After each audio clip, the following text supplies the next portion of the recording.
big hit, I think, from Tib.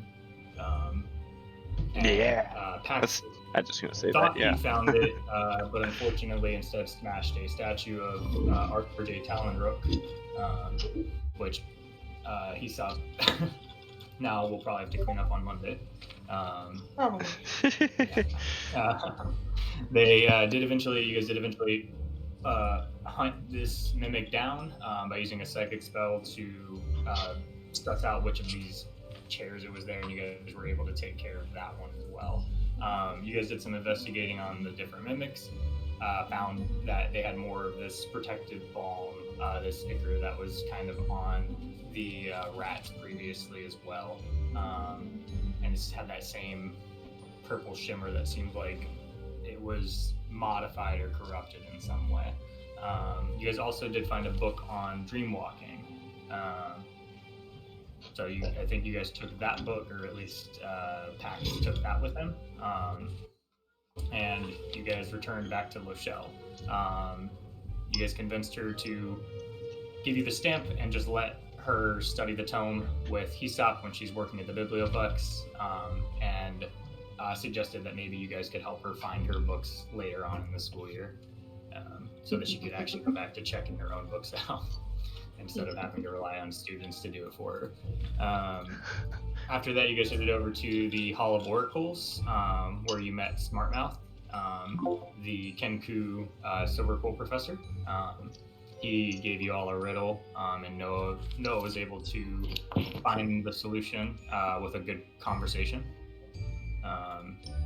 He also, again, rolled, I think, another nat 20 to impress him with his incomancy again. And you guys also learned about the Grand Snarl in the center of the area, and that there was a passageway there where the current Oracle, Jadzi, worked right now.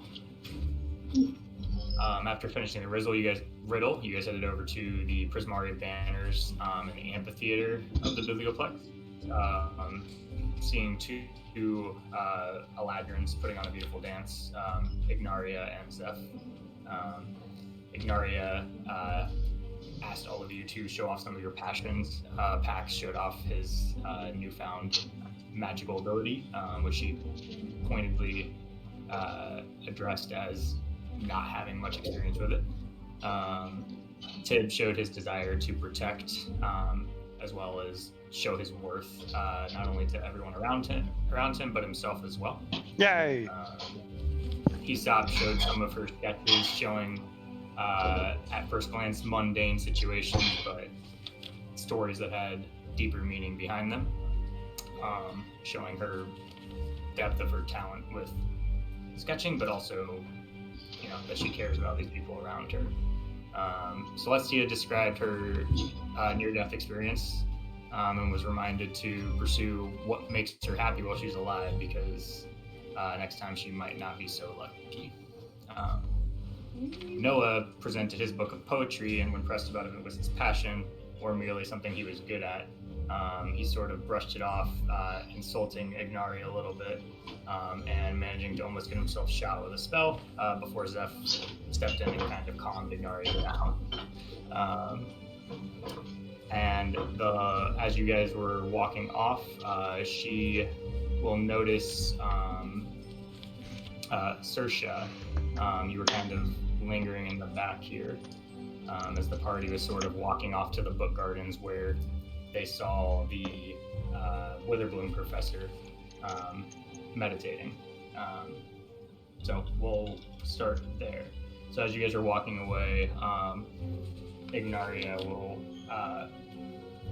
quickly call out to Sersha, and she'll say, "Hey, you, Wood Elf in the back." I have a name.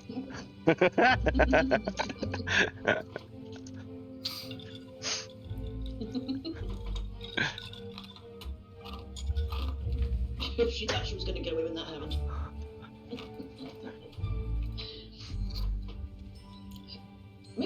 Me? Yeah, I mean, you're the only Wood Elf in the back. Yeah. Yes. I'm a different kind of elf. Yeah.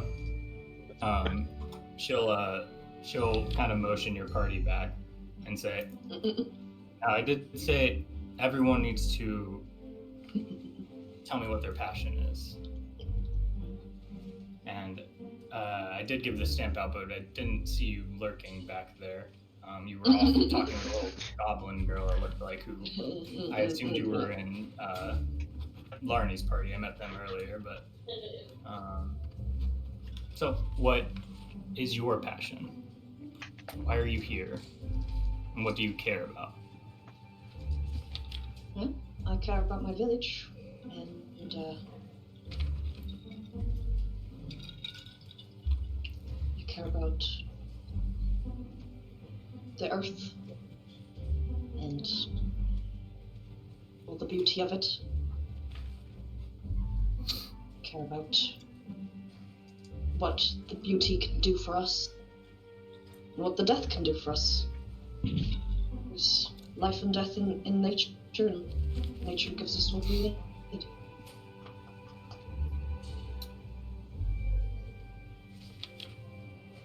Beautifully put. Is there something you can show me to display this passion? Words are easy, but Prismari is more about showing versus telling. That's more of a silver quill trait, and she'll make a very aggressive side eye towards Noah. Okay, she will. Let me see. She will. Kind of grab at her the flower pendant that she has. Yeah. And she will kind of close her eyes and I'll expend a wild shape and I'll conjure her petals, and they'll kind of blow, kind of just almost materialize, where you don't really notice them until they shimmered into existence, kind of. And they're a very pale purple, and they start flowing as if back and forth, and then swirling around, and then they swirl around Ignaria and Zeph, and then around her party, and kind of shimmer off. Beautiful. Give me I want to say nature, but that's intelligence. You can either do nature, or you can just give me a wisdom check for your spell casting as well. Okay, I'll do wisdom. It's a little better. Okay. Alright, 18. Awesome. Yeah. On 18, you squeeze your mother's pendant, and you, like you said, you see the flowers, the petals of the pendant, sort of shimmer with this magical aura as they sort of emanate these beautiful hyssop flowers or petals, kind of blowing in the breeze, and you sort of using your magical druid energy can kind of control these petals in this beautiful dance around both Zeph and Ignaria, and you see them both kind of exchange a glance with each other, and then both turn back towards you and give you a very warm smile, and they say, "It's beautiful magic." Sersha, was it? Yes, ma'am. Well, like I said before, your party stands to do great things here at Strix Haven, and we're excited to see what you all can do. I'm not sure if you're interested in Prismari. The petals are beautiful, but it also does seem like you have an affinity for life, death, nature, as you said. So perhaps the Witherbloom, and she'll motion towards the book garden where you guys are heading towards Veranda Lane, and say perhaps Professor Lane would be a good teacher as well. But if you ever feel like stopping by, we'd love to have you here. And she'll give you all like a polite bow, as does Zeph, and they'll return to the group of students that were sitting there off to the side, waiting that you guys came up, and they'll go talk to them, and you can see they'll start showing off their different passions as well. Some of them, the peacock, Arakaka over there, will start doing this ridiculous dance. It rolls decently. Yeah, you'll see he's very good. He's very good, very talented. Motion very smooth, and you can see the water drake next to him is strumming along her little lute, guiding him in the music, and they'll go over there as you guys head off towards this book garden. Cool.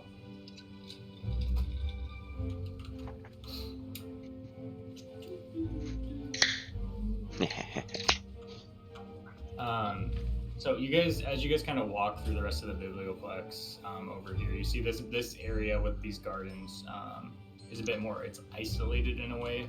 It feels from the rest of the biblioplex.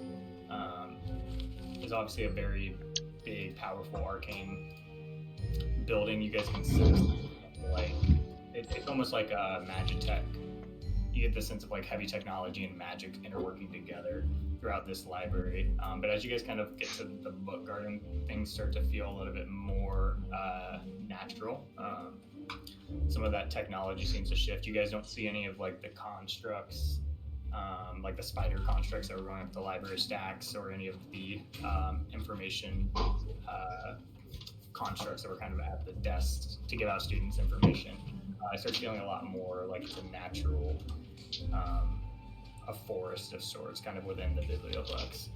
You see this big, large grass field as you guys kind of walk into it, with a bunch of really heavy foliage all over it.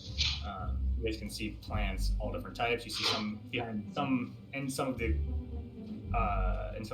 this area. There's some of these big glass, almost like greenhouse containers, and within them you can see plants that look kind of like carnivorous, like giant fly traps and big piranha plants. Some of those big ones with a big like cup on it that kind of let things fall. You can see like acid almost dripping down. Pitcher plants. The glass walls. Yeah, the pitcher plants.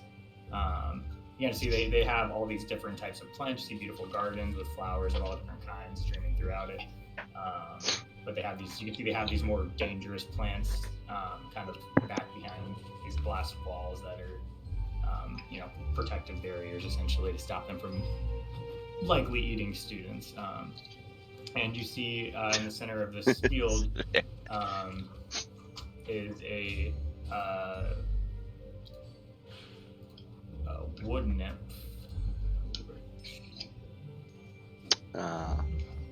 Where does this wood nymph fall on our scale of 8 to 10? 8 to 10. Or not nymph, sorry. Yeah, she's a Betty. She's the dryad, sorry. But not enough. But she is, you do see her meditating there. These little beautiful glowing butterflies kind of floating around her. You see her hair is kind of, not really hair, it's mostly these braided leaves and branches twisted around each other with flowers strewn throughout them. She has this big wooden, like, architecture coming off of her face and off of her hand, and sort of all the way down her like bodies at all of her joints. You see her meditating there near the Witherbloom sigils and banners. Yeah, she has. This is gorgeous. Are the plants like out in the open? Specifically, the pitcher plant that's dripping. No, all the carnivorous plants are not. They're in these they're in like these glass. They look like greenhouse glasses, and you would probably guess those are there to protect the students, not the plants so much. Unless she has faces against the glass, like a kid looking at fish in an aquarium. Yeah, you see that as you're in there. You see one of the piranha plants snaps at the glass like it's trying to eat you, and it hits its face on the glass and like shakes its head, kind of curling back with like its teeth. You can see it's almost got these thorns that are like teeth like across its across the opening, and it kind of like almost growls at you as it reels back. Wow. I will tame you one day. And as it hits the glass, you see Professor Lang is kind of woken from her trance, and she goes, "Darling, please don't touch the glass." Oh, sorry. Just No, it's looks all right. so It's just cool. it's not. They don't like to be bothered. It's not very nice to tease them. Yeah, Celeste, Trying like to you appreciate them. can't tangle meat in front of a creature like that.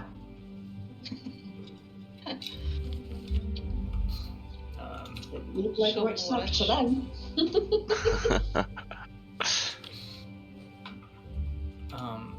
Are you all new students, or I don't recognize any of you? Yes, we're new. So are you?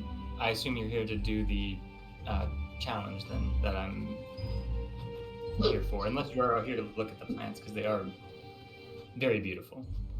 The plants are beautiful, but we are here for our challenge. Well, you can definitely be here for both, darling. You'll see she will. You'll see she'll kind of rise to her feet, and she has this very graceful walk. It's very slow, but like smooth, almost like it's a breeze blowing through the forest. And she'll come over to a bush and grab a little. She'll pluck a little leaf off of it, and you'll see on the leaf. She will show you a small little creature. It's this little worm. It's probably like an inch or two big, and it's this little worm creature. It's this little worm. Do you not see the creature. teeth on it?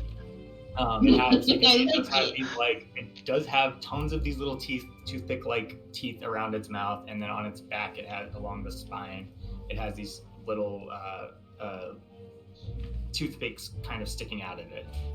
As well as you see it has these two big eyes up front, as well as all across its body it has these almost fake eyes kind of dotted across it. And you see it's kind of crawling along the leaf, and she'll offer it out to somebody to take the leaf from her. It's got a little stem with a little leaf on it and this little creature growing on it. I'll take it. All yours.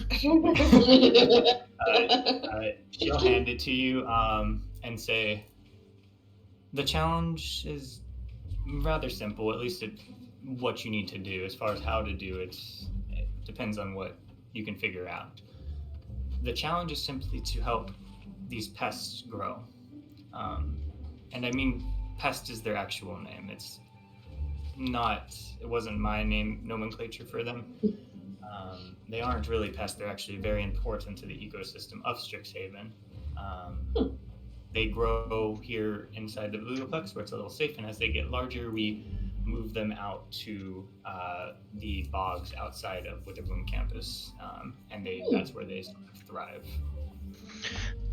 Wow. Do they just simply get bigger, or do they metamorphosize into something different? No, these they don't metamorphosize. They just simply continue to grow for their entire lifespan. Oh. Do they lay eggs? Yes, they propagate the same as most creatures. When they reach a certain maturity age, they will lay eggs, which are then gathered by some of the older students, brought to the Biblioplex because the eggs have a tougher time surviving in the bog. So we use it as a opportunity for the students to learn, as well as to keep their population healthy. But Nice. how It's a big? cute little guy. How big can they get? I mean, there's not technically a limit to the size they could grow to. My God.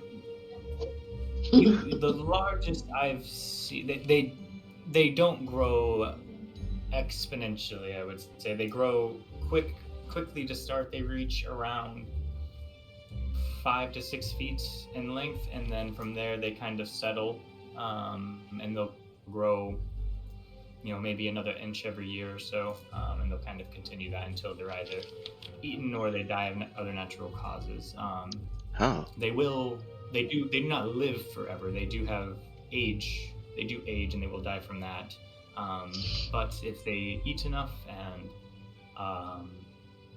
gain enough nutrients, they could continue to grow. That's a frightening thought. Well, nature is often frightening. Do they just nibble on these leaves? Yeah, what does their diet consist That's of? for you to figure out. Oh, okay, excellent. All right, someone stick their finger in it. Gonna stare at it. Do you want blood? They look like they have a lot. And then she'll think, how could there be so much blood for them here? Do you want trash? Does it react?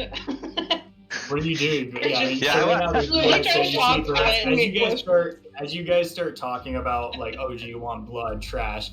It's completely skipping regular food, I guess, for Celeste. But you get leaves and stuff. You see Professor Lane kind of smiles, and she'll go and settle back into her little patch, and begin meditating again, leaving Saoirse with the leaf with this little pest on it. Okay, and sorry, just kill it by accident. one more quick question again. The size reference, was it like the size of a finger at the moment, give or take, or? I think it said it was about 2 inches right now. It's about an inch, maybe 2. Yeah. So yeah, call it a finger. Call it a finger length. Okay. Well, should I just, give it to my finger? No. See what happens? You see those teeth? The answer is no. Okay, I've You used go my and, healing put for your the finger towards day. it, and you can see this thing. It like scurries away, away from you, like it's scared, and like crawls back under the leaf, and like it's like leaking up and kind of like making these sad little like noises that kind of like crawls away under the leaf. Oh, do you think it likes? Little guy Do you scared. think it likes rotten plants or mushrooms? Not Can sure. I try an animal handling Cookies. check? See if my powers still work. Yeah, you can give it to me at disadvantage. You have no idea what this creature is. Okay. Well, doesn't work in this universe, I guess. That's a 3. You genuinely just don't know what this is. If Hesop likes animals, she probably, I would say, isn't necessarily particularly fond of worms. Or small Yeah. like that. Maybe more like, bigger creatures, dogs, cats, like creatures like that.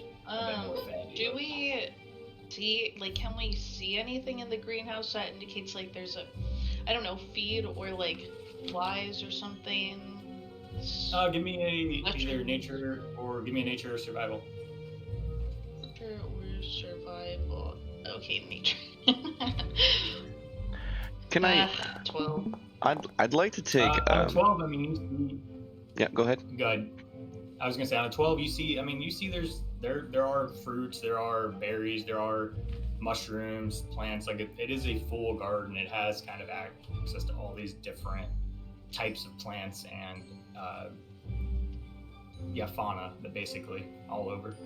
Fungi, fauna, kind of general plants are here. It's a pretty collective garden of plants.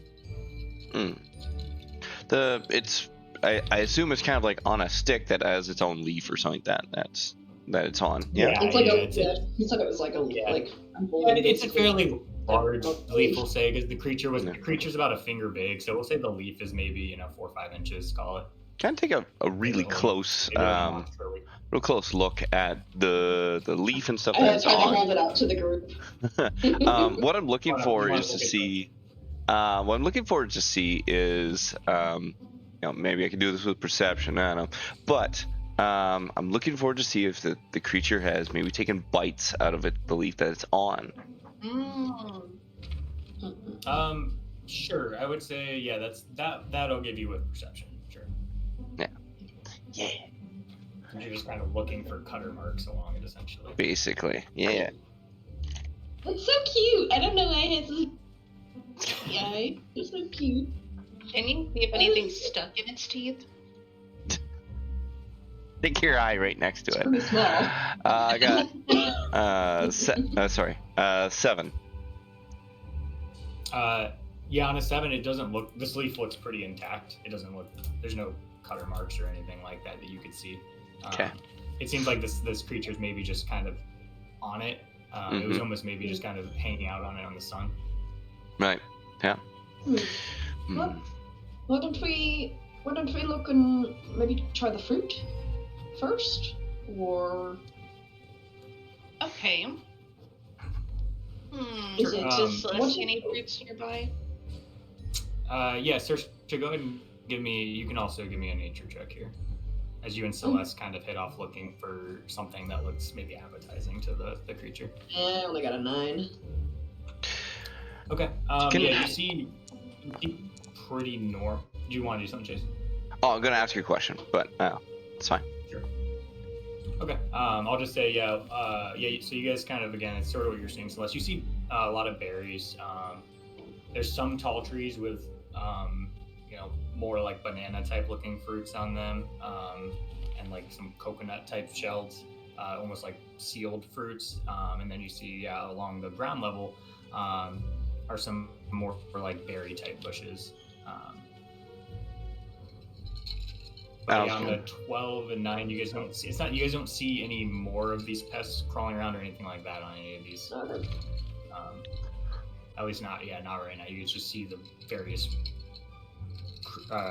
fauna and berries and stuff like that. Professor, Oh, so I will grab a berry. is it alright if I could ask a few questions? She's just meditating. Sorry to interrupt, perhaps. Are you talking to Lang? Yeah, the Professor? tree ant, right? No, she's not a tree ant. She is a dryad. Dryad, sure. Yep. But yeah, you go up and tap on her shoulder or motion to her, and you'll see she'll kind of like open one eye and like squint at you and say, "Questions about what, dear?" Well, you had tasked us to figure out more about this creature, what we could possibly help to grow it, and so in my mind is gathering information, and you're the best source of that information, so I've come to you to ask, can you tell me its natural habitat is the bog? Could you describe the habitat itself? Is it quite marsh of the ground and things? The tree and fauna that might be found there, sea environment lush and humid wet, or is it a dry environment? Give me a persuasion. Yeah. Can I give myself guidance for this one? Sure. Yeah, sure. Throw it all in there. Okay. Ooh, there we go.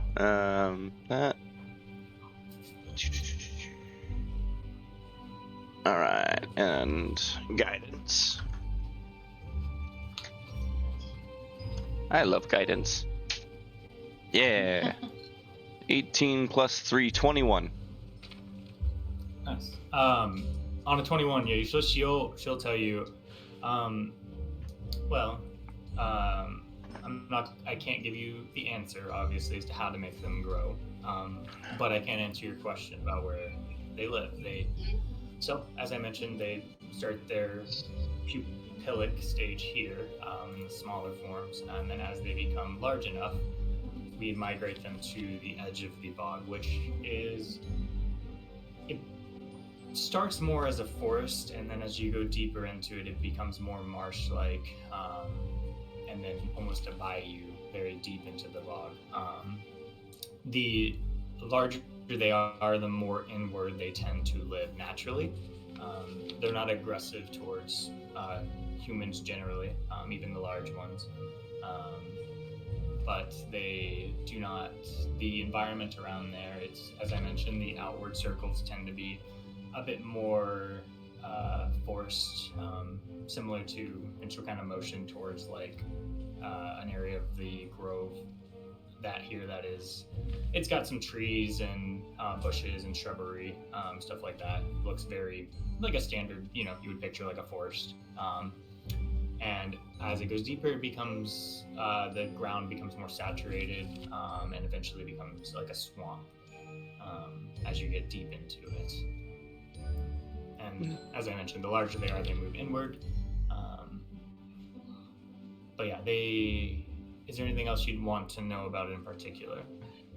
Well, to not circumvent the spirit of the task. I'll save further questions if we still get puzzled on a little more. But I think that gives us a bit of a clue to strive on, and I know where you are, and I certainly will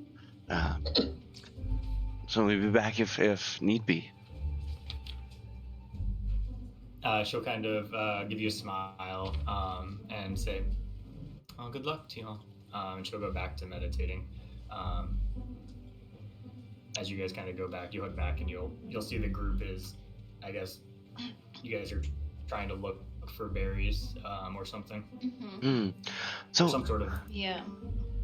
The reason I asked the professor about those things, see, whatever this creature would have consumed and grown with naturally is probably a good clue of what we would look for within this area, right? So its natural habitat would have had its natural foods and things, what it would normally survive on. So we can think within a forest and a bayou, what things would we find in that area that they would subsume upon, right? It does look like it's... Right? So... Frogs? Maybe smaller other creatures? If it's omnivorous, right? Tadpoles? Perhaps? Mud? Berries? That was like the third time you said blood. No, mud. Oh, mud. Okay, I used the blood again. I was like, Jasmine. No. I'm trying to feed the kid. Yes. The chances are low, but it's never zero. That's right. Yeah. Well, frog blood, it could be part of that, so that's not entirely outside the scope, right? I like the open-mindedness you have. So, perhaps. Or maybe. Yes. The environment is also important for its growth. Not only the food, but if it's too hot and sunny, maybe it's not good for its skin that needs moisture. Oh yes, there are some creatures that must remain hydrated and wet, right? So perhaps we consider that. We don't know whether it lives its life on a tree or on the ground or in the ground, right? But we do know that it eventually moves. Oh, go ahead. I'm so sorry, but where's the photo of the worm? Because Holly said it was so cute, and I haven't seen it. Oh, it was it's on the foundry. Yeah. It looks. But I have it open. Yeah. It popped up for a second. Yeah. It looks But I caterpillar. thought I had to manually close out of photos. Yeah. Think of a caterpillar, but then it's got a big circular doom mouth, not doom, sandworm mouth. Demogorgon. Yeah. Teeth. Yeah. So. You probably won't think it's cute, but I do. I'll take a picture. That's why I wasn't sure if maybe it looked a certain way that needed aquatic surroundings or maybe the way it looks is heated up too. Yeah. Is it a sand one? It looks like it's Kinda. Sand caterpillar, but in the bog. Yeah. I would lean toward hungry caterpillar-esque style foods and things. Nick is prepared. Oh, thank you. Oh my gosh, it's so cute. I don't know, Nick. When you Yeah, first saw it's this picture, it's is on cute the the word that horse came to your body. mind? Oh, look, I knew cute. Holly would think it was cute. Yeah, that's right. That much I It knew. looks like it's looking up like it has an excited smile. Like, It's just Excited cute. I smile. like its big mouth and its tiny eyes. Like it's one of those creatures that just like has like a little bit of like adorableness to it, Yeah, yeah, yeah. and like a very fierce. It's a D&D cute, Chase. Yeah. I I was like, It's not a real Oh. world cute. It's not a real Yeah, world I cute, like- but it's a D&D I cute. It's a D&D appreciate cute. that. Now, Oh. if I saw this in person, I'd probably Right, be like, that's what I'm what saying. in the hell? I probably Yeah. wouldn't put my finger up to it. You probably wouldn't be like, oh, hi, little guy. Yeah. That's like a living But he pencil looks sharpener. friendly from a distance that he can't hurt me. So, Saoirse, as you're as you guys are kind of over here looking for bush and stuff, give me a perception check. Actually, and let me know your passive too. My passive is 15. It's like a cookie Okay, cutter give me a- shark. I got give me a Where 17. it just like bites out a chunk of What'd you get? flesh with its 17. mini teeth. A 17. So as you guys are like looking for these bushes and stuff, you look back to the leaf and this little pest is gone. Oh shit! Uh-oh. Where did the I- baby go? I would like to point out Focused on that- what it eats. that me and Tim would be standing a few feet away because we both are not comfortable with this weird little creature. I don't know where it's gone, but Unless she is on all fours, she's looking on it. None of us were looking at it. Yeah. Well, like I wandered well, away. Saoirse was holding it, and they were looking for different fruits and stuff. Yeah. Roll a stealth check. Yeah, so It it's- rolled itself? You got a 19 on stealth. What the fuck? I mean, it just I'm rolled. just gonna- It only has like a +2. It's just little. It just I'm rolled gonna 7. touch the area where it was to see if it's invisible and risk my fingers. Oh, is there any like Um, slime? on You the don't leaf? feel anything there. No check. Okay, it's you not don't feel visible. it there. It's not- Yes! It doesn't. That's what it is! Yeah, or at the very Mm, least, it's yeah. not invisible near you guys. That's why Yeah. I think it's cute. It's silky. That's Yeah. what it looks like. You're right. Right. On a Are there 17 any though, like? on a 17, Ollie, I will say that you do see off of the bottom of the leaf is like a little silk thread that kind of Oh, looks like okay. it reaches to the bottom of the ground, and it's like broken once it reaches the ground. Okay. She's gonna like look down. She's gonna. Oh fuck! It looks like it's on the ground somewhere. Everybody, watch your feet. Or maybe if we can find it, then we can see where it goes, and maybe it can. Sigh. She's looking on the floor for silk thread. Well, not the Right. thread. It's silk trail. The thread broke off. I think we're just looking for them. Yeah, you could Tip- wager that it probably used it as like a thread Yeah, to just drop. Yeah. to get down. It's Like a silk- like a bungee silk. corded itself away. It said, "You're fucking scary, bitch." 1,500 times its size. Yep. But it's cute. Yeah. Right. Maybe we should. I mean, there's got to be more of them in here, right? Maybe we should just look for any of them. Well, there's that, but perhaps she'll be aware that we lost the one that she gave us. Well, yes, but why did I say it like that? Guys, I have an idea, but I need mud, and I need to be covered in it. I'm not Okay, saying you no, don't need to remember this look. but elaborate. We don't have time for your Maybe- fetishes. Hiss Maybe it'll crawl back over here if it finds a nice swampy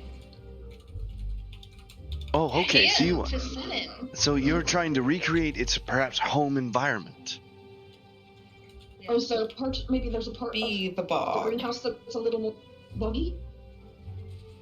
That's possible. All right. Well, then we just need a bit of water and stuff. But the other thing is, do we believe that the creature is smart enough to observe the change in environment to turn around and come back for it? Right? It's probably just scared of it. Yeah. I So think those ghosts just scared of us. You know, I How could fast sit can it still and possibly watch. move? That's a good point too. It doesn't look like it's very fast. It just looks like it's not very big, and there's a lot of foliage. Yeah. Okay. Well, it's purple, so there's that. I guess.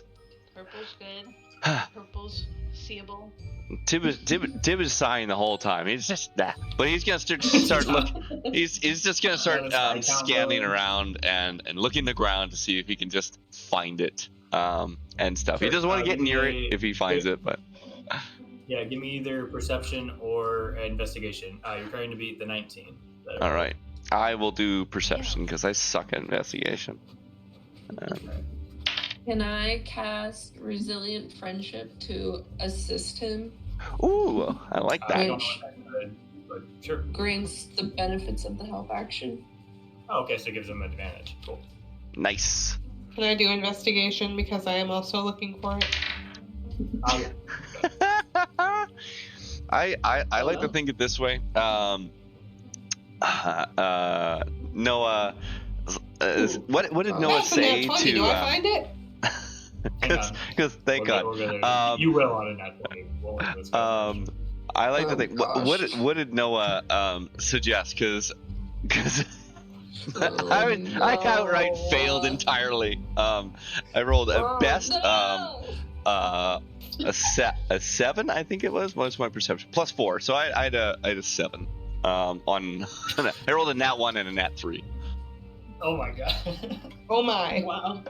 Yeah. You just don't want to find it. You Yeah, don't wanna I'm find it. real hesitant about it, honestly. So, yeah, we will get to you, Kate. You will. Well, they find a different one and it bites you. But what are on a nat 1? Actually, yeah. What are you guys doing, Noah and Tib? Yeah. We're looking for this. I'm like, He's like this. Yeah. He's got his arms crossed. I'm He's not.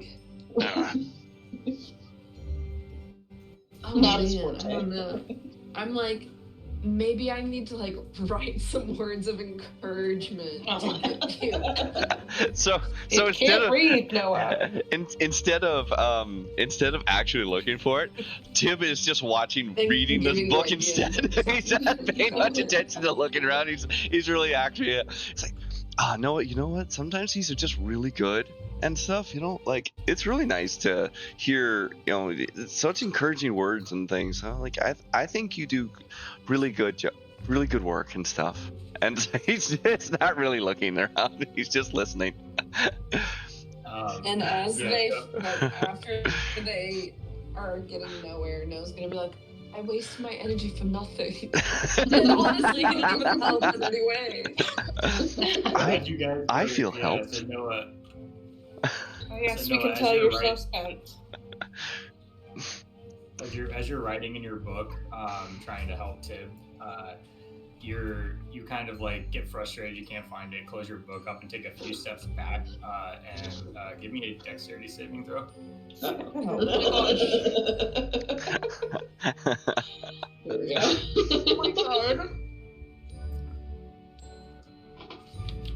A flat 7. You feel your foot. You feel your foot catch on this little root and fall face forward into a pile of bushes Oh, and mud and stuff. Can I try to either sacrifice myself to catch Noah, or at least try and catch him, or like to? Gosh. Okay, sure. Yeah, go ahead. You also give me a dex save to see if you're fast. Oh my gosh, you're gonna make him swoon. Well, that's what Tim would do. He'd always try and save somebody if he can, right? That's his motif. Yeah. Right. What do I get with this? That's dex save, right? Or is it just straight dex? Straight dex is fine tue. Either way. Straight dex. Okay. It wouldn't matter for me. You know what? I'm gonna use my heroic Yeah, I was like, I inspiration think because they're this the same for you, is but- what we use them for, Holly. We find a moment. And we do something stupid. There we go. Yeah. That's 17. Cool. Yeah, on a 17, Noah, you do go. So you trip and start to fall, and you see this huge pile of. It looks like it is just some mud in between some bushes. and right as you're about to hit it, you feel this like strong arm come back on, like grab the back of your hoodie or whatever you're wearing and grab you and stop you probably like 4 or 5 inches from your face hitting this pile of mud. And you turn around and you see Tib there holding you up. Oh my god. Do you know how awful it would have been if I landed in that? Yes, absolutely tragic.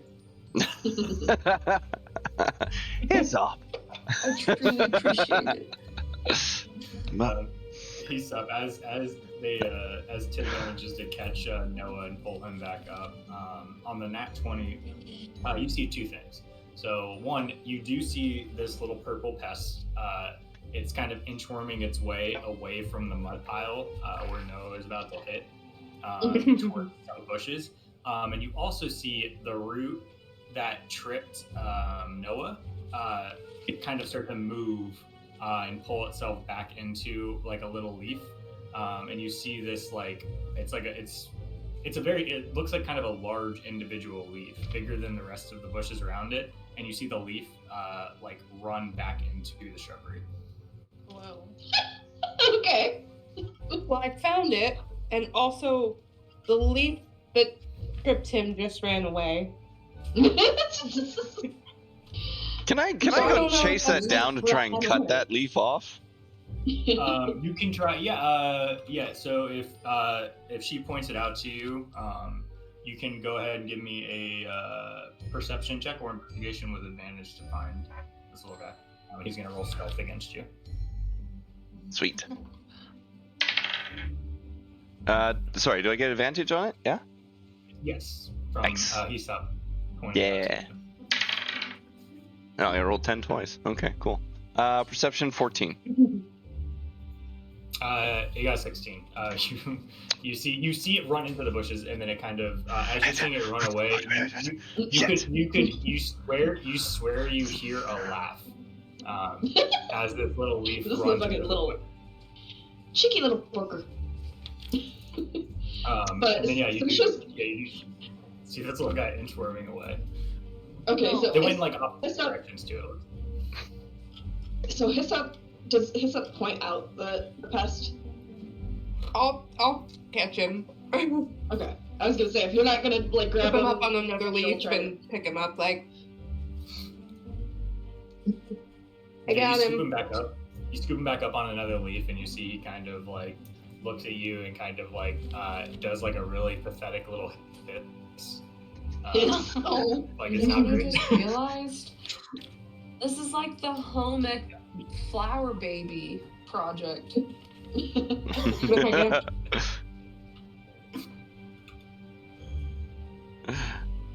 But with the So she's gonna warning- go. So she's gonna go up to Really Hyssop. awful we'd be at parents.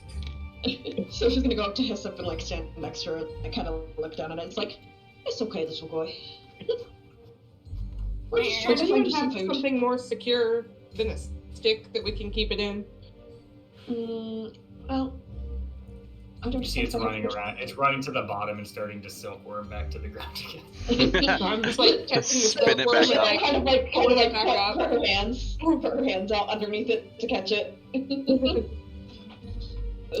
Yeah, it lands in your hands, and the little stingers on it, they don't feel like they're stinging you. They're almost like they just brush against your skin. Okay. They don't feel actually sharp. Okay. So it's more like a caterpillar. It's like a caterpillar. Tib is going to, at this point, stand guard. He's still thinking about that potential leaf thing that's around. He's pissed off that it got away on him and things. He's like, no. If these guys, these guys, I think they got the. Wait, hang on. These guys, I think they got the creature in hand, and I'm gonna make sure that leaf guy doesn't come back. And he's standing ready. So he's got his sword out, and anything that comes by, he's watching for it as best he can. As you pull your sword out, you will see Professor Lang will kind of like she'll kind of like look at you and be like, "Do you need your sword to make the pests grow, Or Indeed, I do. It can't grow if it's eaten, is it? Can it?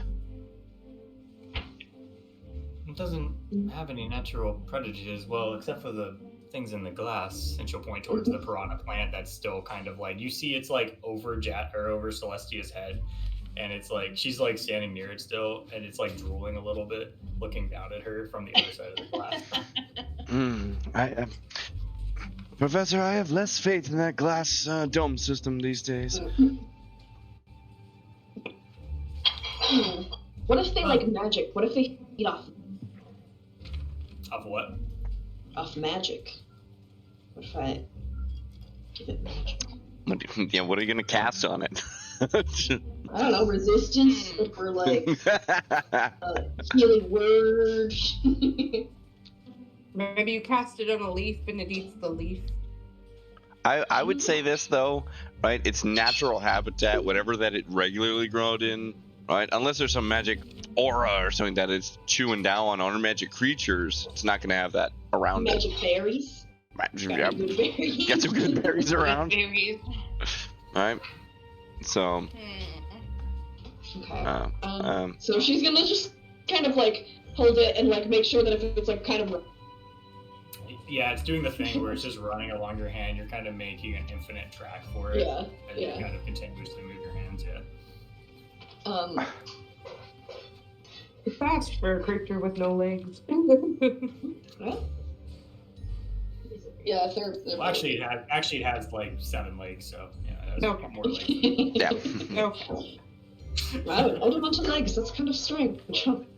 That's Fast for a creature with tiny legs, then. Yeah. What about? Well, let's try some. So sorry, what? maybe I Sorry? was trying to get away from the leaf that was moving. Well, it was going away from the mud, so. That could be because someone was just about to fall on it. That's true. So it could have been going towards the mud and then running away from. Yeah. It also seemed to have, be aware of Give me something trying to another- capture, eat it, so. Ted, give me another perception check. Yeah. This is what I'm doing.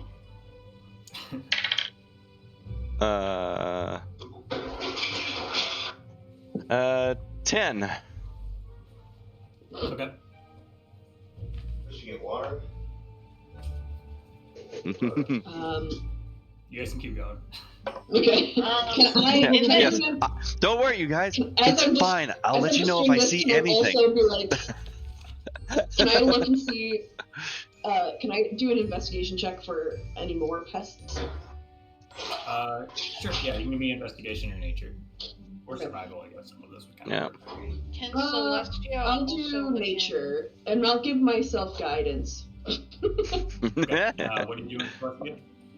Can I look in the area that the pest was just in to see if? Oh my god, I got a check of that one. God damn it. Food. Or What do you? Sorry. You can give me an investigation. What are you looking for? You're looking for if see there's if there like was- berries or something there where it was running towards. Yeah, like something it was attracted to food-wise. Sure. Same deal. Give me an investigation in nature. Oh my god, dude! Like, Celestia's just covered in mud. She hasn't found anything at all. If it makes you At feel what, better. at what point did you Yeah. cover yourself in mud? When exactly did that part start happening? I got She okay, so she, rolled a nat 1. yeah, so she got a nat one too, and so she nat one. You- I think she's just like too like focused on Both of you give letting this me. thing Both of you, yeah, both of you give me dexterity saving throws. Oh god. 4. 12. So, Saoirse, you feel your foot catch on this root, and you are able to kind of catch yourself. You like stumble forward and like bobble the pest for a second, and are able to kind of like catch him. Celeste, as you go to like bend over to look at this mud, both your feet come out from under you, and you do face plant straight into this pile. That is always, Celeste and Jasmine is continually getting stuck into things. Look, Five minutes ago, you were like, I want to cover myself in mud. I'm just facilitating it.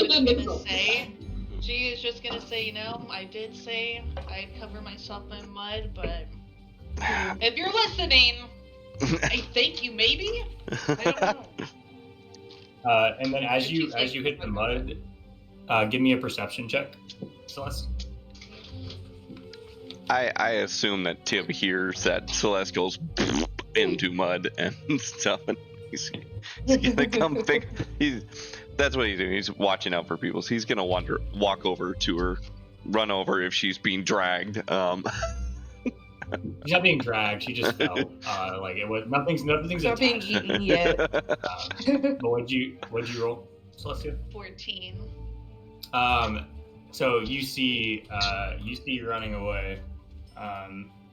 You see this little ivy leaf running away with it's got two little leaves kind of wrapped around its face, like it's covering itself from laughing. As it's sort of running away from you. Hey, you get back here! Can she try to catch it? It kind of reminds me of Yeah. I'm also following that. You guys start chasing this little. You guys start trying to chase this little leaf. Tell you what, go ahead. She's not trying. She's just trying to No, you guys. Yeah. So I would say Celestia, you see this. It only got a 6 on. I think everyone sees this. It only rolled 6 on that stealth check to run away. So everyone sees this little leaf running away, kind of covering its face. And as Celestia yells at it, you see it goes from laughing to panicked and starts full sprinting. Across. Yeah. It's oh shit.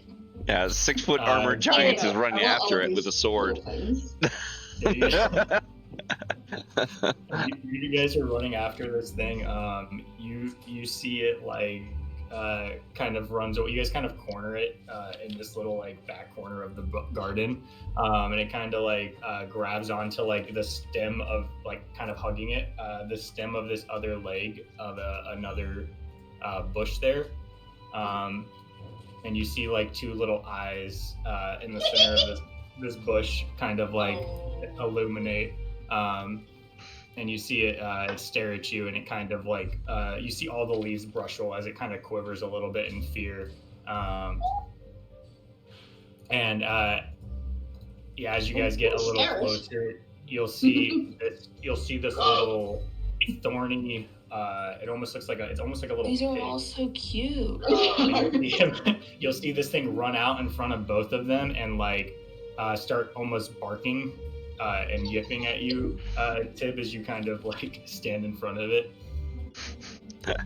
I'm gonna stand in front of. They're not mean. I don't think they'd have anything mean in here. So don't hurt it, please. Saoirse, that pitcher plant, if there wasn't a wall there, it would have eaten Celeste already. Well, yeah, but they wouldn't have everything just running around free. All the dangerous ones are behind glass. I'm Look at that thing. It's basically a dog. It's barking at you. It's just trying to save its little friends. I don't. Wow, everything here is alive. It's so really cute. alive. Oh, it's so cute. Not to circumvent the DM, but roll me a persuasion against this, because Tim is more concerned about taking something out rather than to protect his friends. I mean, you can also you can roll. Yeah, go ahead. I also you don't have to circumvent me. These things aren't. Okay, I rolled a 7, but I'm gonna give. A couple things here. I'll just point out the situation. I got 4, so it's better. 11. Okay. All right. I'm gonna do reserve friend on Saoirse. Okay. All right, everyone, hang on. Let's all stop for a second. Okay, so situation here is you guys see this little bush. Chase, as Tib, you do see these things running away. You see the little guy ran away. He obviously tripped your friend. Very obvious to you. You see those two. I'm not gonna make you roll an insight or anything. They don't seem necessarily hostile, but the little guy in front of you is in a like defensive stance, not aggressive stance. Like he is trying to protect the friends. That it looks like. Right. They're not. I'm not gonna roll persuasion against you because none of them are necessarily trying to persuade you to do anything. Right. But anyone in this area, you can give me intelligence and or arcana checks. Okay. I'll do Arcana. Oh, nat 20. Me too. Yeah. That one. I don't need to roll then. We're Yeah. on the same wavelength, I guess. Yeah. So you two recognize these. I think both of your villages probably had some of these running around. These are awakened plants. So they aren't. They're not necessarily inherently hostile or anything like that, but they are just kind of these sentient life forms that are just basically these plants that came to life. It does look pretty obvious, like the one was fucking with you guys. The taller leg, the like skinny chicken legged one, doesn't seem like they're trying to fuck with anyone, but they definitely seem the most like scared. And then this little dog definitely seems like he's trying to protect them as much as he can. So, but yeah, you guys would know these are just basically awakened plants. They don't necessarily look threatening, but like I said, it did make your friend fall in mud. I mean, Tib, it's who okay. would want to I think do that they're just, though? they're just being playful, but now I'm all dirty. But I did say I didn't want to get covered in mud. No. Yeah, I mean, Well- maybe he heard you. Maybe the little thing heard you. Just helping you out. Well, your own preferences aside for the mud, right? These things did come out of their way to antagonize us and things. And so, I'm just the one little guy. He's just a little, like a little kid. right. And Yeah. I certainly would, a child as Only much hurt as a any little child, right? well, not to be that one, but certainly I grew up with a lot more discipline than maybe most. And I would be remiss if I didn't think that, those that step out of place didn't learn their place well without a little bit of coaxing. And so I will refrain from It doesn't sound like a healthy situation. it's a learned situation. It doesn't mean it's healthy. Saoirse's gonna walk over and kind of look at the dog thing and be like, "It's okay, little boy. We're not trying to hurt you." I'm giving it the weirdest, say this Slash was evil gonna stink do eye. I'm just sword the slowly. same You can hear the thing. sheath as its sword slides slowly into the sheath as I'm just giving it this awful. Don't you come back yeah, here, you because did it's one just gonna be bad. It's as you reach up to it to like kind of like you like kneel down to its level to kind of like say like, oh, it's all right, and you see it's just kind of like it's growling a little bit, and like but its eyes are kind of like darting back and forth between you and Tib, like watching him still, and then you can give me a it's not really an animal here, but you can give me a persuasion check against it. I also want to roll Do I also intimidation get- on it. I got a 17. You can also roll intimidation. 17. It's like Can I roll? Persuasion? Sure. nat 20 for Well, intimidation. damn. 23. You see, We got so, a lot of that points today. so you see, you see the, so yeah, on a nat 20, you see the shrub, the little ivy leaf looking thing has climbed up onto the top of the shrub and is sort of riding it, like shroud like the back of it, and you see this shrub like rustle really hard as you kind of like death stare at all three of these little creatures.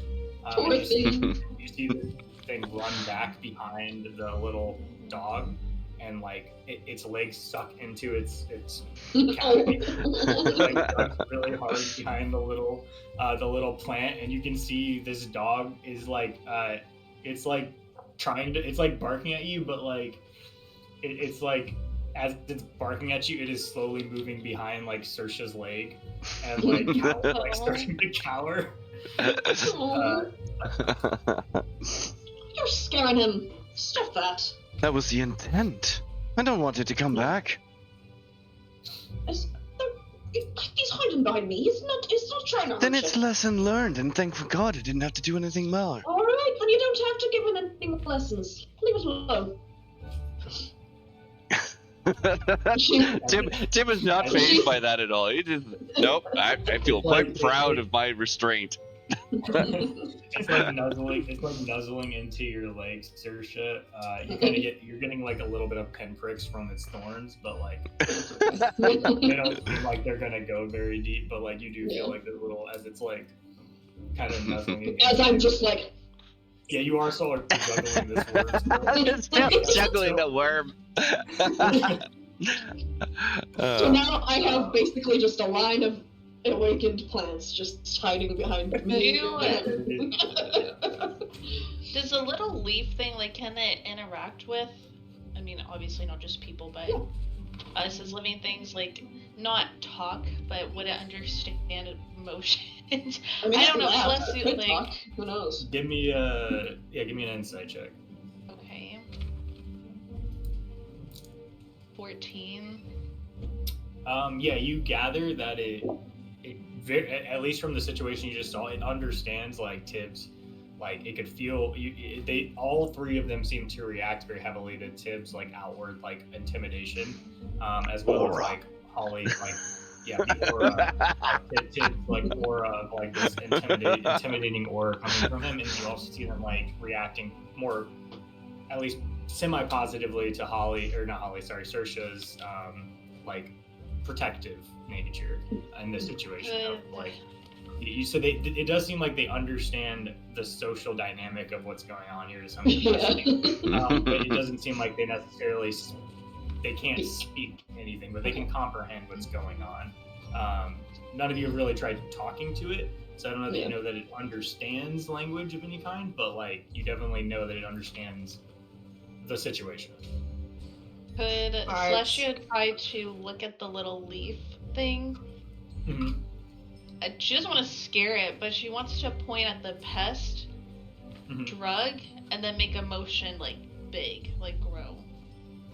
I'm gonna put my hand on Celeste and say, talk with them if you must, but I'm going to go back to watching out for whatever those other things are and taking a moment here. I don't want to sully the moment and things. And while doing so, I want the reason for it is guidance. I want to give her guidance for it. Okay. If you are going away to look for other things, I will say this seems like the same. This was the leaf that was fucking with you the whole time. Oh, I know. Yeah, it's. I'm just don't want to like continue my evil aura around and interrupting the scene and stuff. He's pretending to find a different reason to walk off. Okay, all right, fair enough. I just wanted to make sure you didn't think there were multiple leaves running, more of these guys. Okay. Yeah. Sure. Go ahead. So, yeah, you can. Yeah, go ahead. It's just gonna be persuasion, I think. Here. Try to see if it can. Please. Yeah, oh my god, 10. You got guidance as well. Yeah, guidance. D4. Oh yeah. I'm helpful. Please. 14. Oh, There you go. yeah. Yeah, on a 14, as Tib, you like put your hand on her, and then you like kind of start to walk away a little bit. You can see this little ivy leaf kind of like pokes its head up a little bit more, like as it sees you leaving, is a little bit more like comfortable coming out now. Tib's scary, man. You can see it kind of like motions, points at the grub, or the pest, sorry, and goes.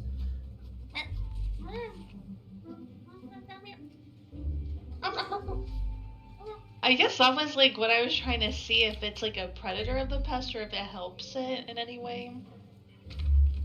But he was like doing a feeding motion, or it. Here, let me. You can see it starts kind of doing. It's like doing these little charades almost. Okay. And you can see it is kind of like motioning at the pest, and then showing it he'll like reach into the little shrub that he's on and like pluck a little berry off, and then with his other hand he'll show the little worm to like motion like this little fan like this, and as he tries to like put his berry towards it, you'll see him go like it kind of recoils. But then he takes the berry and he will kind of like, he can't eat, he doesn't have a mouth, but he'll like motion it towards his mouth,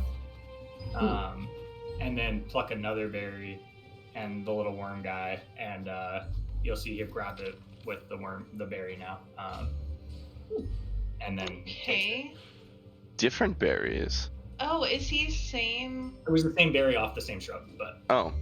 So we have to After you show bite the it. berry? So we have to show it. Yeah, we have to show it that we'll eat it, so it wants to eat it. Oh my god, I was literally gonna, before, when she was trying to find the berry, she was gonna try to give it to it, and then she was gonna bite it, and then give it to it, see if it took it. You got Mama Bird it. Perfect. Ew. Don't Mama Bird the caterpillar. She's gonna say to Celeste, she's gonna be like, why don't you go to the shrub if you can have some of the berries from it? Okay, maybe it will let me. She's just like she's just over here like doing this like. I can't do Be much with these scared. things. Don't be scared. Like, she's trying to comfort it, but I don't know if she's making it more comfortable or not. Sorry, so you're trying to grab a berry off that shrub? Yeah, I want to see if it's gonna let me. Ask it. As you reach your hand out towards it, and you do see it kind of like the entire bush shivers really hard as you go. It's okay. That's a scary catch one there. But it doesn't necessarily run away from you. It just seems very nervous. I don't want to hurt you. I just want your fruitful. I just want your Literally berries. fruit. Give me your berries. Your fruitful Be offering. gentle. Be gentle, pluck a couple off. I'm sure it'll be okay. Give me a persuasion check with advantage, as the little ivy guy is like, you can see him like kind of like murmuring at the bush. Okay. Okay, there's one. Oh my god, can you Oh my god. Can you still use inspiration? Yeah, you can definitely use your inspiration. Do it again. Do it the fuck again. Girl. Third time's the charm, right? Yeah, there you go. There you Oh, go. look at that. It was just hiding behind two crap rolls. Yeah. That's so funny. Yeah, Just you for that inspiration. on a nat 20, you go to like you do the open palm thing you would do to like a dog that you're trying to let smell your scent almost, instead of like kind of going aggressively at it. And you see the shrub does it kind of like rubs its bush into your hand, and lets you kind of like sort of nestle it as you feel the shivering sort of settle. You go ahead and grab a few berries, and on a nat 20, I'll say go ahead and roll me a D10. Okay. Ooh, extra Well, berries. thank you, little one. 10. Nice. Nice. You'll get 10. Yeah, you'll get 10 good berries. Ooh, Okay. it was good berries. Oh. Do we like absolutely recognize them as good berries? Anyone who's like proficient in, I would say, nature, medicine, probably nature or medicine would recognize it. I got both proficiencies. Yeah. Okay.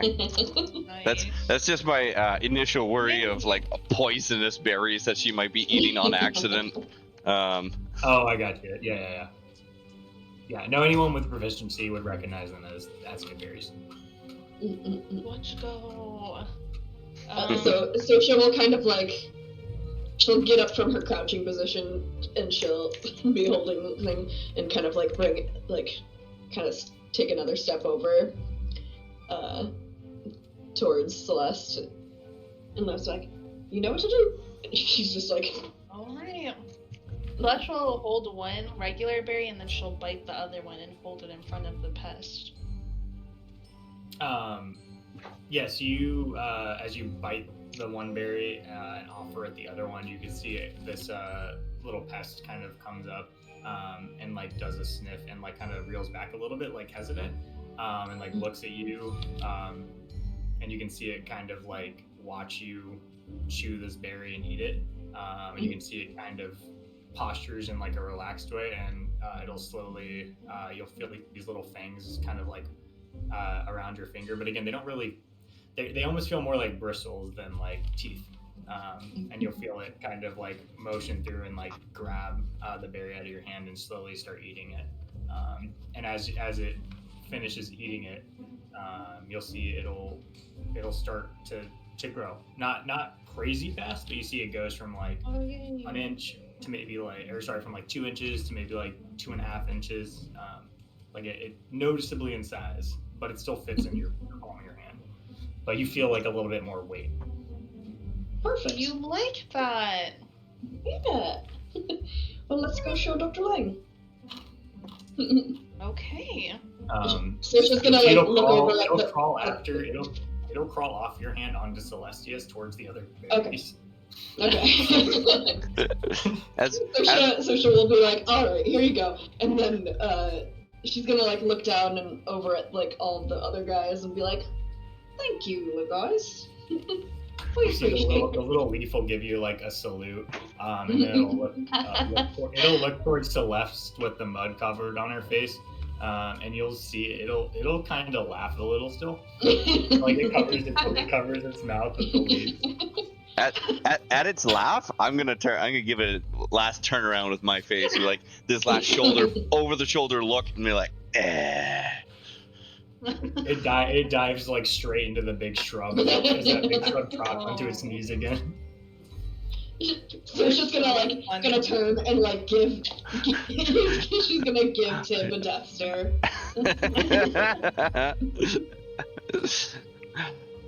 I do what I can to protect my friends. Is this where technically the garden is? So this is where I was looking for a job. Because there were a couple like there is. So yeah, these are the book gardens, which there's a job here. There's also some like groundskeeping work, just general around the school. And there's also there is like the Whispering Grove, which is a greenhouse on the Witherland campus as well. But that is more like that's probably I would say. You could apply there as a freshman. It's more like unlikely you to get a job at the Whispering Grove. That's sort of a bit more experience. So I would probably want to go here first. I would, cool. Yeah. If you're looking to work either here or just the general groundskeeping would be kind of where you'd go to like if you wanted to work with a plant life around Strix Haven to start as a freshman. Yeah. Sounds good. I like all these guys, so I wouldn't mind. They're so cute. Oh, guys. They're funny. They're silly. So we'll go up to Dr. Lang and be like, what do you think? She kind of like, you can see her kind of do the same thing she did to Tiv. She kind of like opens an eye and sees the little pest. Celeste, give me a dexterity saving throw. Okay. Yeah, I'll give it. Okay, dirty 20. Never mind. Yeah, it's not. You are. Yeah. So it's just you see this little this pest is now. It's like climbing on your arm, and you have these berries in your hand, and you are like constantly dumping the berries from like hand to hand as it is like. You can see the pest is almost like it's like jumping from wrist to wrist trying to chase the berries, and you're like keeping them away from it. As she and Lang will smile and look towards you all and say, "So you figured it out then?" Well, I still have a question. If blood was on the table. Does it only like it after it's bitten, or does it like to know it's safe to eat? She smiles and says, "Well, it likes knowing what the pests are not naturally trusting. They're very weak and fragile creatures in their pupal stage. So they're very hesitant to eat anything before they see another creature eat it. So, assuming you ate one of the good berries, she'll look at them, and she'll go, and they look like ferns berries. Ferns. So I assume you met Fern at least. Oh, was that their name? I guess so. It's a shy one. So in the wild, do their parents feed them and they observe that, or they observe other creatures in the forest? It depends. So the parents don't raise the young. They sort of lay the eggs and then move on with their life. It's more in the wild. It's a bit more of a numbers game. As I said, we bring them here because we can kind of watch them, and if we notice their numbers are dwindling, we can show them the food is safe to eat here and allow them to continue to grow that way. We can kind of monitor the population a little bit. In the wild, it kind of is a bit of a roll of the dice. If they see other creatures eating safe foods that they can also eat, then they will be able to eat those and grow and get to a point where they have less natural predators. As you can imagine, this little guy, and she'll take the pest from you, and she'll pluck a leaf off one of the bushes behind her, and bite into it and chew it, and then offer it to him, and then release him onto the bush. In this little state, they're very prone to being eaten by number of predators in the wild. Once they get to around 3 to 4 feet, they're a little safer, and we kind of migrate them out there. Professor, Wow. what if we had shown Yes. it eating something like meat? Oh, they can't eat meat. The spike in the teeth are mostly aesthetic to deter predators. And you'll see she'll kind of she'll go and brush her strokes down the spines of them, and as she offers it another leaf towards its mouth, and you can see she kind of, as she presses on the teeth, you see the teeth kind of fold, like they're not. Aww. They don't look like they're sharp. All for They're not- show. Like the whale thing? Yeah, they're more like bristles, like a whale's tooth. Doesn't look like they actually have the ability to eat meat. So if you tried to show it how to eat meat, it might try to bite someone, but it wouldn't be able to. It would just it would feel like you're getting gummed. It's just a baby. And you'll see I she'll love say, that. she'll say, that's why we allow them out here versus behind the glass. Mm. I figured. No, it did Very offer cool my- creatures. Yeah. So you are all freshmen. I teach the magical physiology course for freshmen. My name, if I didn't introduce myself before, is Professor Lang. So you're all required to take my course. And basically what we'll be going over is just the different creatures, much like this pest, much like fern, ivy, and briar. The awakened shrubs that you ran into. They've been in Strix Haven longer than I have. What? I wouldn't have guessed they were so old. Do they have childlike spirit for the rest of their lives? Yeah, they don't. Ivy, the little one, he's a bit of a trickster. He tends to he tends to play practical jokes on a lot of the new students. The bush fern is the quietest, and she's the most difficult to find. It's impressive that you actually were able to find the good berries from her bush. You could say we were led there. By Ivy, and she'll look towards you.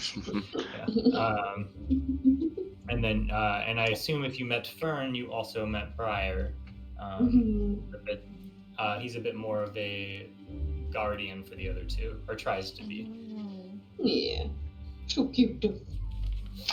Well, I'm excited to take the course and especially learn more about that one. And she's gonna stare at the glass again, not touch it, but just stare at the. You see, as you look back at it, you see this little piranha plant that was at you is like almost curled up, and you can see it kind of like breathing like it's sleeping, over like in this little pot that it's kind of set in. I believe that you hire freshmen to work in here, right? I would love to apply. As you say that, you do see Urza Moktau does kind of come up as well. And he taps Lang on her shoulder, and he says, "Professor Lang, these were the students from my orientation class. Did they already complete the challenge?" And you'll see Lang smiles back at him and says, "Oh, hi, Urzi. Yes, they." As he does it, you Saoirse do clock the eye roll, as he calls him, Urzi.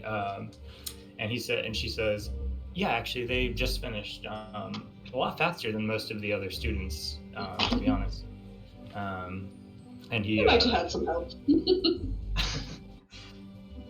You can see Urza Moktau doesn't smile because he doesn't really has his mask over his mouth, but you do see like a bit of like the gleam in his eyes, implying that there's a smile under the mask. And he goes, "Oh, it's great to hear. A lot of them are interested in the horticultural club that Barouche is gonna run." And she goes, "Oh, that's fabulous to hear." And she'll look back to you, Saoirse, and say, "Yes, sorry. We do hire a few freshmen every year to kind of learn to take care of some of the plants. Urza Moktau did it his freshman year. He now works over at the Whispering Groves. If you would, I'd be happy to take a look at kind of what your experience is with. So what have you done with the plants? We have a large variety of plants here with a lot of different needs, and there's a lot of unique flora and fauna here. Is this something you think you could handle?" Back in my village, I work under my mother, the village herbalist. So we deal with a lot of different, maybe not the same ones. Our little, just a small forest village. I'd be very interested in take care of. Go ahead and give me a. I want this to be like a knowledge check of your history of like plants. So I'm probably gonna say like probably in nature here, yeah. Okay. More than like a persuasion. I want you to basically like be able to like it's like you're describing to her like the types of plants you know and are aware of. Oh, okay. Unless you're trying to like sweet talk her. If you're trying to like sweet talk her or something like that, it could be persuasion. No, I feel like she knows her stuff well. If I don't, this will be a good use of my inspiration. There you go. Yeah. Okay, yeah, I'm gonna use that. Let's try again. Wow, that sucked ass. I'm gonna give myself some guidance. Sure, go tried for it. And hopefully. You pat yourself on the. you guys also have this beautiful bard in your party. Yeah. Whenever they feel like chirping up. They feel like. So far I have a 15. For change, it's not me. A 15's pretty good. Okay. Yeah, like on a 15, she'll. You guys will kind of spend some time. She'll like. I think you. So she first off, before she does this, she will take. I think you open offer the book, Saoirse, with the last stamp you guys are missing for Witherbloom. And she stamped their crest. And you guys kind of complete this. It's almost this like it's like this little diamond with 5 points on it, and then each of the corners of the diamond has like a stamp of these different schools. And she stamps the last one for Witherbloom, and you see like a little gold as all the emblems and sigils light up with just like a gold ink, and the page kind of flashes as you guys kind of complete this orientation challenge. She'll stamp it and then hand it back to you. And then I think you or Zamak'Tao, her, spend a little time.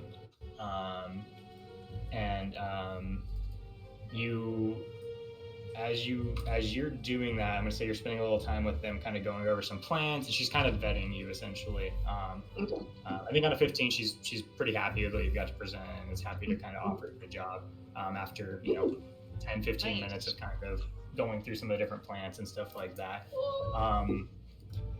The rest of you, give me a perception check here. Alrighty. Perception.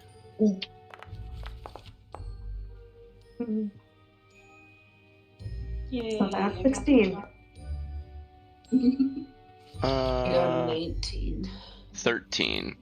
Can you hear how congested I am? Yeah. Honestly, you all sound kind of fine to me, but Well, that's good, because I don't feel fine. I do. You know what's crazy is I was about to say something because in that whole time I've been muted. Yeah. I lost the ability to breathe in my left nostril. Vicks Vapor Rub, that helps. That's what I've been using. That's all I got. So the rest of you, anyone who rolled above a 14, you do see across the corner of the book gardens, where you guys are, you see a where is it? Where is she?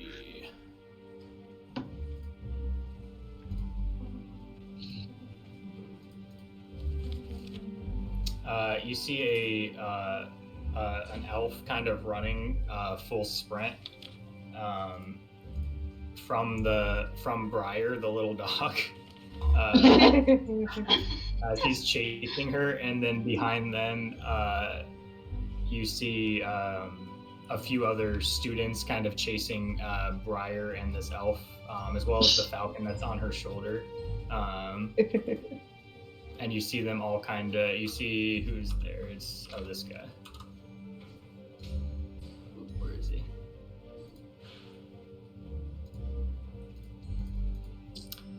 This guy and... Shavardi. Shit.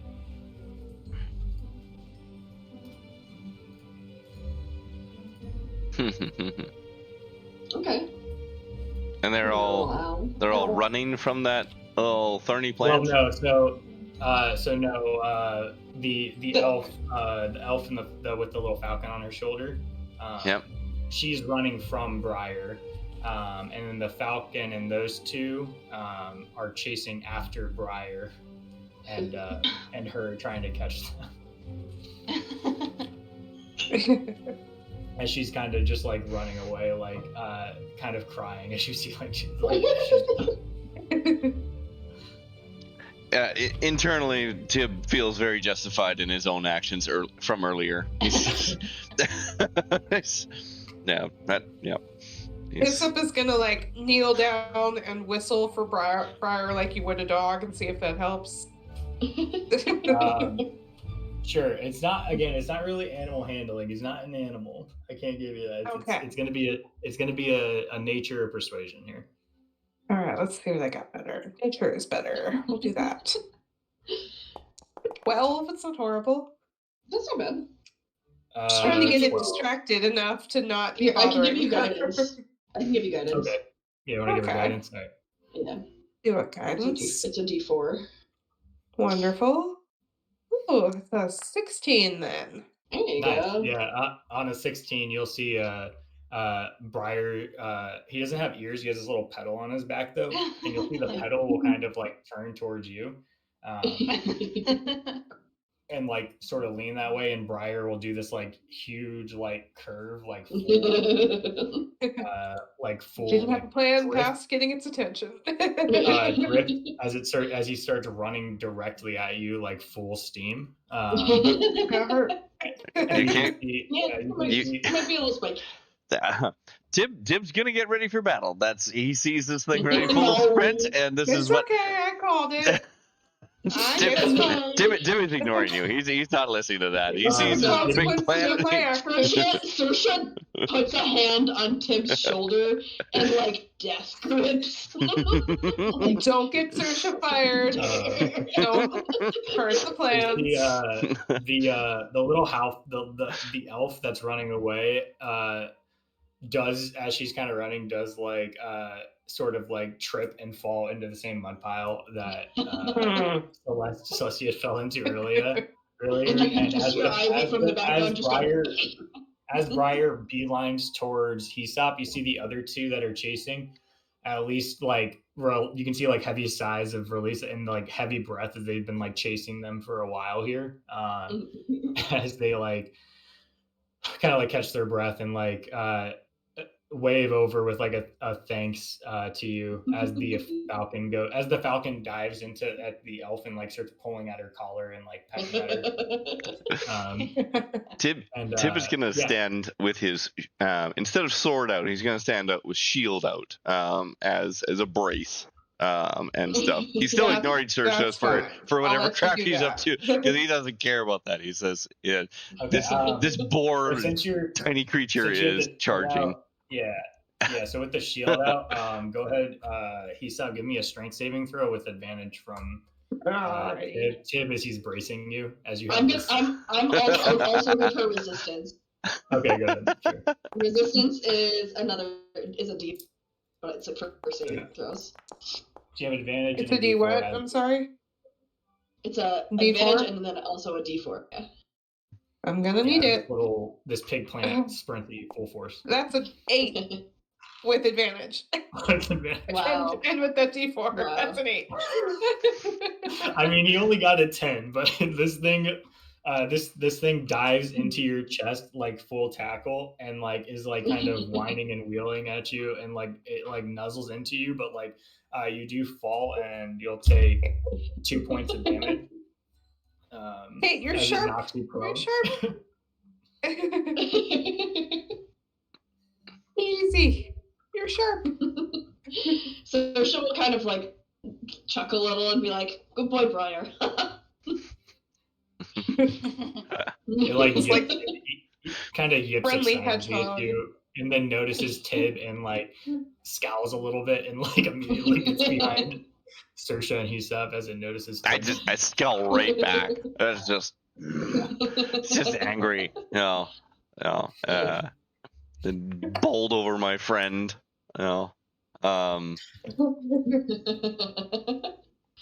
Tib will also snap twice. And then this is consequences of my actions. He's okay. He's just a little guy. Professor, where can we turn in our completed task? Oh, if you're done with the bookstore, right? Yeah, if you're done with the challenge, you could take it back to Groff. Woohoo! Perfect. Well, I look forward to working with you. I'm excited. Me too, Saoirse. It's a pleasure to meet you, and I look forward to seeing you all next week in class. Yay! Cool. Yeah, you guys have this completed booklet. You guys can head back towards the bookstore if you want to go there. If there's something else you want to look at in the biblioplex here, if there's anything else you're doing here, let me know. But Otherwise, you guys kind of have this booklet completed to turn back in. Nothing at the moment. I'm mostly interested in my forging place to get to eventually at some point. So that's fine. Yeah. Yeah, that's not here in the biblioplex anyways, so that's valid. But yeah, no, if you're looking for that, yeah, it would be it's the Whenever that actual comes up. forge. Yeah, the actual forge is on Lorehold's campus, so you won't get there till the school starts. But you could take a look. You could try to find Rampart or Orin, I think was the teacher. No, okay. I'll just mentally keep an eye open for him. Just if they happen to be around, that's where Tib would be thinking about. Okay. Yeah. Give me a second. Oh yeah. Okay. That's fine. So yeah, you guys, as you are walking back towards the towards the student store, you do see Tib. You do see over on kind of these tables. So you guys were back here at these sort of one of these different book gardens. We'll say this back far one because it was near the Prismari stage. As you guys are kind of walking back, you see the corner of like one of these tables here. You see Rampart. He's playing chess with. I don't think any of you saw her. The only one would have been Pax, who's not here. But he's you can see him playing dragon chess with this purple-haired high elf in the corner. Yeah, that's the pretty one that I think Pax was like, maybe I was wrong with Greta. Yeah, Pax is walking with us and suddenly bumps into a few chairs or something like that, and is right, yeah.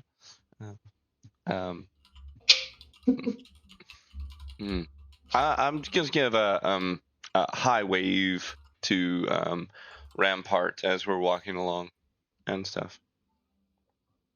You see him like as you sort of give him a wave, you see him like stand up very excitedly and wave, and he hits the table, knocking over the board. And you see this elf. She yelled, "Rampart! I was two moves away from mate." Tib does it. He was exuberantly doing the wave, and as he sees this action goes, you can see his whole body like flinches, like like someone who's caused an accident somehow. He's like, oh, that might have been my fault. I'm so sorry, chill out. I'll go get the pieces. And he starts grabbing all the pieces up to fix them. As he does, he kind of like sheepishly like waves at you again. Yeah. All right. Good job for you. Yes. Cute nerd. Yeah. You just give him. Good. Now I'm just gonna continue on my group because I'm most interested. I'm most interested in turning in our thing and stuff. So my goal and stuff. But I wanted to be polite and recognize that he was there and kind. Yeah. And so, it looks like he was. Yeah, it does look like he was very happy to see you. Oops. He has a friend. Right. You got friends. So she kind of like smirks and like kind of nudges Tib, like, you made a little friend there, huh? Because I don't think she was around when you like defended him. Yeah. I don't think you were around for it. Was maybe Aesop. Yeah. Well, you were drunk at the bar. I was. Defended him, Yeah. so drunk. Right. Yeah. I was. Aesop met him because you both saw him get kind of bullied by. Yeah. So she like kind of knew of him from when he did the bar scene, but she didn't know who he was. So. Yep. She's just like putting two and two together. You know? She's like, "That's your little friend, huh?" It's an overstatement, I guess. He's another he's another good person, and he has a lot of Seems it. yeah, he's got a lot of honor to him and respect, and I want to give that in turn. So, yeah. Well, he seems very genuine. Just that kind of reaction from the wave, pretty telling. I was quite surprised myself, not expecting that sort of response. But kind, Well, all in so. Just means that it just means you were kind to him, so that's great. Huh. Right. So, So she's giving him props for being nice. Tim seems to be in this weird roller coaster with Cersei. He's like, he's real good, real bad, real good, real bad. Yeah. Well, because he's like genuine, so on people, she's gonna see that he's a good guy. Good guy in certain lights, it depends on the situation. Yeah. Cersei's just like Cersei's definitely like a mother hen type kind of person. Like if someone's a bully, she's not gonna like that shit. Mm-hmm. Yeah. I don't know what happened to your stream, Nick, but it says stream paused or minimized. Oh, it's probably because I alt-tabbed on accident. There it goes. There you go. Ah, there it is. Yeah, I alt-tabbed I just like alt-tabbed from the stream, I guess. So I did that. Yeah. There we go. All right. Let's head back to our and collect a reward. I'm interested to see what we get for this. Oh, I did forget. I did percent forget. off at the bookstore. Sorry. Speaking of reward, I did forget this. As you were leaving, Lang would, as you guys were chatting, Saoirse, as a reward for completing it, she will hand you this like, it's a roll of, it looks like almost turf, kind of wrapped around itself, probably about like that big in diameter. Okay. And she hands it to you and says, she goes, this is grower's tape. So you can cut a section off of it and lay it down, and the tape will decompose into fertile soil and rapidly grow various different fauna from it. So I'll send you like the deals on it, but basically it's like this, like you can cut a section of it, and you can use a certain amount of sections to get different effects. And like it'll grow into a couple different items that you can, like not items, but like plants. So cool. There's some crops and there's also like some good berry and stuff like that you can get from it. So that's interesting. I did also, all those other items you guys got, I did put into your party inventory. You guys can divvy those up how you want. I know, Lulu, you had the permanent parchment. That's just in the party inventory. You can just take it out of there if you want to, but I just put them all in there as like cool items. Just move that to your fancy inventory. Whoa. I didn't even see these. Yeah, where'd we get this aura dust from? I forgot. That was from Raquel. Aurora Dust. That was the reward for the Lorehold quest. Ooh.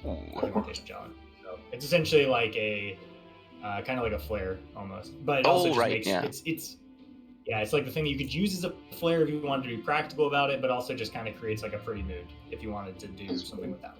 Neat. So, yeah, I mean, if I can take the turf. Oh yeah, definitely. yeah. Yeah, you guys sort that. You guys can sort that out amongst each other what you want. There's, I would say I think there's the other stuff. I don't. Yeah, you guys can sort out who wants what from there. They're all pretty like, none of them are like crazy powerful items. They're all just sort of fun little trinkets. So, cool. But you guys head back to the bookstore, and yeah, you can see it is still very busy in here. You'll see there's a few students in line still. Getting stabbed? Yeah, you can see in there right now is you can see there's this Warforged, wizard kind of in there, and you can see like she's like going in and like stabbing, but you could just hear like a dinking off of the metal as he's just kind of like standing there unaffected. As a lot of the other students in line behind him are kind of like sort of rubbing like their wounds that they got from Spindra. And you I can feel like it's a skill issue at this don't roll terrible on it. You can see, I'm just going to show a few other students in here. You'll see another student. She's got a bunch of tires in her background and these like mechanical arms that she's got, and she's kind of like going through this. It's like this big stack of like huge parchments and stuff. You can see her kind of with the mechanical arm kind of grabbing various ones and like looking at it and then putting it back. Every now and then you'll see like this big puff of like black smoke puffs out of the arm, and like students near like cough really heavily as it sort of like exhausts, like it's like doing this, like it's like malfunctioning a little bit. So she's gonna look at that and be like, what's so nice about that? Hope she doesn't go into the forest with that thing, she might pollute it. Probably should really get that looked at, you know. I don't know, either a medic or a mechanic. Well, What? by the looks of her, she's probably an artificer, so she deals with that stuff, but I don't know very well, we'll see. Well, if that's the case, she's probably pretty bad at her job. Hey man, she's a freshman. Give her a break. She smokes out. Yeah. And you'll see in line, there's a few other students.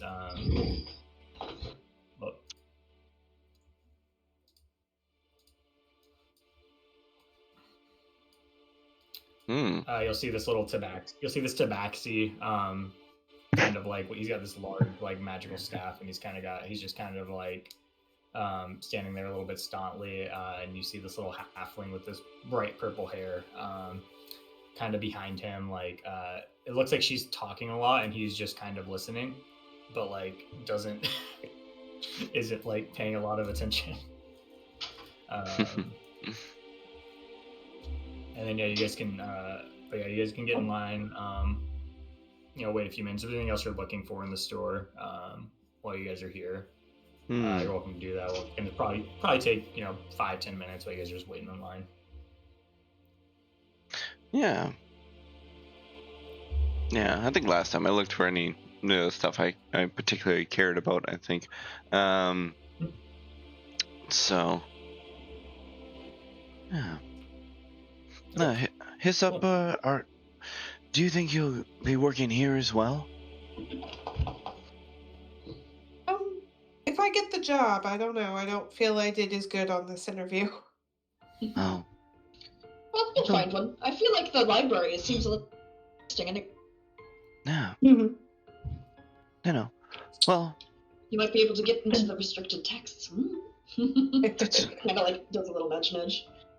It's an interesting option. Exactly. But also having, good idea of inventory here is pretty important as well. I think this would be pretty nice to have in your back pocket, if nothing else, just to be able to offer as suggestions for your friends. Purple-haired girl's cute. I didn't see her before I left her. If I can. She's gonna look. Saoirse's gonna look at the purple. Be like, "Hey, look, you match." She's cute. She's cute. She's very cute. Not my color, but I was gonna ask, do you like green, but maybe purple too? I think I do like purple too. She obviously, she has the petal and all that stuff. We'll see. You never know. Maybe she'll just. Maybe it's a sign that she has a hyssop flower. Eventually, she'll fall in love with hyssop. We'll see. Tib will look for his and pull out his water pouch and hyssop. Saoirse, you seem pretty thirsty. She's gonna give him a death glare. Like, it only works when I do it. yeah, no. So he just looks at him and be like, "You're really pushing it today, aren't you?" You know, some days there are more trouble than others, and you know. But you know, if whatever you need, I'm here to help, and you know, and some days. She didn't say anything. Like, I was just talking about that. What are you talking about? Come on, that's what Tim lives for. You know, he's there. No, He's no, she didn't say anything about like the purple and the hyssop thing. That was just Holly talking about. But she did like nudge and go, "Hyssop, look your color." Noah, can you, as you're kind of walking here, can you give me a either investigation or perception check as well? Investigation or perception? Yeah. Oh, yeah.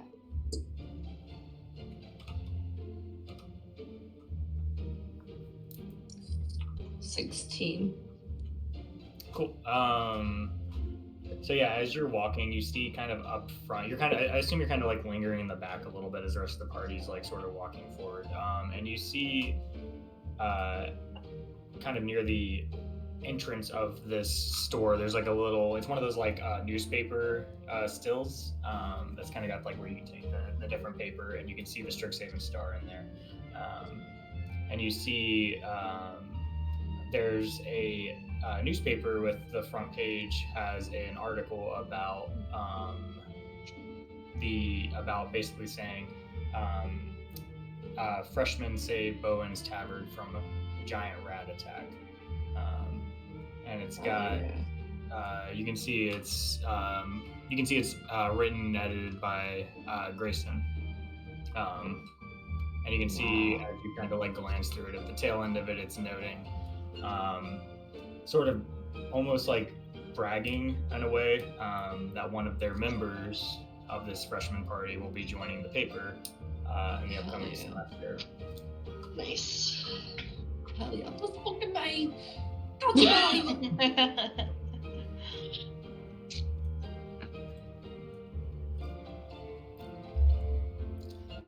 So yeah, after a few minutes, 10 minutes or so, you guys kind of wait in line, and you'll see everyone start dissipating. You get back up there, and you see Groff is kind of standing there, looking a little bit more worn than you guys saw him this morning.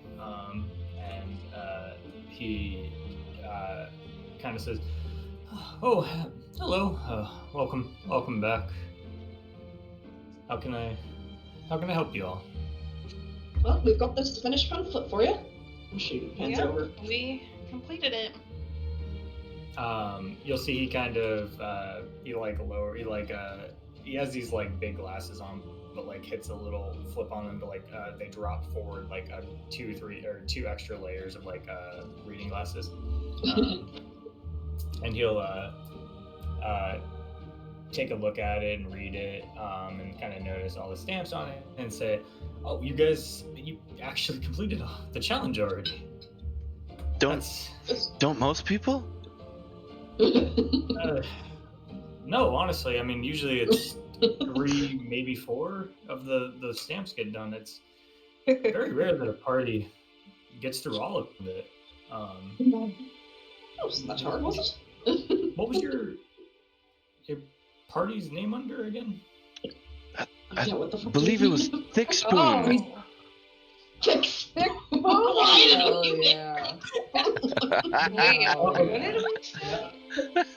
I'm sorry, was that with 1 C or 2? Absolutely, two, of course, yes.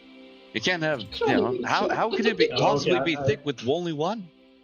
Well, there was another party that was thick with just 1 C, and so I wasn't sure that was yours. Well, we're better than them, obviously.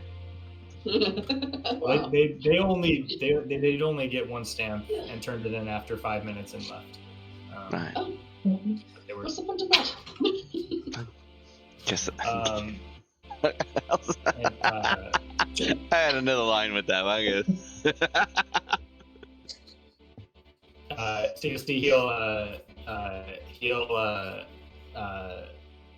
he'll like kind of smile. He takes it back and says, "Well, it's incredibly impressive.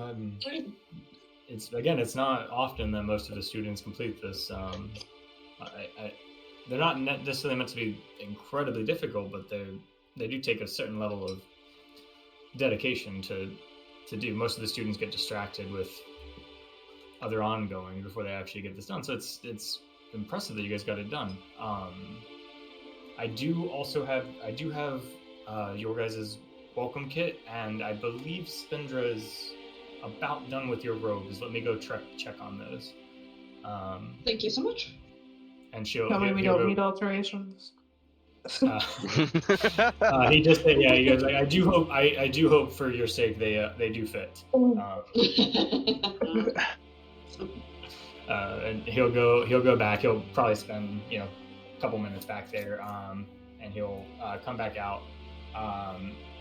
And he's got you can see he's got like this sliding rack with your guys' different robes on there, and he's got on the bottom it's got these boxes for each of you, and he'll sort of hand you each one of these and kind of hand you guys your robes, and then so what I would like is each of you kind of describe. So you guys, before we started this, like you kind of gave Spindra a little bit of like direction with your robes, but now that you're kind of donning them, I would like you to kind of describe these robes for everyone, so that we kind of get an idea of what these things look like for you guys. So let me go ahead. I guess Tip's not here, but I'm here.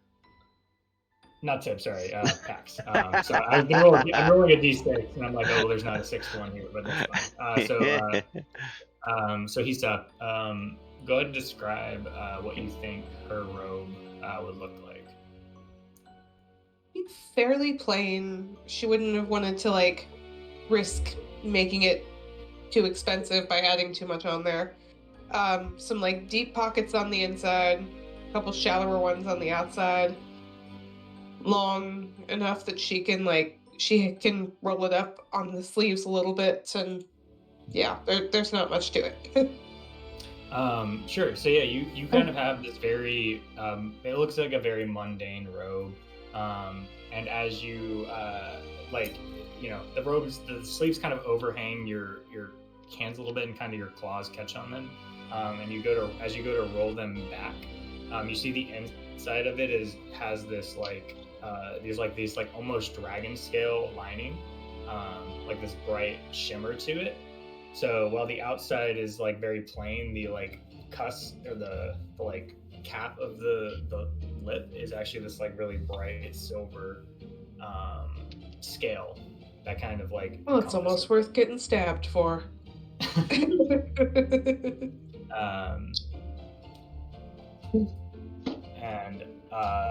So that robe, so the way it'll work is it's basically a magic item. It will, once per day, you can basically give disadvantage to one attack you get. So that's like a reaction. Ooh.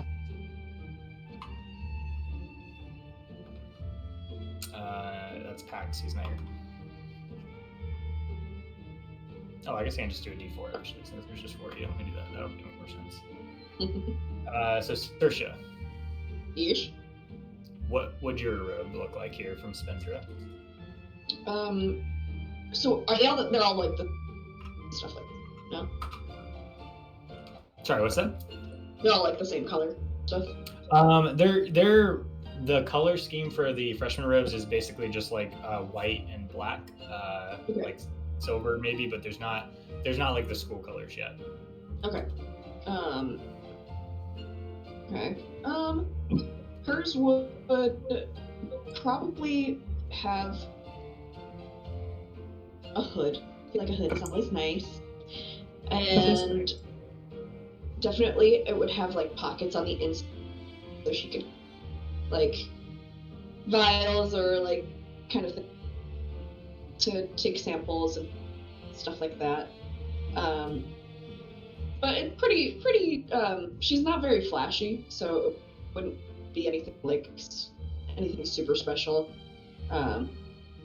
Maybe like she asked for like a screen like lining or that just for her own preference. But other than that, the flashiness probably wouldn't be. It would just be like utility.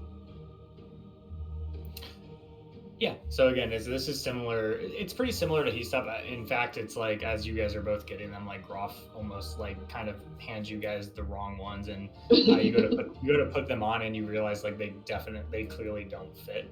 Like one of you is it's either taller, bigger, broader, whatever. They clearly, and you guys have to swap because they look so similar.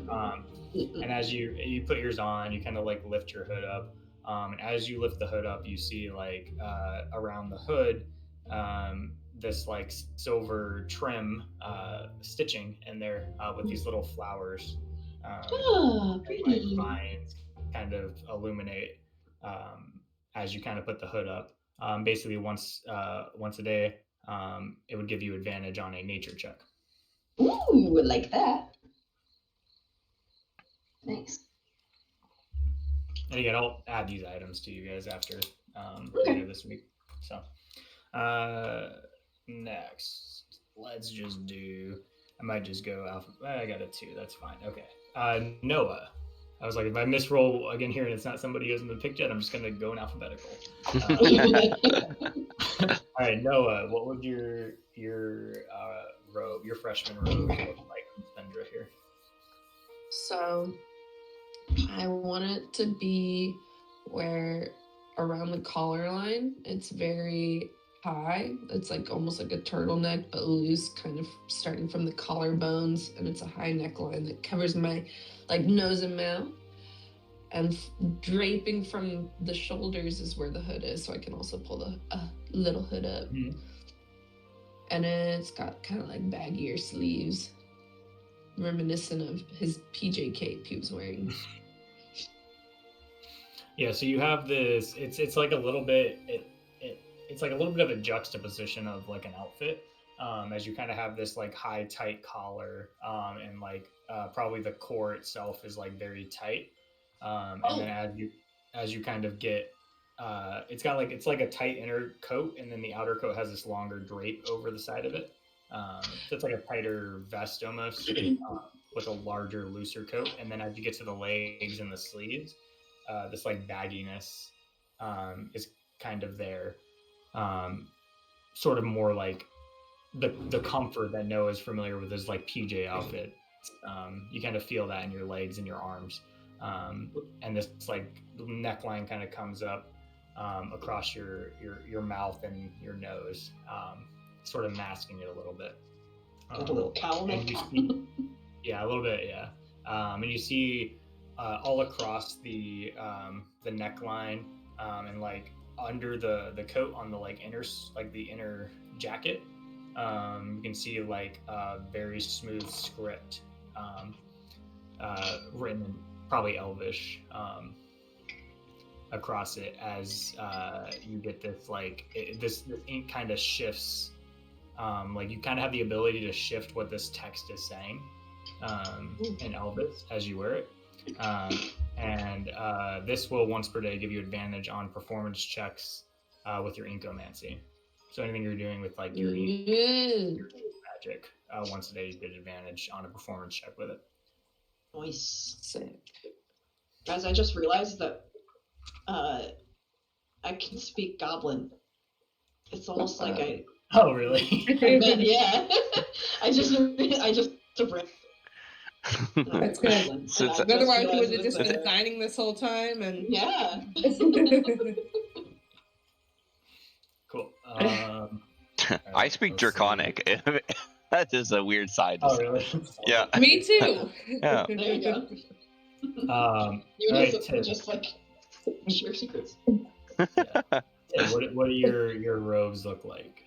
So, the overall shape is more fitted, but it's designed to go over the armor itself. I'd say because she sees that I'm more combat focused and stuff like that, that the top and pants would be in 2 sections rather than as an entire robe. There's almost a pseudo from the shoulder across the chest pin area, which at current it shows a small pseudo sort of layered, not layered exactly, it's sort of a ruffled wavy section of cloth. It's just there as to show that this is a pinpoint for a cape in future, but it doesn't currently have a cape attached to it and such. The underlining, like under the arms and stuff, is black and such, but the general gist of it is just white on the outsides and things like that. Aside from underneath the pinned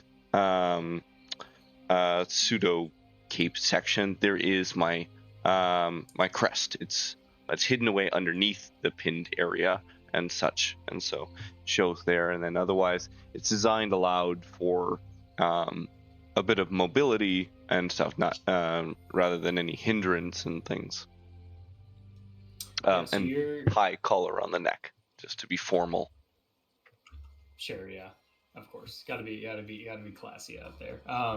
Yeah, you get your armor, your robe actually comes in like, it's almost like a couple of different pieces as you kind of like, you set it on and it sort of falls in between these larger segments of your armor, like your elbow and your bracers, your shoulder plate, your chest plate. You kind of see where it sort of settles in a couple pieces. But as it all kind of comes together, you end up in this very beautiful dichotomy of this like bright white and maybe gold armor, as well as this like black robe sort of filling in the blanks between there, with your crest covered, but still you can feel the robe almost like in the area where the logo is. You can feel there's almost like an embroidered. She matched the embroidered logo on the backside with black stitching as well, so that it's almost got a faint outline of your emblem there still, but only as you want to show it in a way.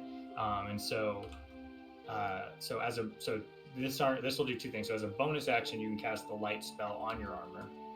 Cool. And then while that is active, once per day, you can choose anyone else other than Tib, and you can give them advantage on a saving throw. Yeah. Nice. And so basically, yeah, as you kind of like turn that light on, you'll see that chest plate where that embossed symbol, you'll see your symbol will actually glow through the robe itself. Okay. I'd be good for friends. Okay, wait, I do want to say, now that I'm thinking about it more, I would like hers to kind of like cinch at the waist but have arms. Have what? Just a little bit, like... Sorry, I heard cinch at the waist and I didn't hear what else. Oh, and then have really flowy arms, that's all. Just like shape, yeah, not sure. just Okay, like I got you. That's all. Okay. Yeah, I know, it's got, yeah, you can see it's like that it's got that loose fit. Yeah. Kind of extending as it's like tighter, it's tight here in the waist, loose, kind of tight in the shoulders, and then as it extends down the wrist, it gets kind of flowier. Yeah. And then Celestia. Okay. What do your robes look like here? Covered in blood. So hers would also be fitted looking, but still long and long sleeves. She would have a hood with cutout for her ears, so they can stick out properly when she has it up. Maybe CS, not maybe, but I didn't know if I want CS or just Starling embroidered in kind of like a glittery looking thread on the hood. Not like inside, but on the side of it, almost by her neck, if that makes sense. And then it would be like on the outside where it's visible, or on the inside? Yeah, on the outside where it's visible. And then there would be pockets on the outside, but also on the inside for stuff that she's trying to get or sneak or hold in. Yeah, so I think I think your robes are they're similar. Again, they look a little similar to Hisop and Sersha's, but you kind of have this personalized embroidery on the cuff, on like the cuff link of the neck, the collar, not cuff link, the collar of the neck, where you see the CS, and then on the inside it'll have the Starling actually written there as well. And you have this, it's sort of like this very smooth light coat, but as you can kind of like, there's a single button kind of connecting the pieces together, and as you open it, you see this, like, there's a ridiculous amount of pockets along each of the inner straps of the two coat wings, that have basically, and they're all different sizes. Like some of them are just vial size, like you could put like a vial in there, but it wouldn't move around or rattle. Some of them are a little deeper. You kind of have like this, rogue. Yeah, you kind of have this like inventory stock of pockets that you could use, and this will give you advantage on. I don't know if it's exactly medicine, but basically a check, whatever check it is that you need to do to make like potions. That's what it gives you advantage on, is when you're making a potion, you can use advantage on that check. Awesome. So I had it as medicine. I don't know exactly what it is, but that's whatever it would be to make a potion, essentially. And it's a once a day again. So awesome. So yeah, you guys kind of get all these robes, and like, there's some fitting rooms off to the side. You guys can kind of go put them on and try them all out, and kind of come out looking like a complete party. And there is also embroidered on your guys' chest plate, there is a little logo that does say Thick Spoon as well. I don't know why we picked that. I know. I feel weird. It's for the scoop. It's a name to grow into, and I think we're doing a good job.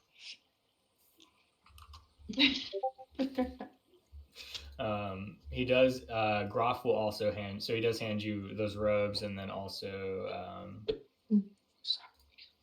gives you the these little boxes here. Most stuff in there is kind of mundane. It's like there's some, like, you can see there's like some general textbooks. Like there's a textbook for the physiology course that you guys all have to take. Some papers and pens. Various like common things you would need for schoolwork. And then there's also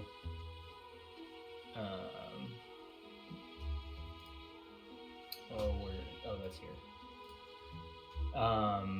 There are also, in each of the boxes, there is a sending stone that acts. So the way this sending stone sort of acts is it's like a pseudo cell phone. So it's an action to use, you can basically send text through this device, and they sort of act. It's an action to use, an action to receive it.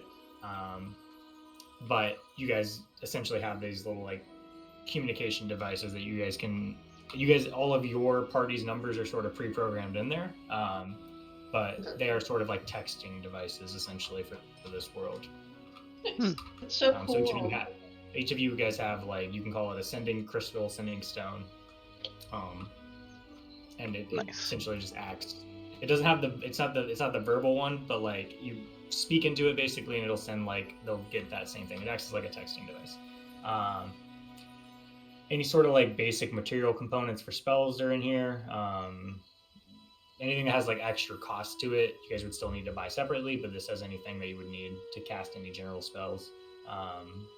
The parchment and quills, like I mentioned. There's a list of textbooks that you would need for each of the different classes. But after you guys pick your courses, you come back here and sort of tick off the ones you want, and Groff will fulfill them. And then you guys basically have this little box it's sort of a welcome box, and it says the Strix Haven Dragon Box. So this is sort of like, it's more or less a gotcha box of a dragon. For Cool. the different guys. So if you guys want to open it now, you're welcome to. If you don't want to open it, you can keep it. You can keep it. But hell if you guys yeah, wanna let's open them, this. they're- Oh my gosh. Can Celestia, she's gonna make a group chat and send. It's gonna be a burning leaf emoji and then guys, and she's gonna say, "Get it, LOL." Like, hi guys. she's gonna type all that out. So you guys get one text. It's just a burning leaf. A couple minutes pass, and then you guys get another one that says "Get it," and then a couple minutes pass, and another one, "Hi guys."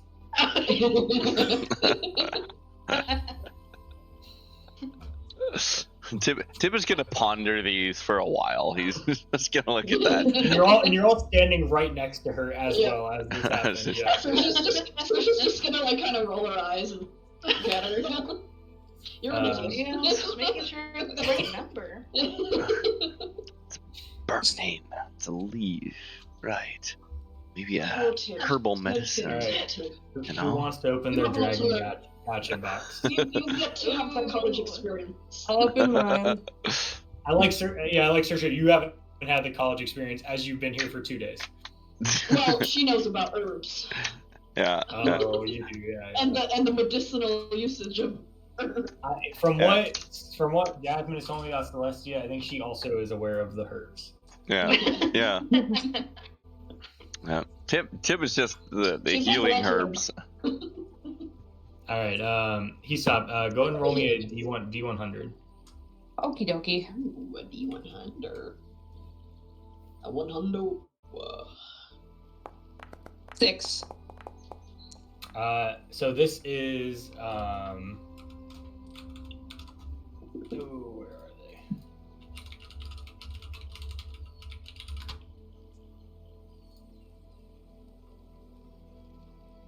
they? So you get you see this like black, it's like a black necrotic looking dragon. Its chest has this sort of bright green light that's sort of pulsing, and you see like around its base is this title block that says Beladros Witherbloom. Ooh. And so this is the dragon that founded the Witherbloom school, and this essentially it requires attunement, but it has 1 charge per day, and it basically just can add a D4 to a nature or survival check. Nice. Whoa. That's handy. I want to open mine. Yeah. Go for it. Give me a D. Everyone, yeah, give me. Let's go. So, Saoirse, go ahead. Yep. Give me a D100. I just want to go one at a time, so I don't have everyone rolling. But 38. Celestia can just go last. She's too busy typing. Yeah. 38. Let's see that one. So you get. It is this bright, like very. It looks like a lot tankier than the Witherbloom dragon. It's like a bright red with like gold plated like scales kind of running along it. Its chest is this like bright white, and it's mounted on this like old ruin. And you see at the bottom it does say Velomachus Thorhold. And this is the elder dragon of the Lorehold school. And this one, again, same deal, requires attunement, but it would give you a D4 on history or religion checks. Ooh. Okay. You guys are welcome to trade these, try to trade them with other students, whatever you want to do with them. Neat. I got a 46. 46. That is actually the same one as Saoirse. So Yay! you both kind of open up this. I was gonna trade it with you, but you. I got the one I wanted.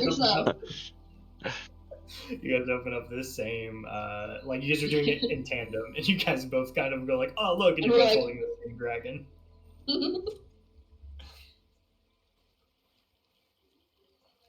Celeste said she was gonna go last. Noah, you want to give me a D100? Unless you want to keep yours sealed. I'm sorry, that was a D4? No, I'll yeah. open it. Yep. Cool. Give me a D100 and let me know what you get. Okay, let me tab over. Oops, that's a 20. Door dashing aloe vera and tissues with lotion because my face is like raw from blowing my nose so much. Oh, I hate that. Right, and it was for history and what was the other? Religion. Religion. Oh, I like that. Religion. I don't get to use that roll too often. Religion. 50. Religion, it must be a druidic thing because I don't think I chose it, but I have proficiency in it. The religion of wood rot. Yeah. Probably would have picked something else like animal handling. Actually, that's really good for me because it shears up my world my. Plants. So. You don't pick animal handling. Animal handling picks you. Yeah, fair. I guess I don't need it if I'm doing all nature stuff with the baby. I was gonna say my plants or my animals are just plants. So yeah, sweet. What'd you roll, Lulu? A 50. Damn, right in the middle. I think you also might have got a lower roll. Oh my god. Yeah, you also get a lower roll dragon. Yay! They're all equal percentages. You guys are just rolling in the same. So yeah, it's essentially it's a tune. What's that? Oh god. Okay. And again, if you guys find other students, you guys are welcome to try to trade these with other students that may have different ones. But so you also get a lower roll towards another. With the elephant guy because he'll power one if he doesn't. Yeah, and I'll just basically roll for them to see what they get. So, the lower hull dragon Lulu, if you missed it, was basically it's an attunement slot, but once a day you can basically add a D4 to history or religion check. It was a red dragon. And then Celestia. Hey. Give me a D100 and don't roll a 36 through 53. Okay, 28. Yay! Good job. 20. 28. Cool. 28. Cool. Where's that guy? So you. Wouldn't you know it? It's also Laurel. It's surprising. Actually, they're all actually. I take it back. Your dragon actually. It looked like it was Witherblooms, and then you look at it again, and it actually is just Laurel. Just Laurel dragon. No, yours is. You see this dragon with 4 wings that are kind of 2 very large ones, and then 2 smaller ones kind of coming out of its waist. And you see these wings are sort of these. There's 4, like each of the wings has these individual like flaps versus being one interconnected piece. And you see it's got its tail wrapped around this like bright blue spire. As it sort of climbs, it's sort of climbing the top of this with this bright blue head and this mane stretched behind it. And it as you're kind of watching it, you can kind of see it's like you can see like the wings are almost shifting in like different patterns and then out of like what you can see, like the patterns of the wings are almost shifting. And this at the base it says Tanazir de Quandrix, the Quandrix dragon, the elder dragon. Ooh. Cool. So this one essentially, again, same thing, 1 charge, D4 to investigation or arcana checks. That's a good one. Oh, G4, okay. So yeah, you guys kind of get these. You get these little items. You get this book, and then Groff. As you guys are kind of like, we'll see what Pax opens next time he's here. But you guys kind of open these little items, and then Groff will also say, and so that's just the welcome kit for completing the challenge, though. We do have another reward. We usually this is meant for this is something for the older students, but we basically will allow like the dorm rooms you have. So the older students, once they kind of move out of the freshman dorms, are able to customize their rooms. For completing the orientation challenge, it shows enough promise, and we want to make sure you have a comfortable space that you're living in. And so we'd like to basically, if there are specific elements to your room you would like upgraded, or if there's certain accommodations you would like, we will make upgrades to your rooms to feel more like home. So currently your guys' rooms are sort of these very, it's just kind of like a cabin space, right? Like it's very standard, like you go in the room, it's like a dorm room at college where you go in there, there's a desk, a bed, very mundane, very basic. What Groff is offering you here is essentially like upgrades to your rooms to whatever sort of like aesthetic and whatever sort of like accommodations you're looking for. The limits would just be like, you can't have your room be like, oh, the floor is made of solid gold, right? But like, if there's things you want in your rooms to kind of make it more productive to something you're trying to do, or just something more comfortable that you're more, feels like a more safe space. That's kind of what's here. So he'll kind of like, he'll say, and you don't have to tell me right now, but if you want to maybe think about it or like talk a month about yourself, if you want the common area to be something specific, that's also, we can do that.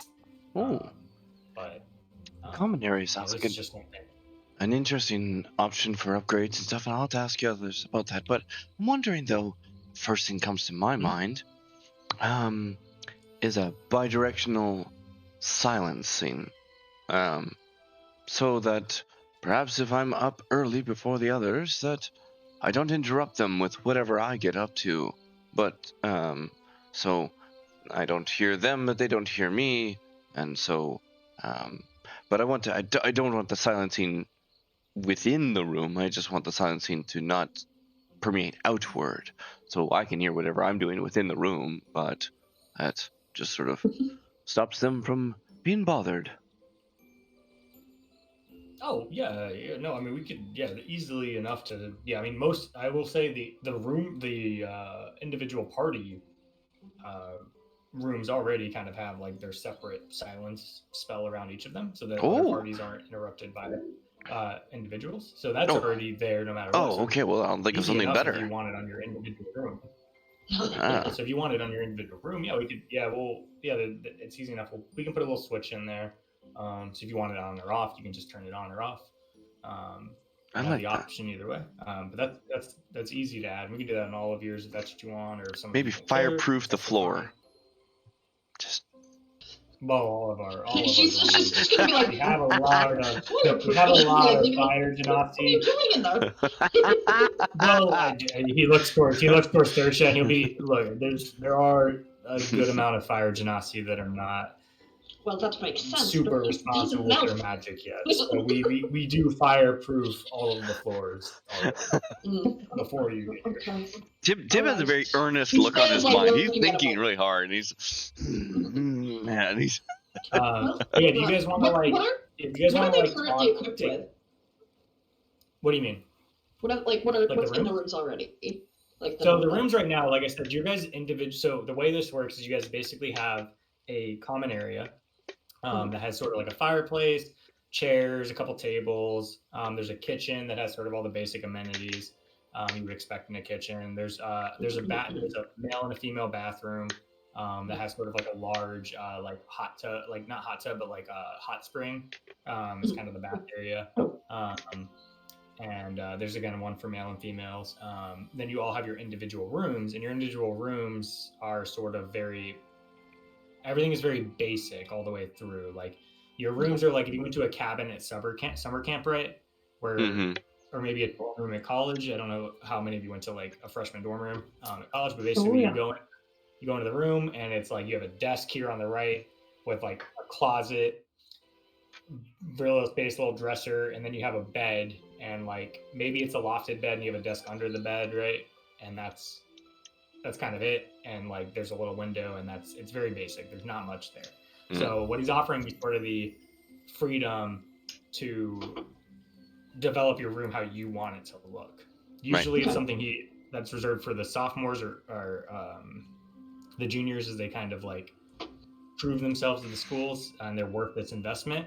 But because you guys completed this challenge, which, as Groff mentioned, is sort of rare, we're special. You guys are showing a promise they're willing to invest in your guys' comfort and ability to. Yay. You guys are feeling as comfortable as possible to progress your magic. I want a hammock. Perfect. Swisha will probably just want, like, I feel like her room, if it would have like the lattice with all of like the ivy hanging down from the ceiling. It would have a lot of plants. It would kind of look like a cottage witch.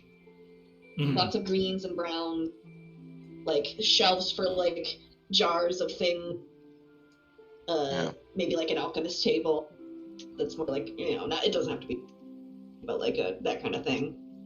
Yeah, and like if you guys want things like, so like the limit here is like pretty wide. I will stop you when you get too far. Yeah. But like, like if you want like a kit of something, right? Like an alchemist kit, right? Like that can be in your room for sure. Like, if Tib is looking for like forgery, like a kit there, right? Like that's also, or not forgery, sorry. I meant forging, like hammering, like metallurgy, right? Yep. If you need something like that there, like that's anything like those equipments are fine. They'll just be stationary. You can't take them with you. Right. Yeah. That's kind of the idea of like the silencing, because if he's working on whatever tinkering with metals and things like that, he didn't want to interrupt anybody and stuff like that, and things. So and so like that sort of stuff is fine. The limit is basically like, I'm not going to give you like. You guys can't say like your bed's made of gold and like I'm not gonna give you $500 worth of bed, right? That kind of junk. But like, this is just like something that pure aesthetic almost for me. I feel like it's just very it's mostly aesthetic. There can be some functionality to it. It is a reward. You guys did this thing correctly. You guys did it. It's meant to I'm a doodle it. So, you guys think about that. You can chat about it too. I gotta go to the bathroom real quick. I'm fine. I feel like this kind of ceiling. Hold on, I'll show. Like, I want this as my ceiling. Not necessarily the bed, but the ceiling. I like the ivy hanging down. That's.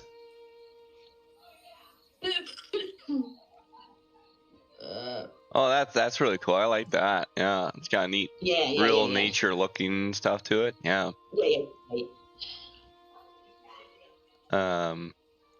For Tib, for Tib, he wants to, he's got his goals and stuff, so he wants to work on those goals while he's got downtime, but he doesn't want to bother anybody, so that's why he's asking about the sound thing. But I definitely want to have like the kits and stuff like that, so I can work on small metal, perhaps accessories and stuff. And he also now maybe this would be something I could work with a couple of you guys, is like he wants to do the potion making on the healer's side, right? He's not making poisons or anything, but he's making perhaps antidotes or perhaps healing medicine or resistance potions and stuff. So and things. So that's something that maybe in the communal area, so you can do it with people, or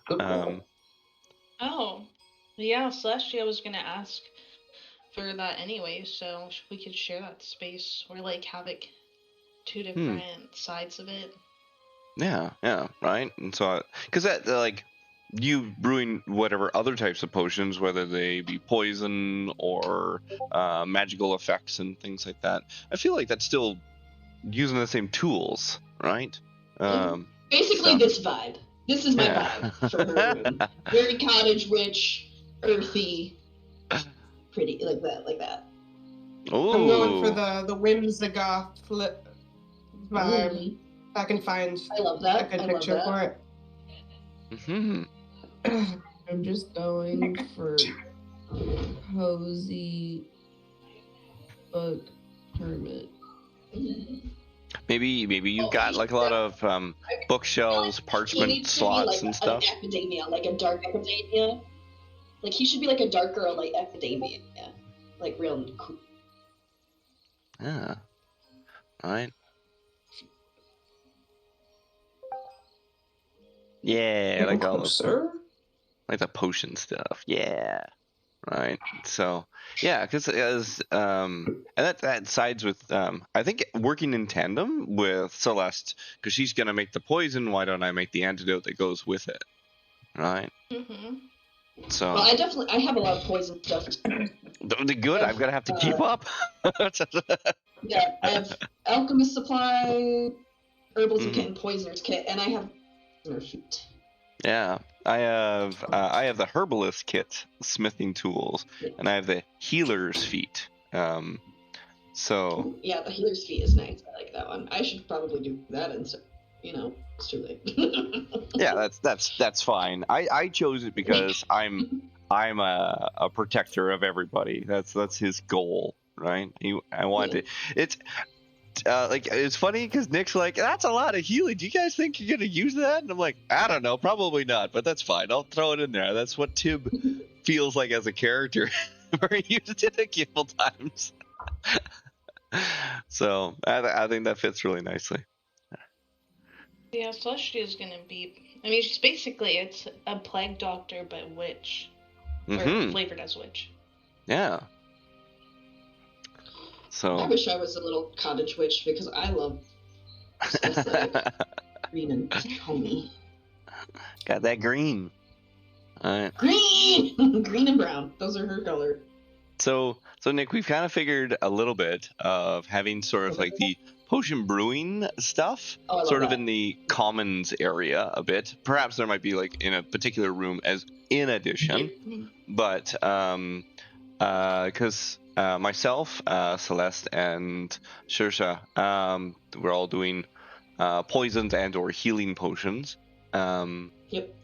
So that'd be kind of nice to have a bit of larger, more functional allowance for that in the common area. And then and then my smithing stuff, I suppose, would be within my room. Whatever I can manage to have in there, something that you have like a whole fucking like forge in your room, like a yeah, like well, yeah. I mean, I would say It like comes down when from you the ceiling when yeah, you what want was, it. like, It goes back up. yeah, like what I would say, like you probably have stuff in there to do like very like practice work and like repairs. You probably couldn't make like full, like you wouldn't have enough space to do like full armor yeah, builds right. and, like, sword I was builds, thinking but, like, along you could do like intricate work, and, like, right? repairs. Yeah, repairs or intricate Small. work, like small things like accessories or something like that. Yeah. Yeah. Right. Yeah, stuff like that you could probably manage. Probably couldn't, like I said, couldn't manage like full weapons or armor, but like again, mundane, like not mundane, but like more small. What about intricate things you could manage? Doesn't have to be initially, but what about like later on? There's the what's the word for it that they used? Enchanting. So they enchant a weapon, they enchant an armor and stuff like that. Would that be a consideration later on that I could do within mine, or would that still be something that we need a bigger facility for? And you don't have to answer right now, just a thought.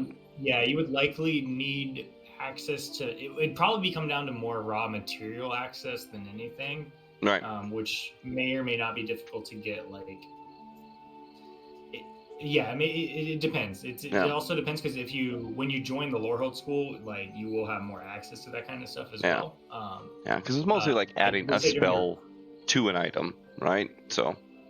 Yeah, like in spelled items. That stuff is like probably more difficult to do.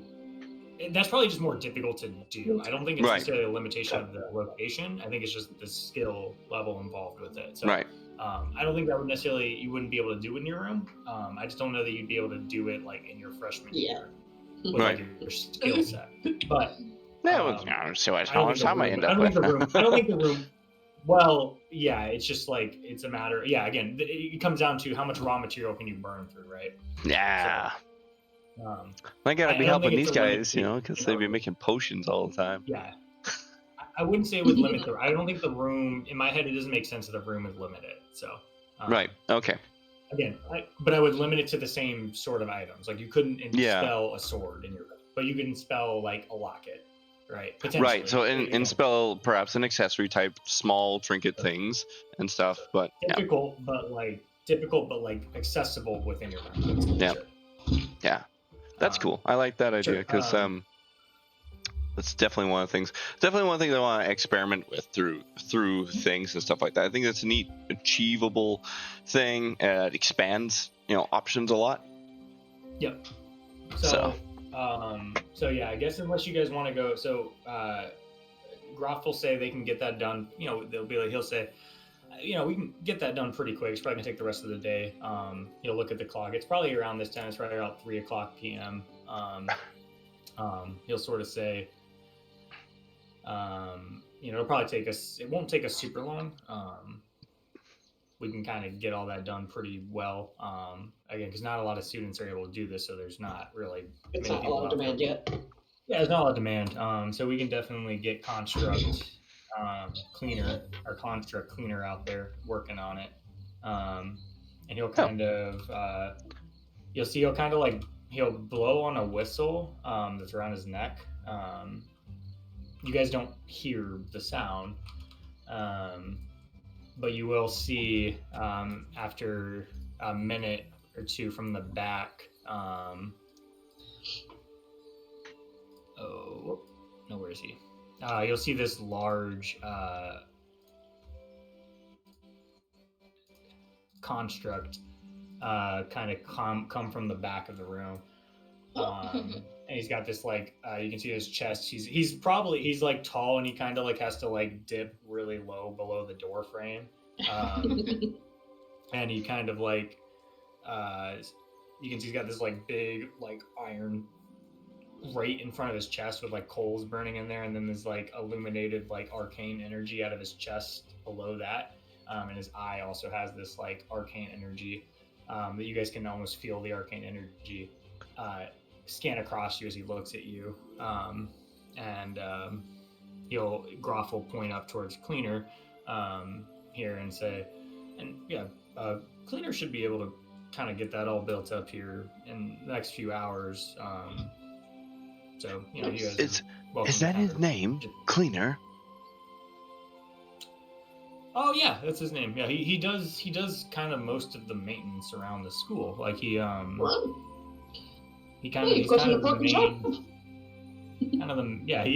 very important to the school. He kind of that's his job, is he kind of maintains the structural integrity of the school. Tim is lighting up slowly as he's looking at him. He's really interested in him. Thank you, Cleaner. So she's just trying to be nice to the. Tim's like, thank you for your service. Sir Cleaner, pardon, would it be so? Would you? Can I have a look? He wants to. He kind of rotates. Groff raises an eyebrow, confused, and this giant unit. Again, how tall is Tim? Shit. What did I have him at? I think I put it in there. Yeah, it might be on. He's 5'9", 170 centimeters. 5'9". Sure. This guy's about 9 feet tall. It's this lumbering. He is still bent over in the student store. And you can see he's kind of you can hear these gears turn as he kind of as the head clicks over and looks at you, and you can see it kind of this exhaust steam kind of burst out of his back as he looks down at you, and kind of just it's almost this questioning look of he's not sure what that means. He's not. Tim has this little starry-eyed look to him. He's like, "That's so cool." All right, he's got lots of neat parts and all the metal work and everything. Isn't he cool, guys? Like, look at all these parts here and the metal work and see how the eye This is one it lights thing up and stuff. That Susha doesn't understand is like metal machines. Like she none of that really is like. Yeah, It your was more like village. I archaic don't think your stuff. village. I think for you, as far as you've been at Strix Haven here, the craziest thing for you is the Magitech. Like, Yeah. so Celestia and Pax came from a village or from a city that was heavily reliant on Magitech. So Yeah. things like clockwork sorcery, like these different infrastructures of like these mechanical arcane entities are more familiar to them. But for you, Susha's it's like, this is a over lot of- her head. yeah, She's your like, what stuff is all the fuck very is that? natural. Yeah. What the?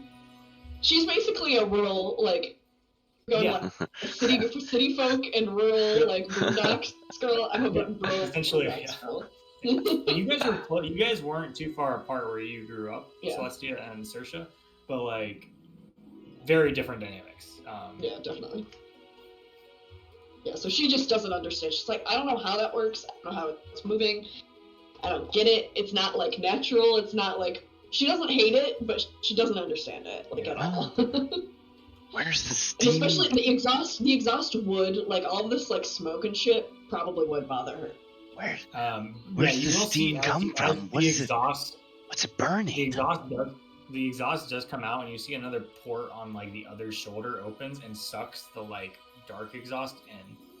Oh, Ooh. well that's Like good. it sucks it back in. Like, Self-sufficient. That's good. She'll like that about him at least. He's eyeing the other girl with the fucking arm. Yeah, hers was not nearly as efficient as Cleaner. Like Cleaner seems like Cleaner's a much different technology. See, Yeah. Saoirse, like this is next level, right? Right, this is good, right? The other There's one, nothing like that near wing eye. right? No, it's hard. Oh, I wonder how long it took them to forge this part. You see how the smoothness of the dome, right? Man. Saoirse's seen Fern Gully too many times. She lives in Berkeley, basically. I know. Oh, You'll see the Cleaner will look to you all, and he'll kind of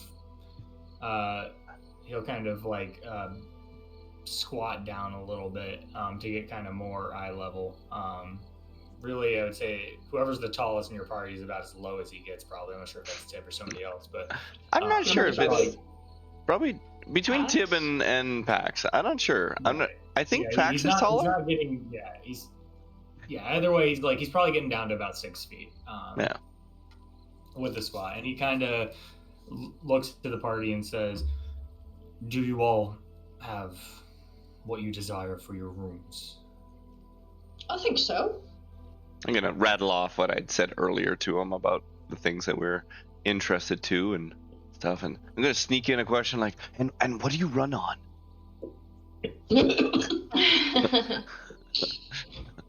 You can't just ask people what they run on. I ask you what you like to eat.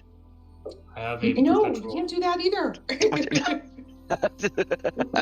I can't. He looks to Hestop and he goes, "What's wrong with asking someone what they run on?" I'm just kidding. That was me. I know it was you. You're the one who. I'm. It's an inside joke. My apologies. It was a Mean Girls Inside of- reference. Inside of what? We are inside of the big. Yeah, but what's inside you? That's the bigger question, right? Like, is it just a big crystal, or is there fire, right? There are multiple things inside of me. There are wires. There's metal. Wires, there's metal. Tib is starting to write this down. Fire. There's multiple.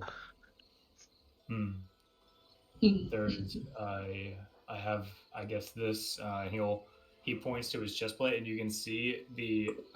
You recognize this? It looks like the same type of snarl that was in the car. The snarls are back. They're in lots of places these days. You can see he has sort of this almost like integrated snarl in his body. Ooh. That's an interesting question. Cleaner, how long have you been here? Like, or rather, how old are you? I'm not sure. I've been here as long as I've been here. I can turn back to That's Groff. very fair. Groff, how long has he been here? Cleaner? Yeah, Cleaner's... I mean, Phone died. Okay. How long have I been here? Spindler looks back to Groff and says, "You've been here for 120 years, Groff." 120 years. Okay, so I've been here for 120. Cleaner, think about 150. Okay. He was here before I started, but he was still pretty new when I started. Phone died. Right. See, the crux... and turn back to the group in more of a muffled sort of handed. Well, see, the snarls, right? That's a technology that the professor is working on, but it seems to be rather new. But that our friend, the cleaner here, he seems to have an integrated one, which wonders, how long they've been working with them and running them. Like, how old is the actual technology versus this taxi guy that we met earlier and stuff? Well, you'll see Groff as he kind of unless you're whispering it. If you're whispering it off to the side, it's not terrible whisper. It's just sort of like away from Cleaner, because he doesn't want to be rude to Cleaner exactly. He has a level of respect to him. Groff hears you saying the snarls are new technology. He'll chime and say, "Well, the snarls aren't new. Snarls have existed before, as far as Arcadia has existed." They're how the worlds, they exist in all the planes. That's how the planes connect to the weave. Oh, okay. Cleaner here does have a very unique self-sustaining snarl within him, and a core. I'm not sure what, if you're talking about Ponsky. He has a similar device, but it's a little different. His was manufactured, I think, by what's her name? He's the Loxodon. Right. Cleaner's here. It was actually just kind of there when we found it. From when they found him, the elders found him, but sort of part of his construction. They found him. So they don't know they found the husk. They found the husk, the chunk of metal. They forged it into Cleaner, but they Gotcha. Okay.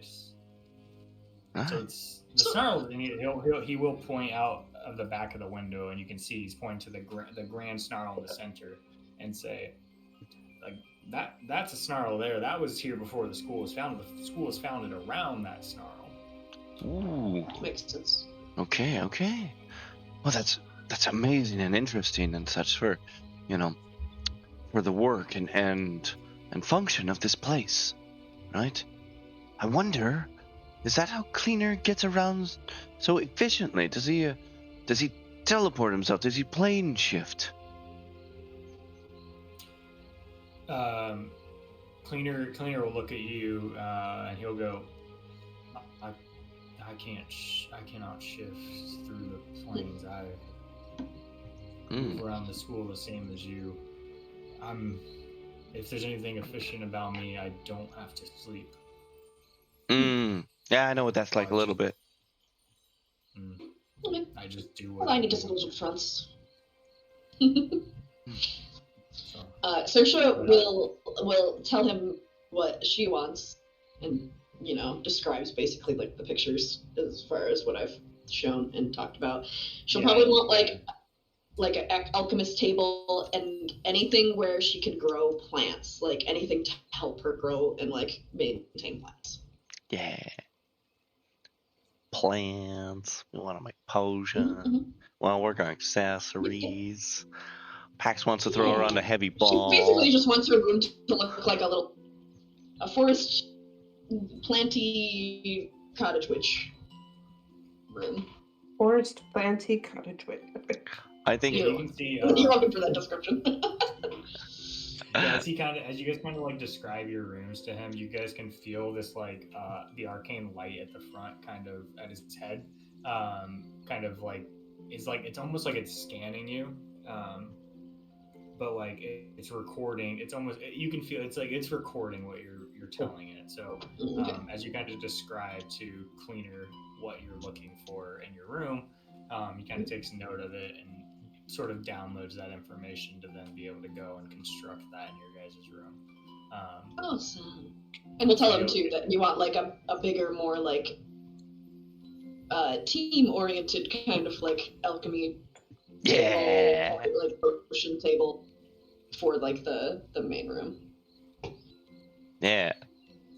Team help. Yeah. We've been making stuff. Yeah.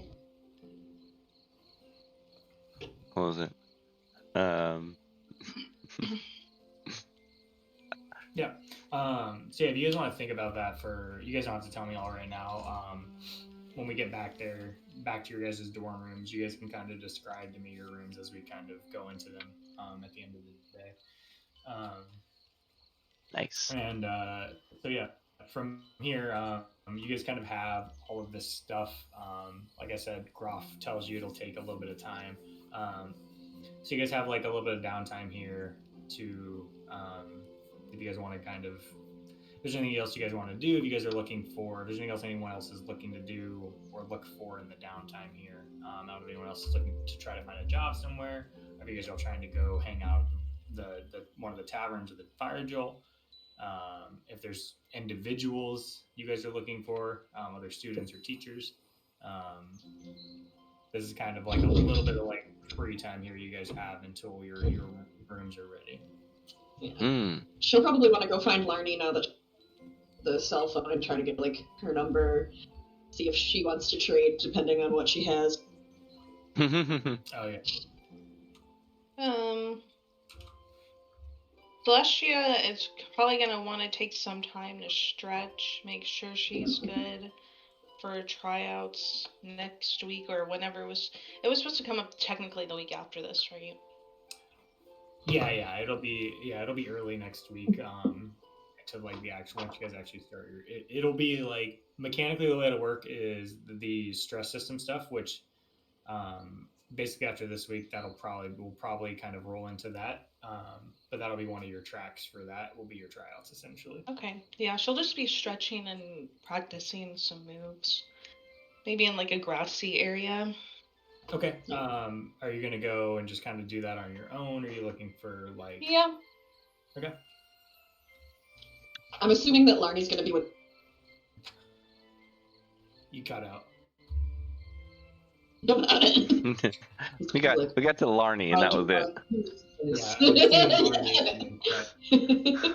I assumed you said Larnie. You're assuming Larnie will be with Melathrone Thorns. Yeah. Oh, you didn't hear me? Oh, sorry. Yeah. No, that's why I said you cut out.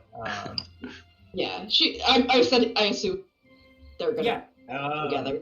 Yeah, if you want to look for, if you're looking for Larnie, yeah, go ahead and give me Celestia, if you're looking to just go and practice in like a field somewhere, you have the option of either doing it, you could do it here in the fields, you can do it in one of the gardens, if you want to find a spot there, or you're welcome to go outside and go back to like the Archway Common area, where there's like a bit of a field. A bit more space probably than the gardens, but if you want to stay in the gardens kind of near everyone else, you're welcome to do that too. You guys do have these sending stones now, so like something popping up, you can reach out to each other easily enough.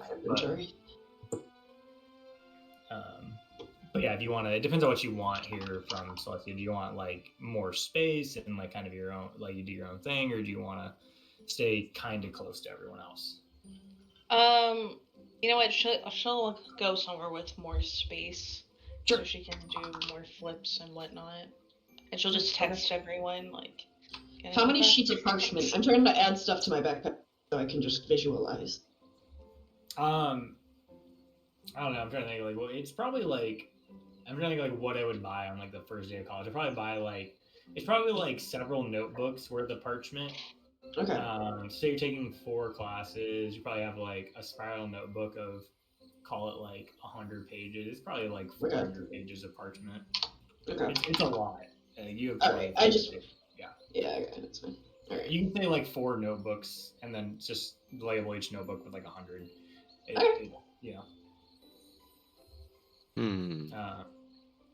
Okay, sure. So yeah, so let's see. You head out to. You're gonna head out to the Archway Commons. Let the group know you're heading over there. So you kind of head out to these fields.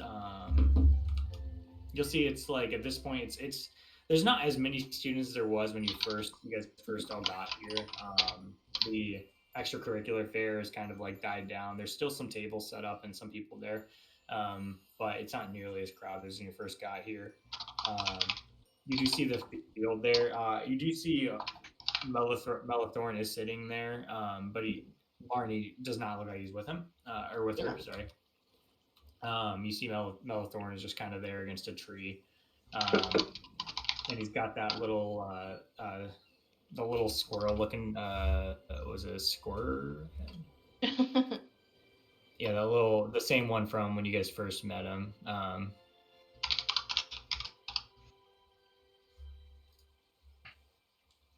But yeah, it's like a little flying squirrel. I think it's called a squirrid, if I remember correctly. I don't remember anything. But I'll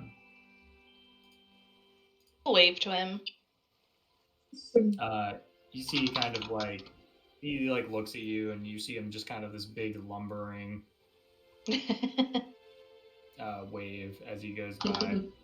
And you'll see he kind of goes back to like just sort of like petting this squirrid, and like kind of you see him noting in his book as he offers like various food to this squirrid, and he either eats it or doesn't, and he kind of like takes a note accordingly, like what he likes and what he doesn't. Oh, that's cute. And yeah, you can kind of go out here and do some practice. Go ahead and give me a performance check. Okay. Fuck, I forgot I have +0. I got not 20. Let's go. Nah.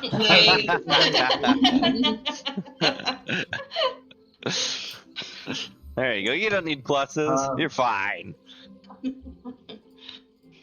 So yeah, on a nat 20, yeah, you are kind of in you're in a bit of a flow state. Like you feel good. Like you came to school here wanting to like do a lot of potions, focus on that, learn a lot of magic. But despite all of that, the cheer squad stuff, despite how much your mom pushes that on you, it does feel natural. Like it feels like a safe space for you. Like you're good at it. It's like a calming center for you. You've gone through a lot in just the past 2 days of fighting like rabid rats, these mimics latching onto you. Everything here has been a lot more than you thought you signed up for just coming to the school, and you died kind of once. are out here in this field, and you kind of feel this. Yeah, you've already died. Like, you died once, and you feel this like centering calm as you're kind of out here doing this routine. Yeah, you see off to the side Xanthar, the guy you met at the cheer squad table. Oh my god, I totally forgot to ask Noah to use prestidigitation on me. Oh yeah, you're so covered in The mud. mud? I fucked my outline. I mean, you could say you got a shower first, but alright. She can't. The dorm You're room just going for it.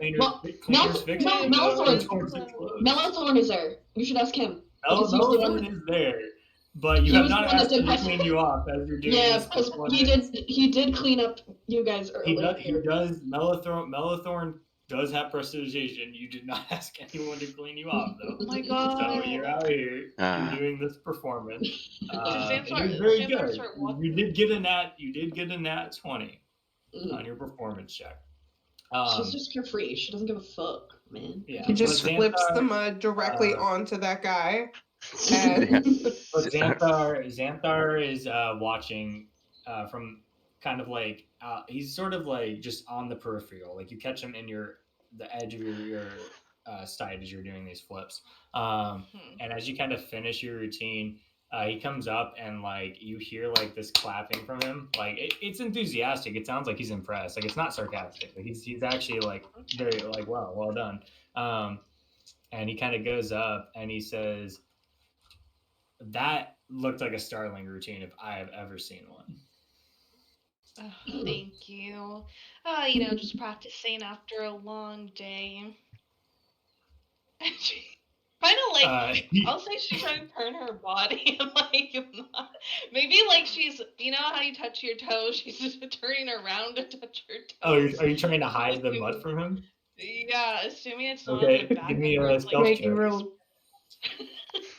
Give me stealth. Okay. Oh my god! Only just now remembered she's covered in mud. What'd you get? I got a nat 20. Nat 20, Holy let's shit. go! Ba, ba, ba. Yeah, he rolled he rolled a 21. What's your total stealth? 22. 22. Ooh! Okay, you beat him. All right. She just assumes it's like bronzer tanner or something. Yeah, so you're like Glint of you the shift your sunlight. body away. Yeah, you shift your body away from him, and like kind of are able to sort of mask this mud, and as you're doing it, are able to kind of like you. So what's your like as you see Xanthar walking up? Like, what is your immediate like? What is Celestia's immediate gut reaction to this guy?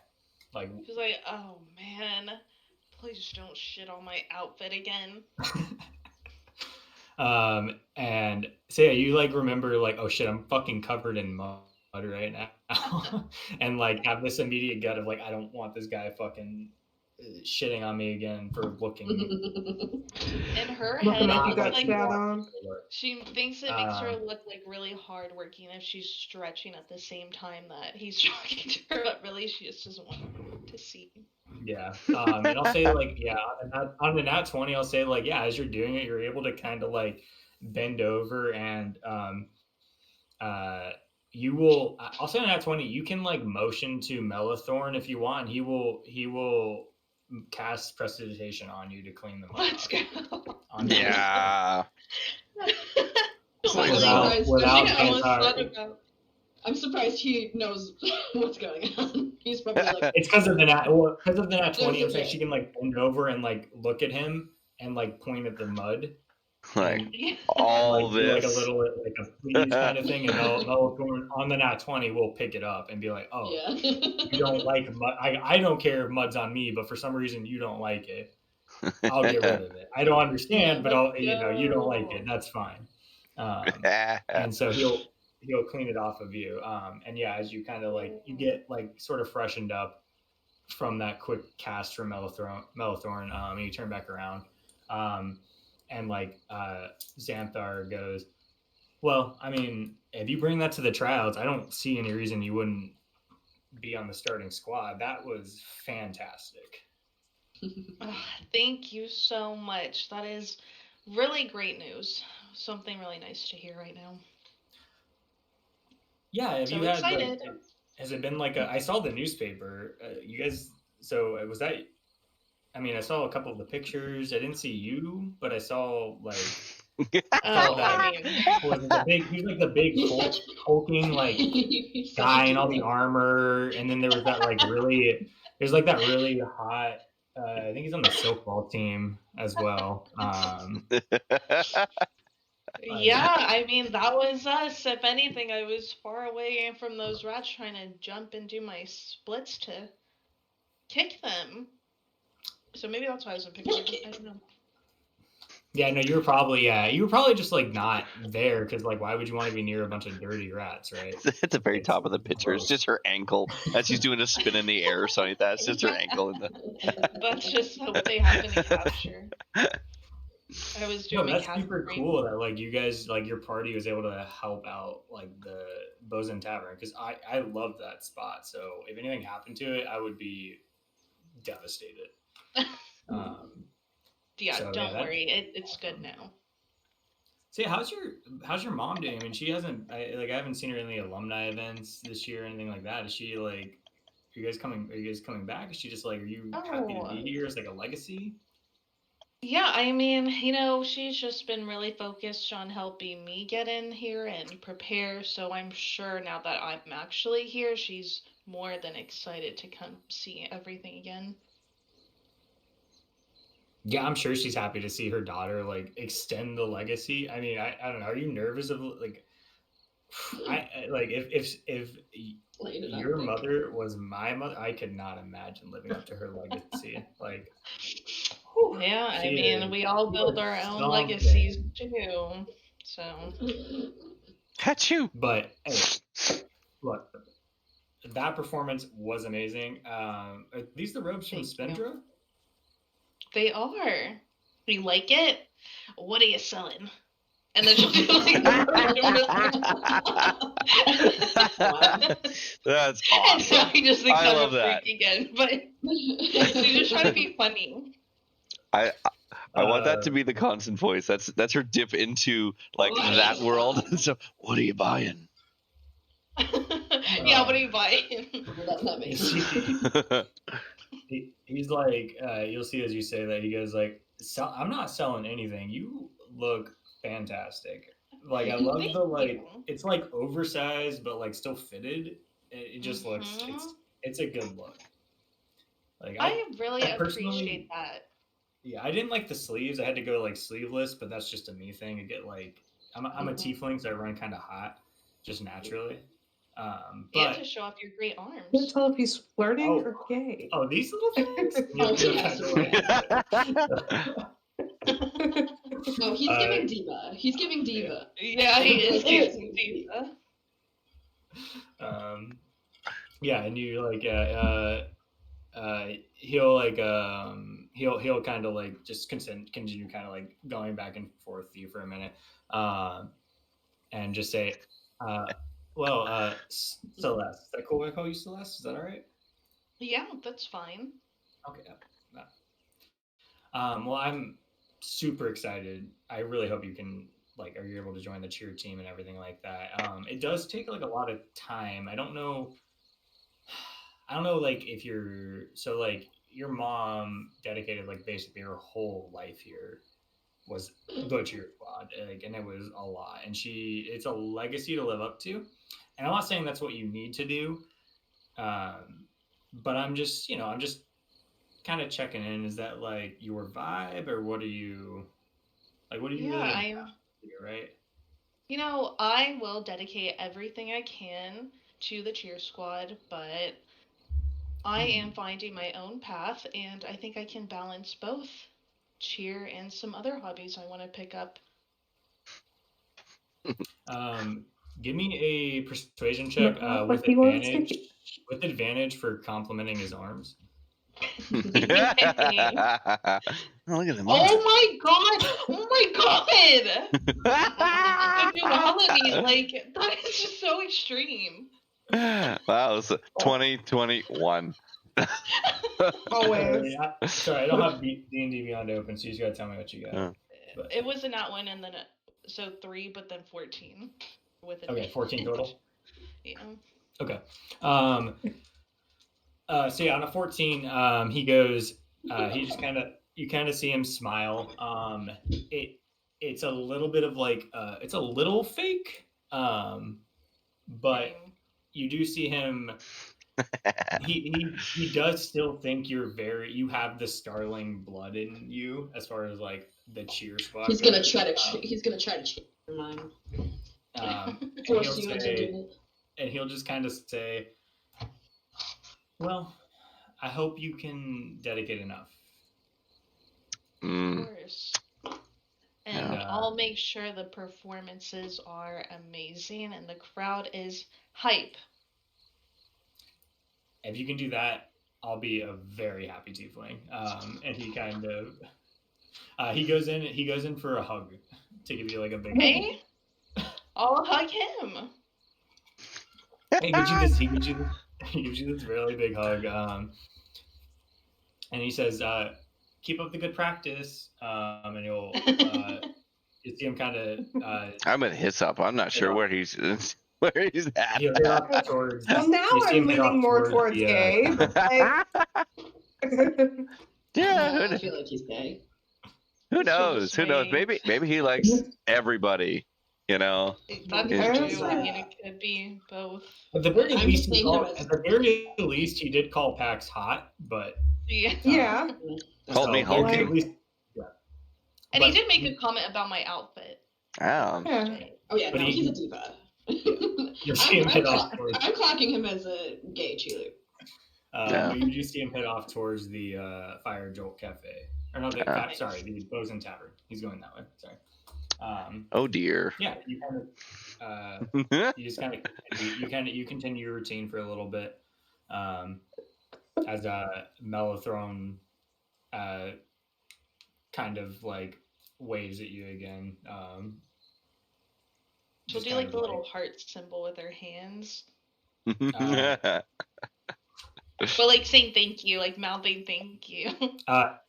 he will run over to you and cast Healing Word, as he's like, "Are you all right? Is your heart okay?" Oh wait, no, yeah, it's fine. I was just thanking you for getting me all clean back there so quick. Thank you. Okay. You did this, and he does the heart symbol. I thought Yeah. you needed Yeah. help on. Oh, you know, Sorry. if you see me doing that, it's just a way of saying thank you and showing a nice little gesture. Oh, okay. It's okay. And you'll see he will clunkily like put his hands together, and like he does the heart symbol with half, but the other hand is still like a circle. He kind of does it back, and you see the little squirts like on his shoulder, Oh. as he kind of does that gesture. And then from there, we'll go back to the rest of y'all in the biblioplex here.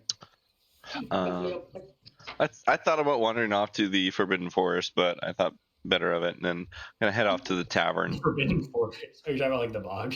Yeah, I was like, nah, I just because like Tim's just trying to like figure out like what to do with himself to achieve goals and things, right? That's all of his objectives.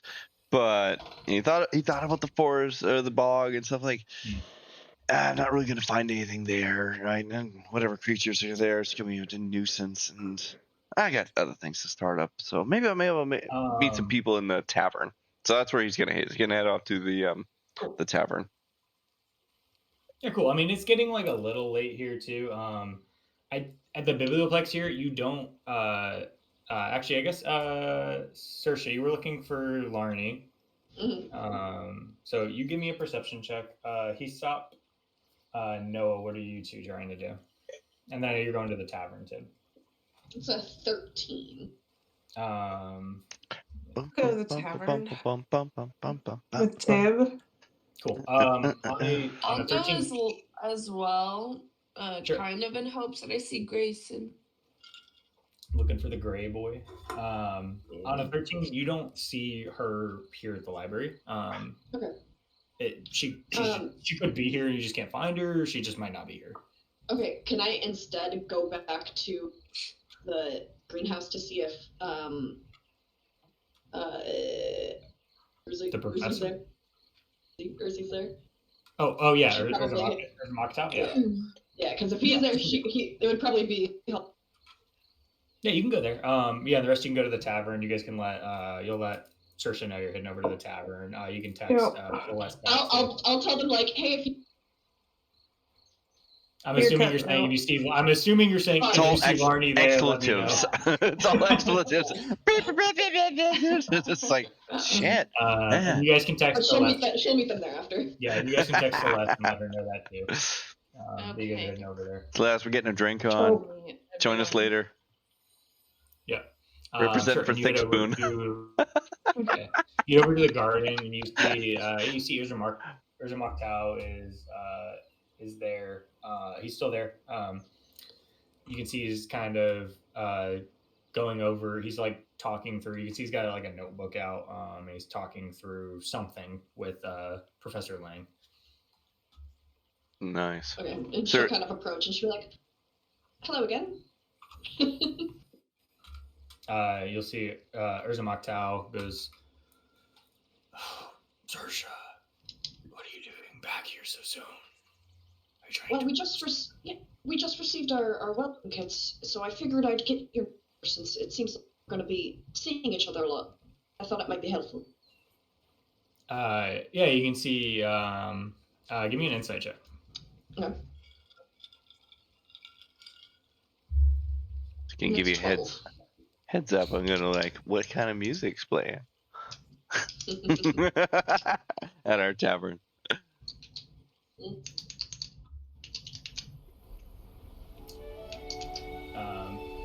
It's not what's like that. I don't know why that's good. Very calm and happy. But anyways, this is still Search's thing, but but yeah, you go up there and he goes on a 12. You can see he kind of like he like takes your phone like rather quickly. Like he just seems like a little excited to have like a friend, like or like you want like somebody wanting his number is like it doesn't seem like it happens often on a 12. Yeah, okay. But he seems like he's more than willing. And he goes, oh yeah, that'd be great. I mean, yeah, we're probably going to be doing a lot in the Horticulture Club. Yeah. So, Yeah, I figured. And I heard, actually, Dr. Lang said you work in the Whispering Grove. Whispering Grove, yeah. If maybe during the week before we start classes, would you show me around there, maybe? I know I probably can't work there because a freshman, but it would be cool to see. Yeah, no, I'd be happy to show you. Awesome. When we got there, there's been some cool plans we've been doing there over the past year or so. I'm excited to see how they've grown. I haven't been back since I got here, actually. Oh, awesome. Let me know when you go, and I'll tag along. Yeah, my friends might want to come too. Yeah, I'll send you a message on the crystal. Sounds good. And then she'll look at Dr. Ling and she'll be like, is it odd if I ask you, since you'll be my boss, do you have one of these? She's just like adding numbers to it. Yeah, you'll see Lang actually goes, she actually goes, it wouldn't be weird. I actually don't use them. Oh, okay. All right. Personal preference. I just prefer to let things happen the way they happen. Oh, that's fine. How do I contact you if like something comes up or if I'm ill or something? In case I can't make it. I just like to know ahead of time.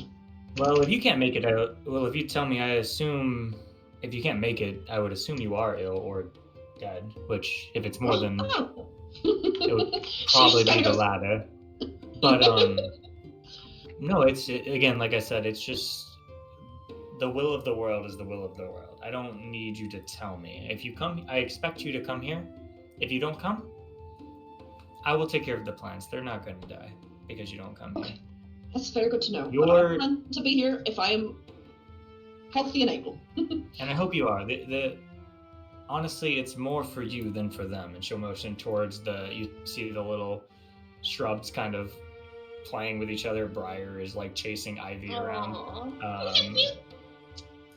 And you'll say like, they're fine. It's just, this experience is something for you to learn about the fauna here.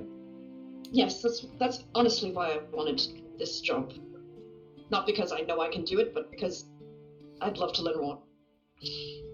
And that's why I agreed to hire you. Thank you. And then she'll be like, smile. Well, I'll head off. She'll smile as she waves. And you'll see Urza Moktau will kind of give you like a little bit of like a wave as well. It's kind of like the first time you've seen him like exhibit like actual like wave towards somebody. He's been very like stoic in the background. But yeah, you head back off. Yeah, I'll head out to meet everyone at the tavern. Cool.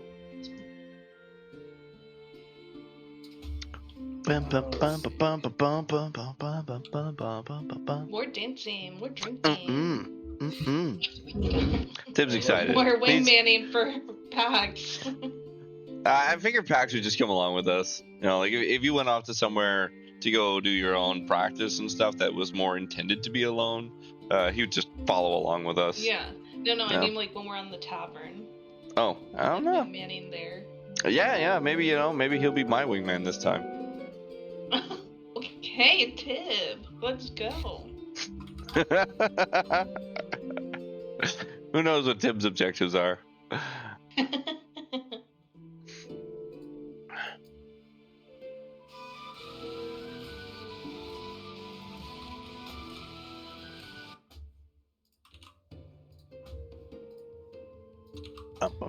Cool. Celeste, what are you doing here? Are you gonna head up and meet with them, or are you gonna stay here a little more? Yeah, she'll meet up with them in the tavern. Okay, cool.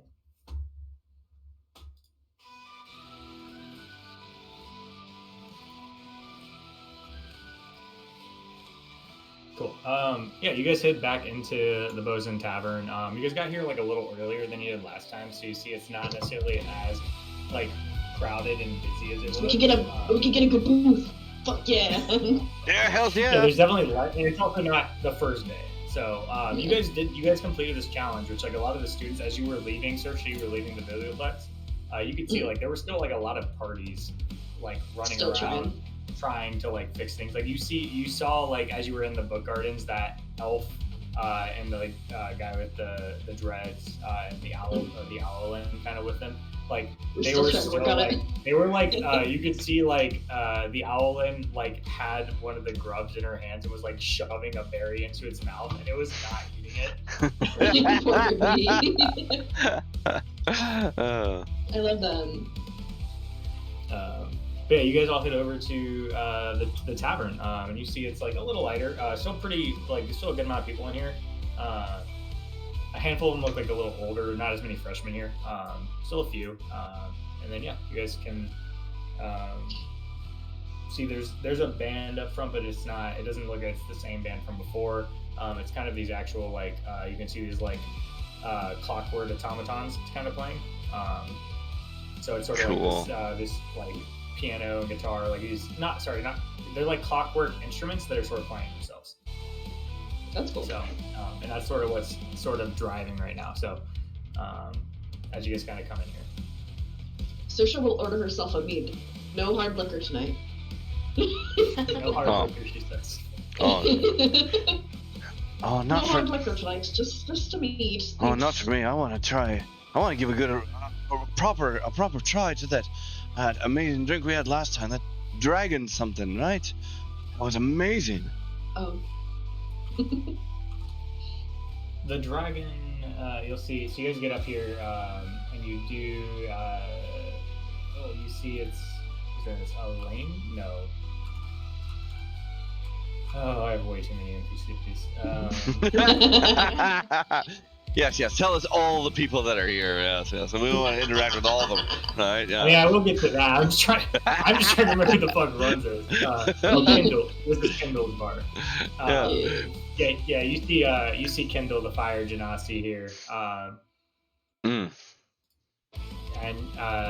so she's kind of. You see, it's a lot less busy. She's the only one back behind this bar.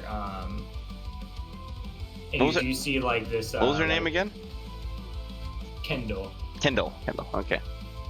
Yeah. Like kindling the fire. Yes. Yeah. Kendall. And you do see a like living flame. You see her like as you're walking up to the bar to order. You do see like she's like kind of like sitting on a stool next to this fire, just kind of like talking to it. As it like they both kind of like let out this laugh, and you see the fire like as it laughs, kind of like like the flame engulfs a little bit, growing. Yeah, I'm gonna shut up. Hey, Kendall! See you again! You'll see she'll like kind of like toss her head back. Oh yeah, be right there. And you'll see she'll kind of like reach out and like pet the fire a little bit, and like spin around on her stool and kind of toss herself up. Can Tim is going to be shocked, but he wants to hide it because he touched the fire. Sure, give me a deception check then. Because honestly, like, who touches fire? Let's see. Okay. Tim is good at deception. She's not today, though. Not today. So, you didn't roll on her insight at all. So. Oh well, yeah. Yeah. Well, does she beat a 6? Yeah, she rolled a 4, and then I give her she has a +1. So I still beat her. Yeah, you still beat her. So, yeah, you can see you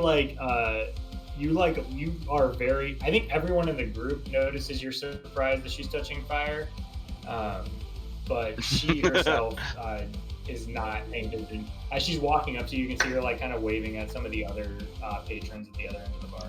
Mm-hmm. And she kind of gets up to you and says, this is the part, you're all the ones that saved me from those rats. They were huge. I went down there and looked at them after. Those things were massive. They were pretty big, you know. But, you know, everyone did their best, you know, and they all put in for it. But you know what we didn't get? It was a good chance to enjoy the drinks you prepared for us. And I'm here to fix that. You'll see she'll smile and say, all right, tell you what, this round will be on me. And she'll... amazing. Yeah, so you guys can go ahead and... A round for the heroes! A round for the heroes! And you'll see the fire bellows out, a round for the heroes! And this big flame kind of erupts in the background. Sip is so not used to attention. She's like, oh, okay. A lot of attention. Yeah. Tim is all for it. He's you know, anything to glory his name. Yes, another one of them those fiery, spicy dragon drinks. Those. It was amazing. I just wanted to enjoy it again. Whatever it was. Oh, the flaming dragon. Yes. Is that what you're looking for? Okay. Coming right up. Well, what about the rest of y'all? Do you want anything to drink? I'll take a mead. I'll have to say. Just a mead, taking it easy this time, huh? And she'll give you I got a little sloppy last night. I think a mead is probably perfect for tonight. Hey, it's orientation week though, right? If there's any time to do it, and she'll start as she's talking about, she's pouring the mead behind her. You can see it. Yeah, she's well, maybe we could do every other. I don't responsible.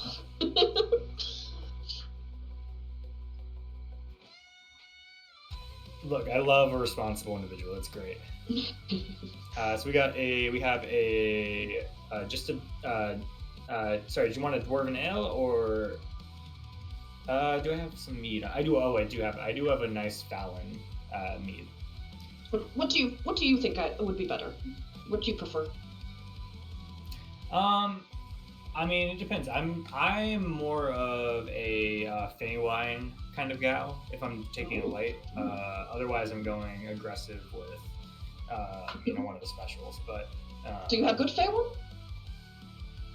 Oh, we have great Feywine. I'll take that. Actually, hang on. I'll go with your recommendation. Yeah, she'll pull out this bottle and kind of she'll blow it off. It looks very dusted. She hasn't. I don't usually open this just because it's kind of my favorite. And she'll say it's from the Adelaide farms. Oh, I don't know, but I'll try it. I'll take your recommendation. Can I do a history check to see if I've heard of it? Sure, go ahead. Give me a history check. We don't get those fancy imports in our town. I got a 3. Up in price after the middle sun went missing. Yeah, you haven't heard of it. Yeah, it's not. I don't think the Adelaide wine has not reached the Dawnbreakers. You guys probably have your own winery, and you're very focused on that. So you guys don't have a lot of other wineries, you know. Well, but That sounds impressive. But yeah, she pours a glass for you and a glass for herself, actually. Oh, nice. And she'll cheers her. Yeah, she'll give you a cheers. So much and for going easy. Well, she said this is what she drew, and she's going easy. Right. She also owns a bar, but Yeah, this is true. A twist my rubber arm. Oh man. she does take she cheers you and drinks it. And you see she takes a little bit from the bottle and just dumps it in the flame's mouth. And you can see he kind of like boils it up and his flames light up like a bright pink for a second. Beautiful. And what about the rest of y'all? And she's still working. You can see her making your drink as she's talking. Still. Tim. I'll also try a flaming dragon. Yeah, that's right, Saoirse. No. That's me. I'm Bless Saoirse. Oh. Celestia, that's right. right. I've already started drinking. Where'd you get that? Did you take that drink off the bar? Oh, I thought this was the sampler to just light the fire, as it were. I mean, you can drink whatever you want off the bar. I'm not going to stop you. I wouldn't recommend it, but Oh well, you can do it. it was good all the same. But yeah, right. Yeah. And here's up. Are you having one of those dragon ones as well?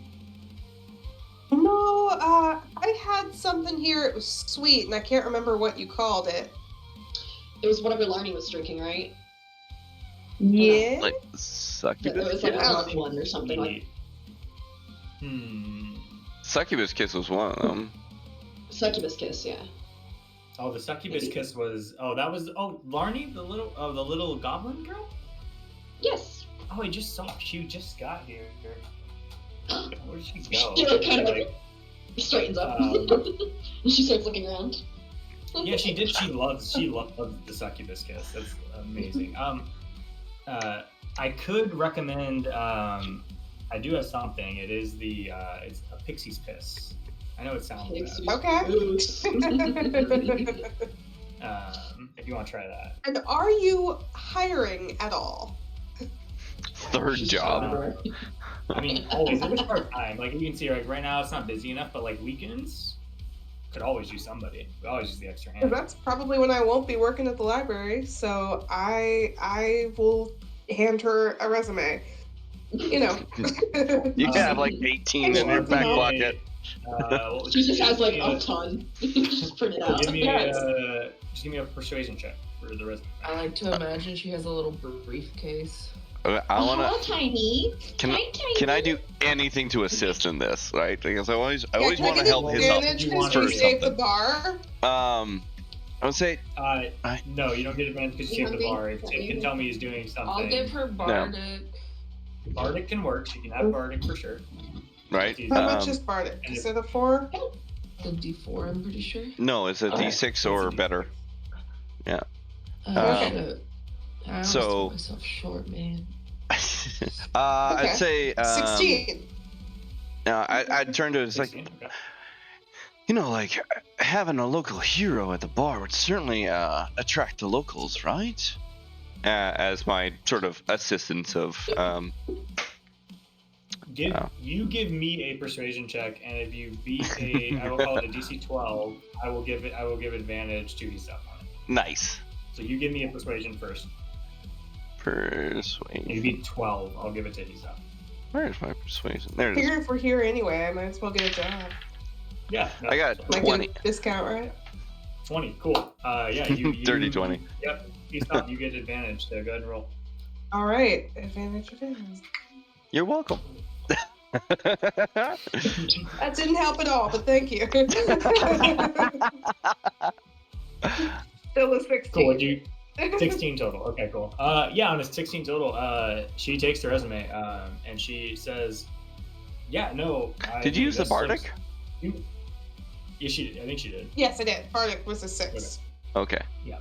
Cool, max roll on the Bardic. Nice. Yeah, you see she I looks know, up and right? says, "Honestly, you kind of look overqualified, but Honestly, yeah, I'd love to have you.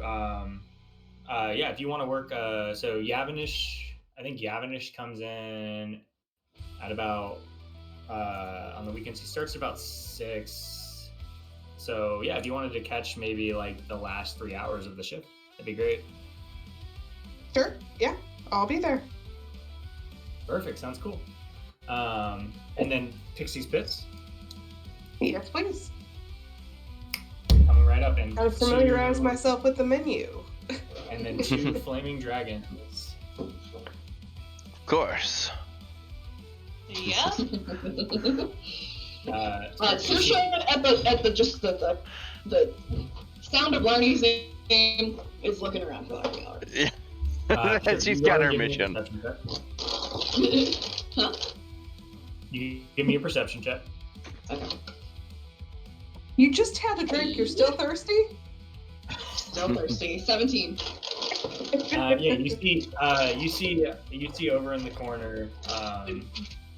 Larnie is at a table, and she's sitting over there with a few other students. It looks like. Let's see.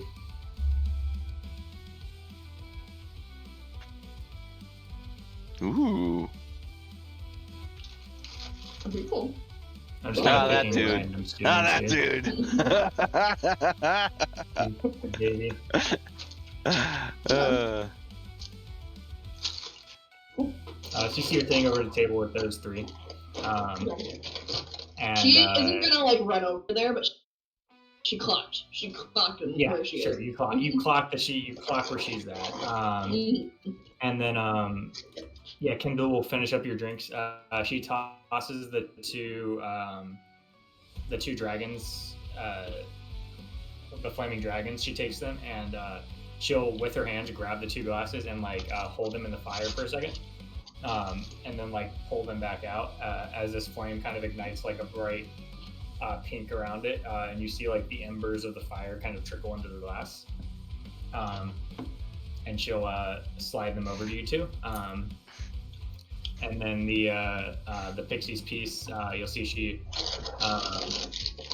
will kind of mix them all into a shaker, and kind of give it a very very powerful shake, kind of tossing it around her back, doing a little bit of a showmanship. And she'll pour it into the ground. As she's pouring it, you see the liquid waterfall pouring shifts colors as it's pouring into the glass, into this little martini glass, and she slides it over to Elisa.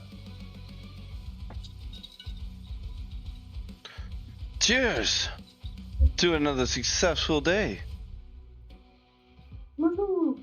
Cheers. We survived. Yeah. Cool. I'm gonna start taking a big swig of it. I need everyone to give me con saving throws. Nice. Damn it. Okay. Sorry. She's throwing a resistance up for 11. this. Oh, sorry. Noah, what did you want to drink? I'm sorry. I was I'm missing something. I'll take a mojito. Just a mojito. Solid choice. Solid choice. Nice. What would be a good name? The Mimic Mojito. Ooh, I like that. Yeah. Slow hito. A mimic mojito. I have not made one of those in a minute. And you'll see she'll go to grab a glass, and you see this mimic. The glass turns into a mimic and tries to bite her. And you can see she recoils and smacks the glass into the fire as it burns it up. She grabs a clean glass next to it. She goes and muddles some meat in there, and mint, grinds some mint up in there, pours a little rum, and slides it over to you after shaking it up, and says, "I don't think that one will bite, other than the taste." I was gonna say a mojito sounds pretty good.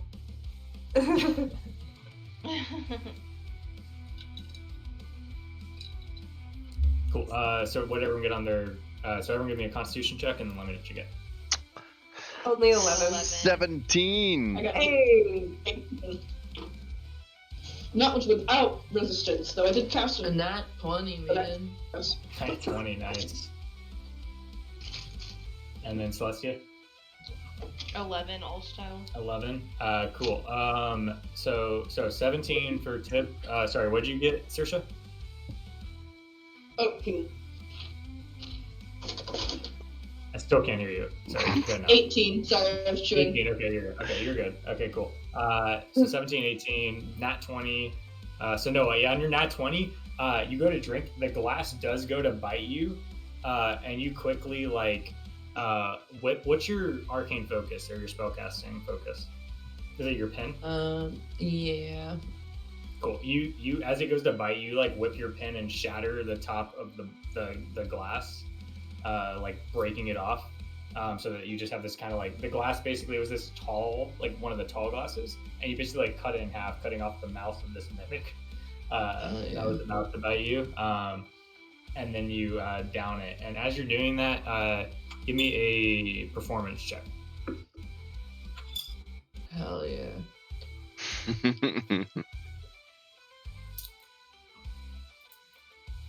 Can I use my robe? Oh wait, that's if I'm using Ecomancy. If you can work your ink magic into this somehow, other than what I just describe to me how you're doing that, and I will get.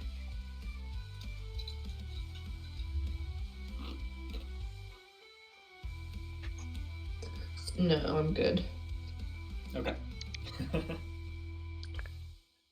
Actually, wait a sec. Is it? I can give advantage on a saving throw for a friend, right? Yeah, That's this one. isn't a saving throw. It's Oh, okay. check. Okay. Yep. I can give guidance. You want? Yeah, you can. You want me to do for it? Oh my gosh, thanks. What does guidance do? Advantage? Just a D4. Just a D4. Guidance D4. And if you have your inspiration, which I don't think you've used yet, that could be advantage. I haven't. Oh my god, I got a 1. I forgot to even mark down that I had inspiration. I'll use it. Why not? Yeah. Sure. A bigger guy. I might use mine. Right? Right, well, gotta use them. I literally got the same thing.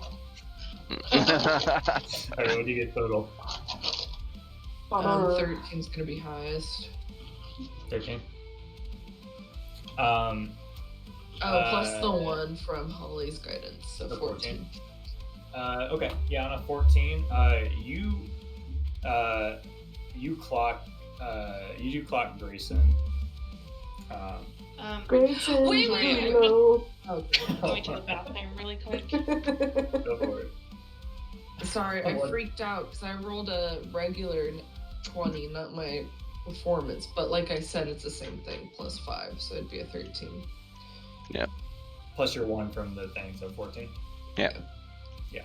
Okay. And So Pope. you clock Grayson over in the corner, kind of sipping on. He's sipping on like it looks like a bottle. It looks like he's got like a bottle of wine on his table. He's sitting alone. Hell yeah. And you can see him sipping the glass, and he catches you like this mimic goes to bite you, and you like smack off the top, and then like shoot the shot back. Hell yeah. And you can see him kind of like. You don't see any real reaction out of him, but you do notice him like his eyes check you for a second. That's all you really see.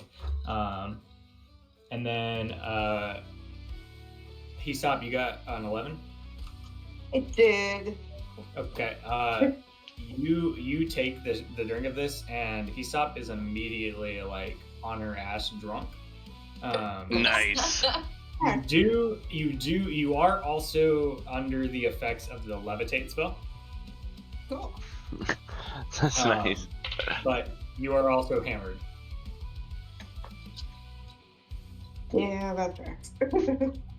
Could be worse. I don't think Celestia's back yet, but she's more buzzed. The drink that he stopped drink is a lot stronger. Cool. Nice. The rest of you that did you give me a con save as well, Noah? Yeah, my con was the net 20. Oh, that was the next one, right? Okay, yeah. So the rest of you feel fine. Like you're good. You're not drunk. None of the rest of you guys feel drunk. Well, I was just enjoying a drink.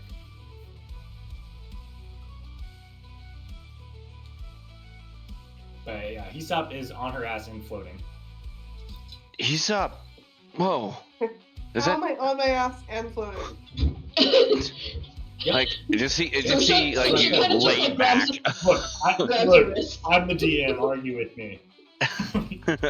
You're on your ass and you're floating. Deal with it. So she grabs her wrist just to make sure she doesn't like float off. Yeah. Like, That's a lot let's go find stronger a than booth. you think. Let's go find a booth, guys. And she's just like is dragging. You're gonna need to tie me down. Well, I feel like if we get in the booth, maybe like your knees from sitting will like stop you from floating too far up. Okay.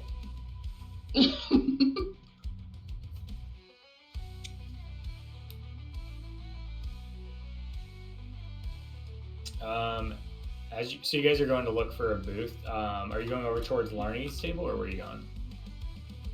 If Saoirse's leading, then probably closer to them. Cool. Yeah, you head over. There's a table kind of near Larnie. You can see she's like, their table is like they're like a few rows back from like the stage. But there's an open table there. And then Tib, give me a perception check as well. Hells yeah. Tib is looking about. He's looking for adventure. That's what he's here for. That's a good roll. 20. Dirty 20. On a 20, you clock, as you guys are walking over to this table, you clock a, where is she?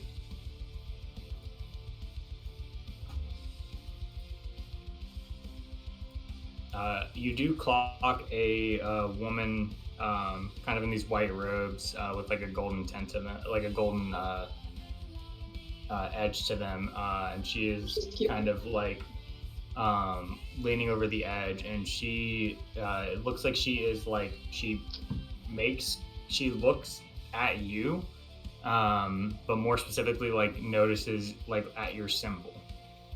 Oh, that's very specific because my symbols are very high. Yeah, and because my symbols are mostly hidden, and so yeah, but there is still the stitching and yeah, the stitching like, outline sort of thing and stuff like that. Yeah. So it's only somebody who would notice them would notice them. Kind of that's deal, right. Yeah. So I noticed her noticing me. Yes. I noticed you noticing me. Right.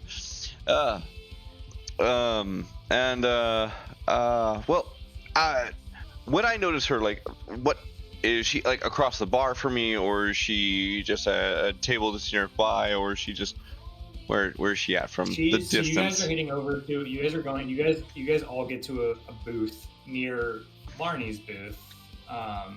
Or table, I should say. You guys are at a booth. They're over at a table. I would say this woman is.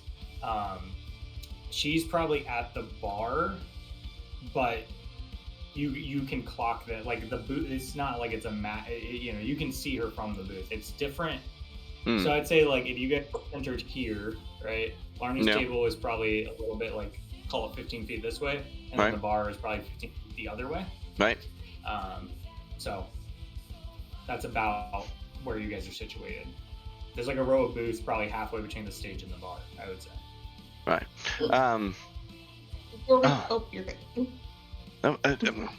You'll pardon me a moment, friends. It seems I've got the attention of someone, and I don't even care for whatever responses they. He's already turned around and walking away because he doesn't because the answer doesn't matter to him, but he's listening to it. But she goes, go get your tib. I will say right before this like Hyssop is doing that like she's whispering but she's drunk thing, so she's definitely not whispering. Where she's like, whispering. Yeah. Saoirse and Larnie sitting in a tree. Hyssop's gonna just be like, so she's gonna be like, Give me and a. she's gonna let go of her hand so that she's not under it just starts to float away like a balloon. Give me a. Okay, so she's gonna kind of like let go of her, but like also kind of like guide her up, like. And when she walks away, she's gonna continue it with, and then what's her face sitting in a tree.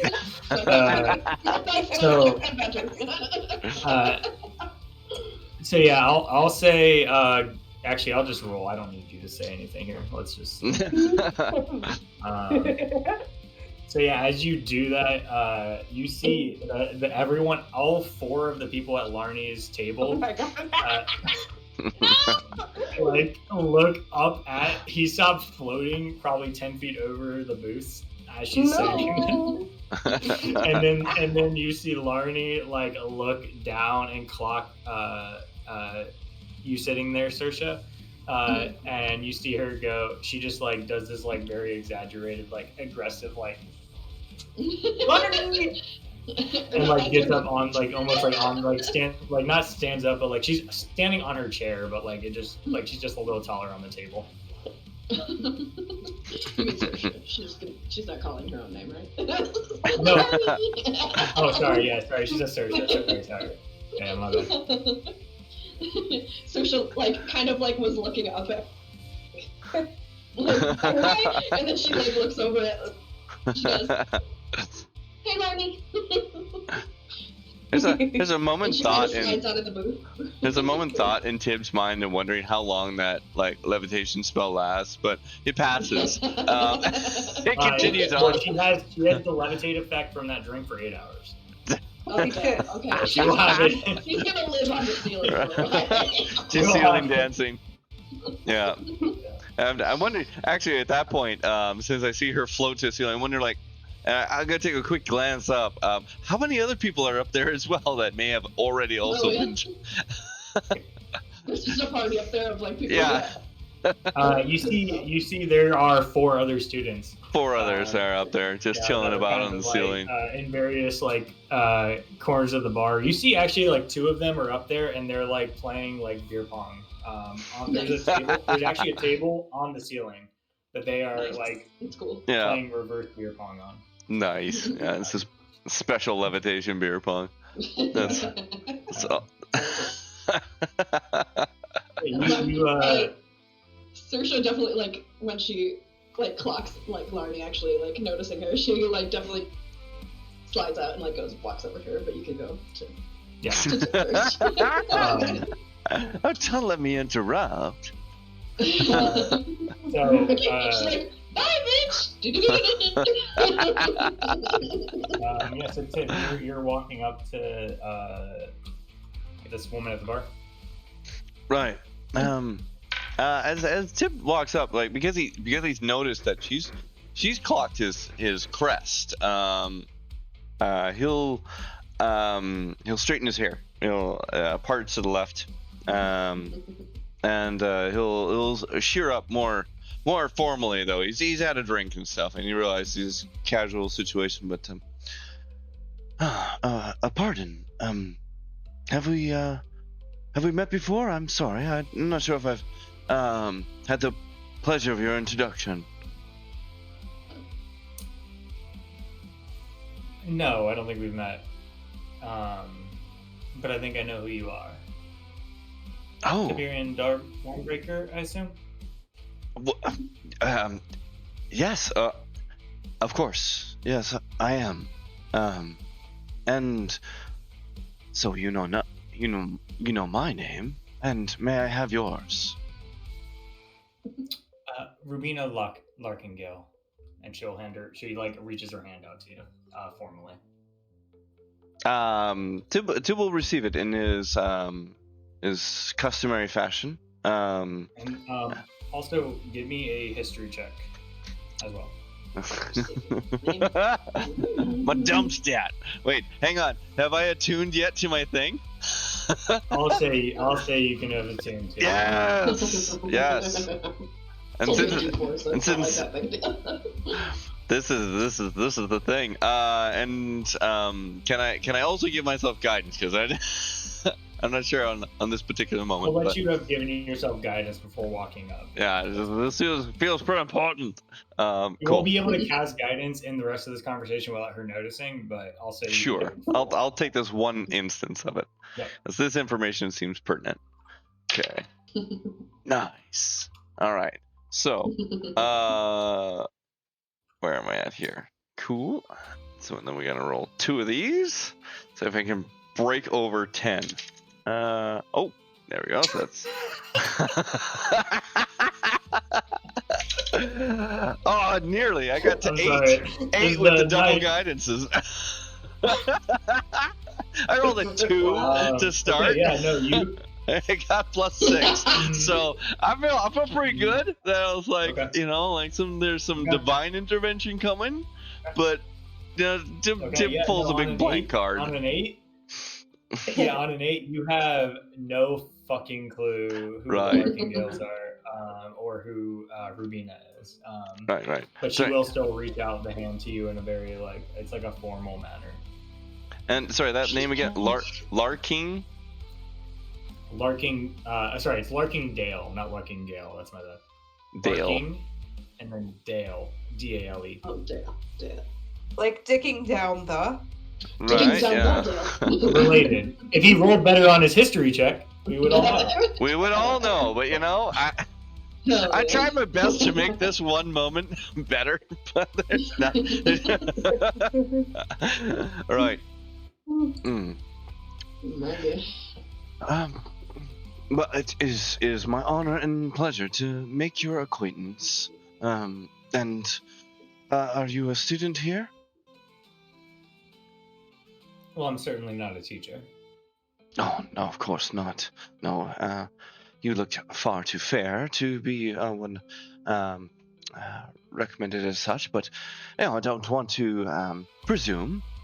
No, your talents could be far and wide beyond my recollection. You must forgive me, for I'm woefully unprepared. I'm not quite familiar with the Larkingdale family. Yusticia will kind of cock an eyebrow and say, well, interesting. My father's been talking with the Dawnbreakers for quite a while about some sort of an alliance or something that they're trying to form. Arranged marriage? No, I'm just kidding. Hey. And he told Your me wife? that his son, Tiberian, was to be attending Strix Haven this year. And I understand. And your father, I'm sure, an honorable man, and it is our pleasure to have him come to our home and offer such an obviously generous and gracious of interest to our family and such. It is my fault, of course. I was not. I was the one lacking here. Is that only just recently I'd been approved by my father to attend recently, and so hastily did I arrive in such uninformed matters. So, I beg your forgiveness for being unprepared. well, I mean, it's not my forgiveness you have to beg. Father merely told me to keep an eye out for a Dawnbreaker named Tiberian. I noticed your crest, although as crudely as you tried to hide it. I don't really.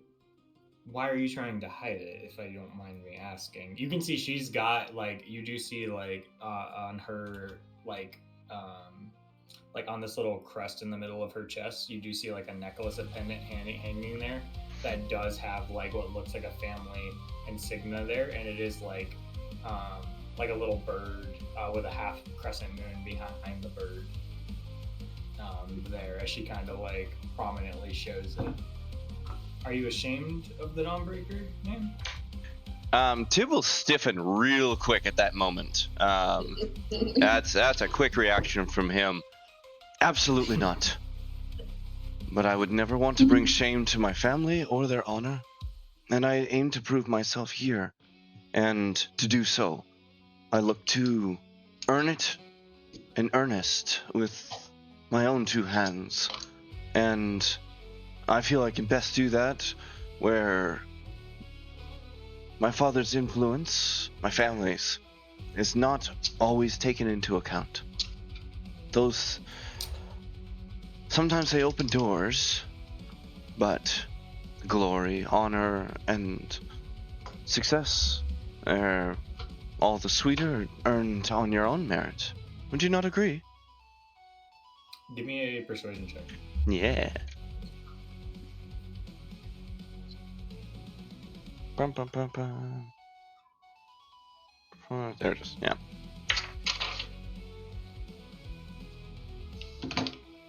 It's 12.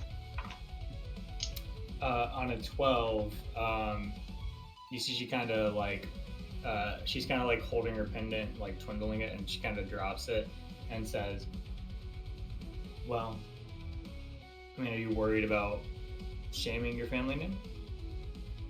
Of course not. Shouldn't you wear it with pride? Shouldn't you show everyone who you are?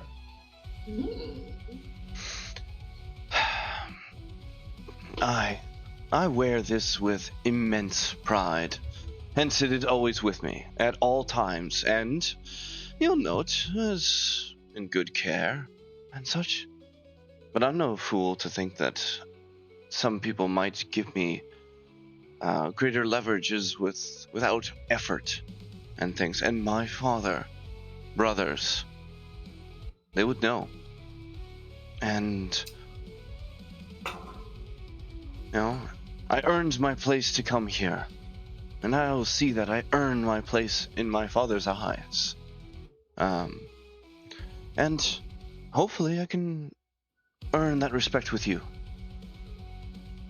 You'll see she kind of like, she'll kind of like click her tongue a little bit and say, well, the way it looks to me, you're worried about disappointing your father. And to me, if you believe it, if you think enough of yourself, what's there to be scared of? Why be worried about disappointing anyone? I know that I'm here to show the Larkingdales who they are, and show Strix Haven who the Larkingdales are. And I have no doubt that I will prove to them who we are. Do you have any doubt, Tiberian? You know, that sounds reminiscent of a challenge more than any. So perhaps in this moment, why not? Let us prove our worth together. How about that? Would you be up for showing your worth? You'll see she'll give you she'll like smirk a little bit and say, what do you have in mind? Well, you know, I'm already the hero of this tavern, at least for the time being, until something worse comes along, so a battle of swords wouldn't do. Yeah, I heard you got rid of some rats. Yeah. Smiles. Oh, yes. Right? You saw the pictures? You know, they're surprisingly large, and they're full of the most vile things. Right. This hasn't hit the books yet, but I also had to deal with a quite large amount of carnivorous books and some rather unflatteringly fauna that is running amongst the promenade here and things. sort of already subdued. But not every challenge requires brute force. What about something more of the arts? Perhaps challenge on the dance floor, perhaps.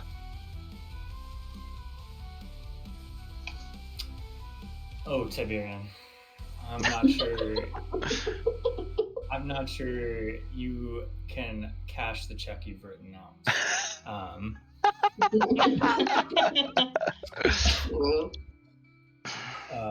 And she will. You'll see Kendall. She'll she'll kind of like snap her fingers. It's similar to how Tib snaps his fingers, but it's more demanding. Like a bit more. Tib seems like he does it more of like a. It's like, what would you say when Tib's snapping his fingers? Like, what is he trying to? Pronounce? This is some Tib lore. What's the purpose of it? There is Tib lore. There's a specific reason he does this. This is from the Dawnbreaker family line. It comes from the head of household. The snap of the fingers is to initiate the beginning of a task, and the second snap is to initiate that it's been completed.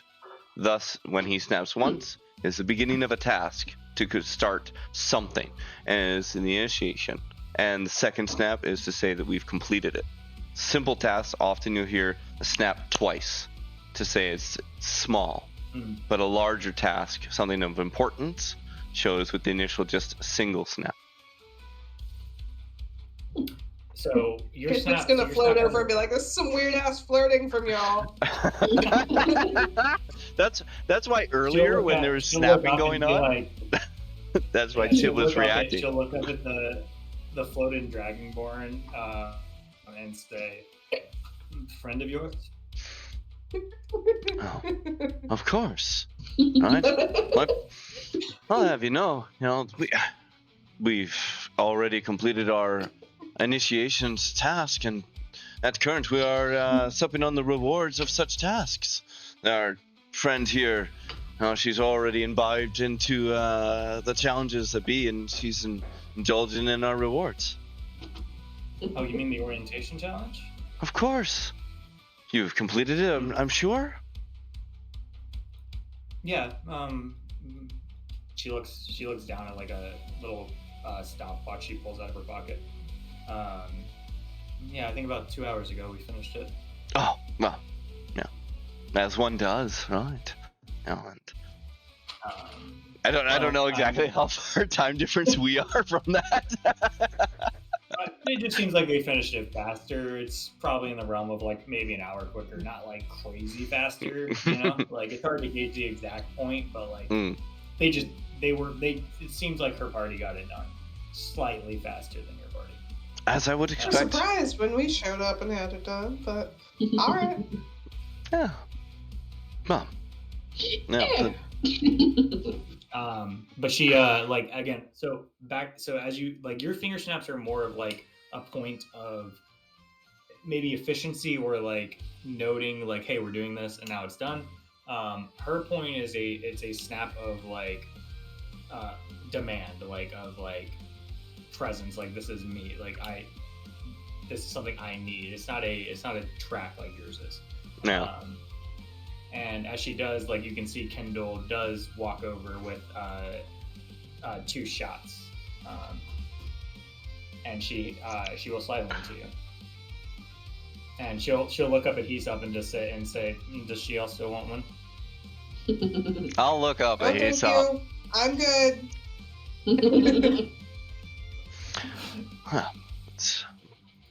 It's fair, Hesop.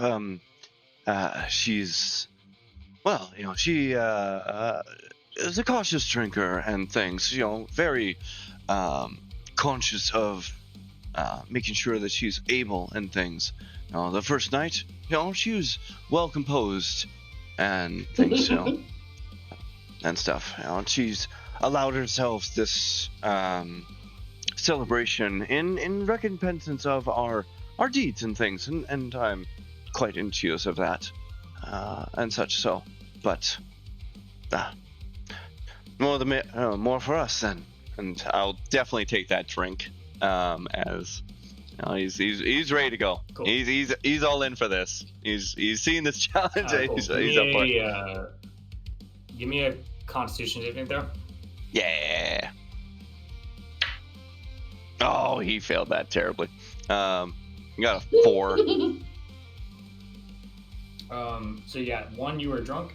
2, from this drink, you do have the poison condition. Nice. So you take a shot of this. So this drink is a very dark green drink with black swirls around it. And you go to take a shot of it, and you start having like everything starts fogging out a little bit for you. It's like you're almost hallucinating a little bit. You see your brothers as you get onto the dance floor where Ruby is leaving you. You see you almost see your brothers like in some of the booths, looking at you.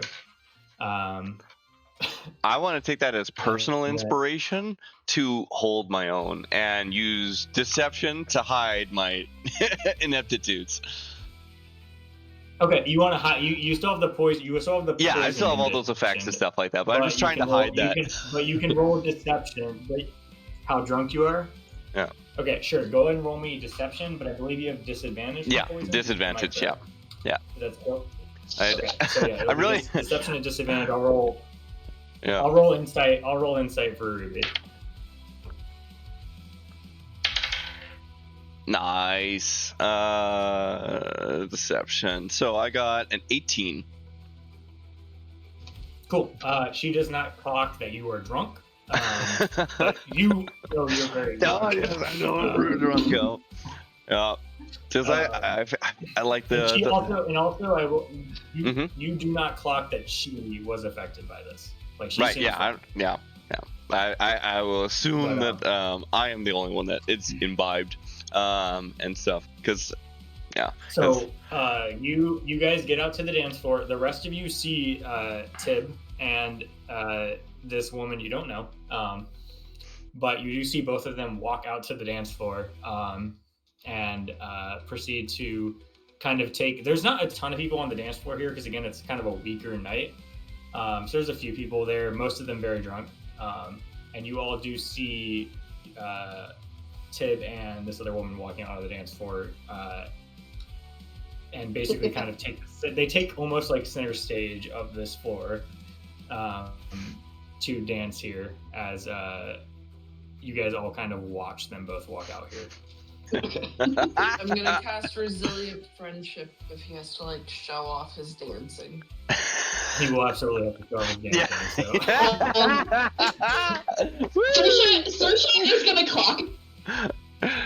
He was being weird all day. She's just gonna be like, "Oh, I'm ready to watch this shit." She's not gonna do like resistance or guidance on him. Yeah.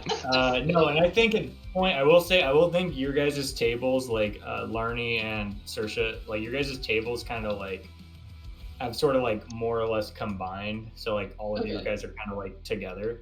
Drag the tables together. The table, and he stopped his floating wherever the fuck he wants to float. The rest of you are all at his table. Where's the help? Help! Forget upsies. How about downsies? Water's just like, need to behave. Behave. You'll see the lizard folk. The lizard folk at the table will kind of go like, "Oh, don't worry, I got her," and he'll jump up. He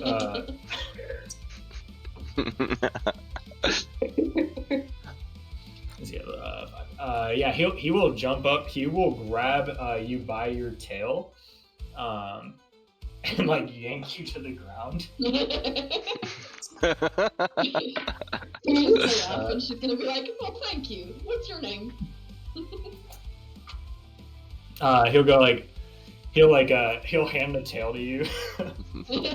Like a balloon. Yep. And he'll go like, "I'm Kojak." Kojak. Okay. Yeah. Nice to meet you, Kojak. And she's gonna kind of like pull her down, and then like grab her arm so that she's like she pulls. Your friend's a real lightweight, right? Am I right?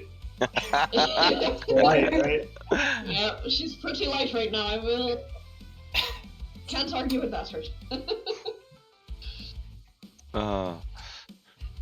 What is that thing? I think this is the long rest. Yeah, long rest. I can't refresh that. All right, so yeah, as you guys all watch here, I'm gonna go ahead and cut here before this dance battle because it's 11:30. But we're gonna aim to see how this resolves itself next week. So yeah, you guys all like the rest of you kind of gathered at this table, and you guys all see,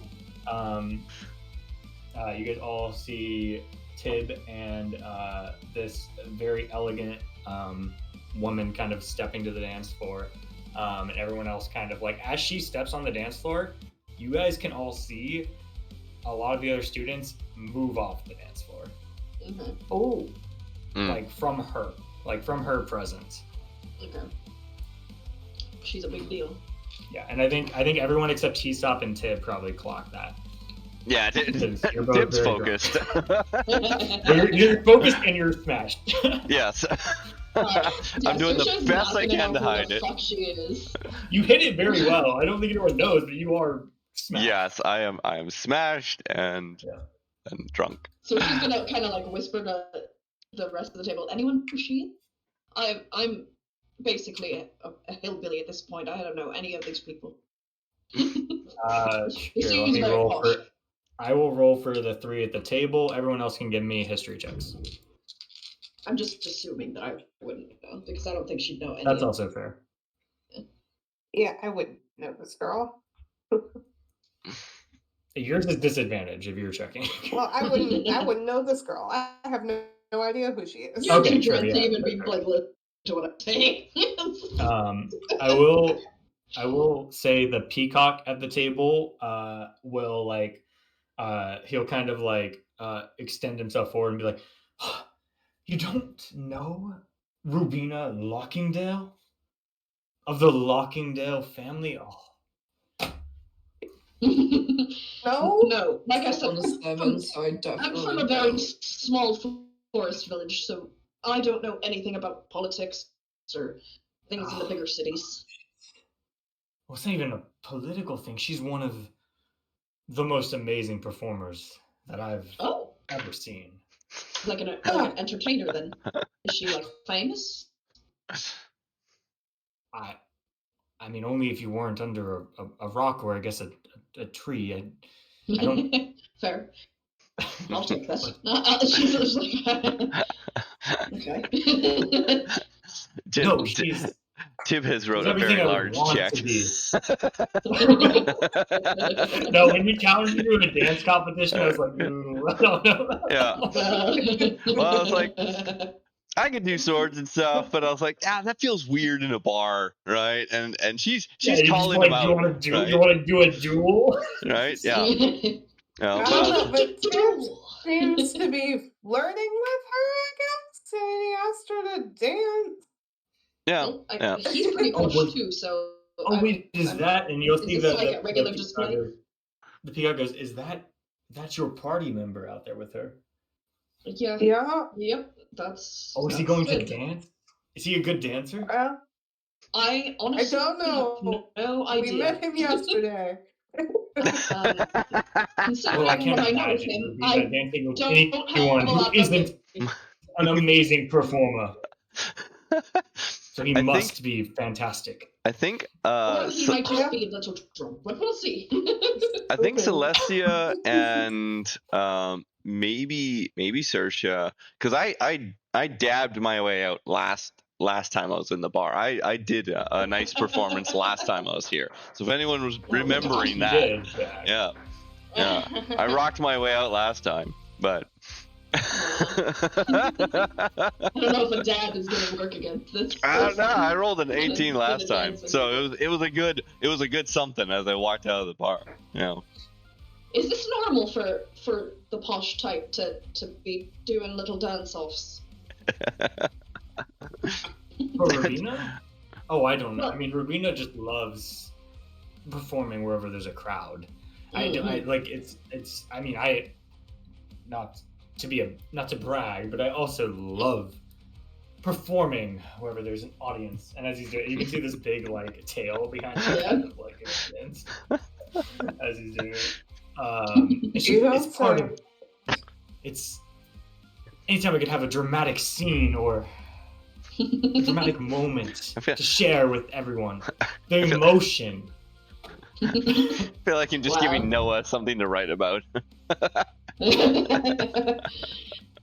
So she's gonna be like, she's gonna like look at him, and if Tib ever like meets her gaze, she's gonna like mouth like, "You're fucked." Tib.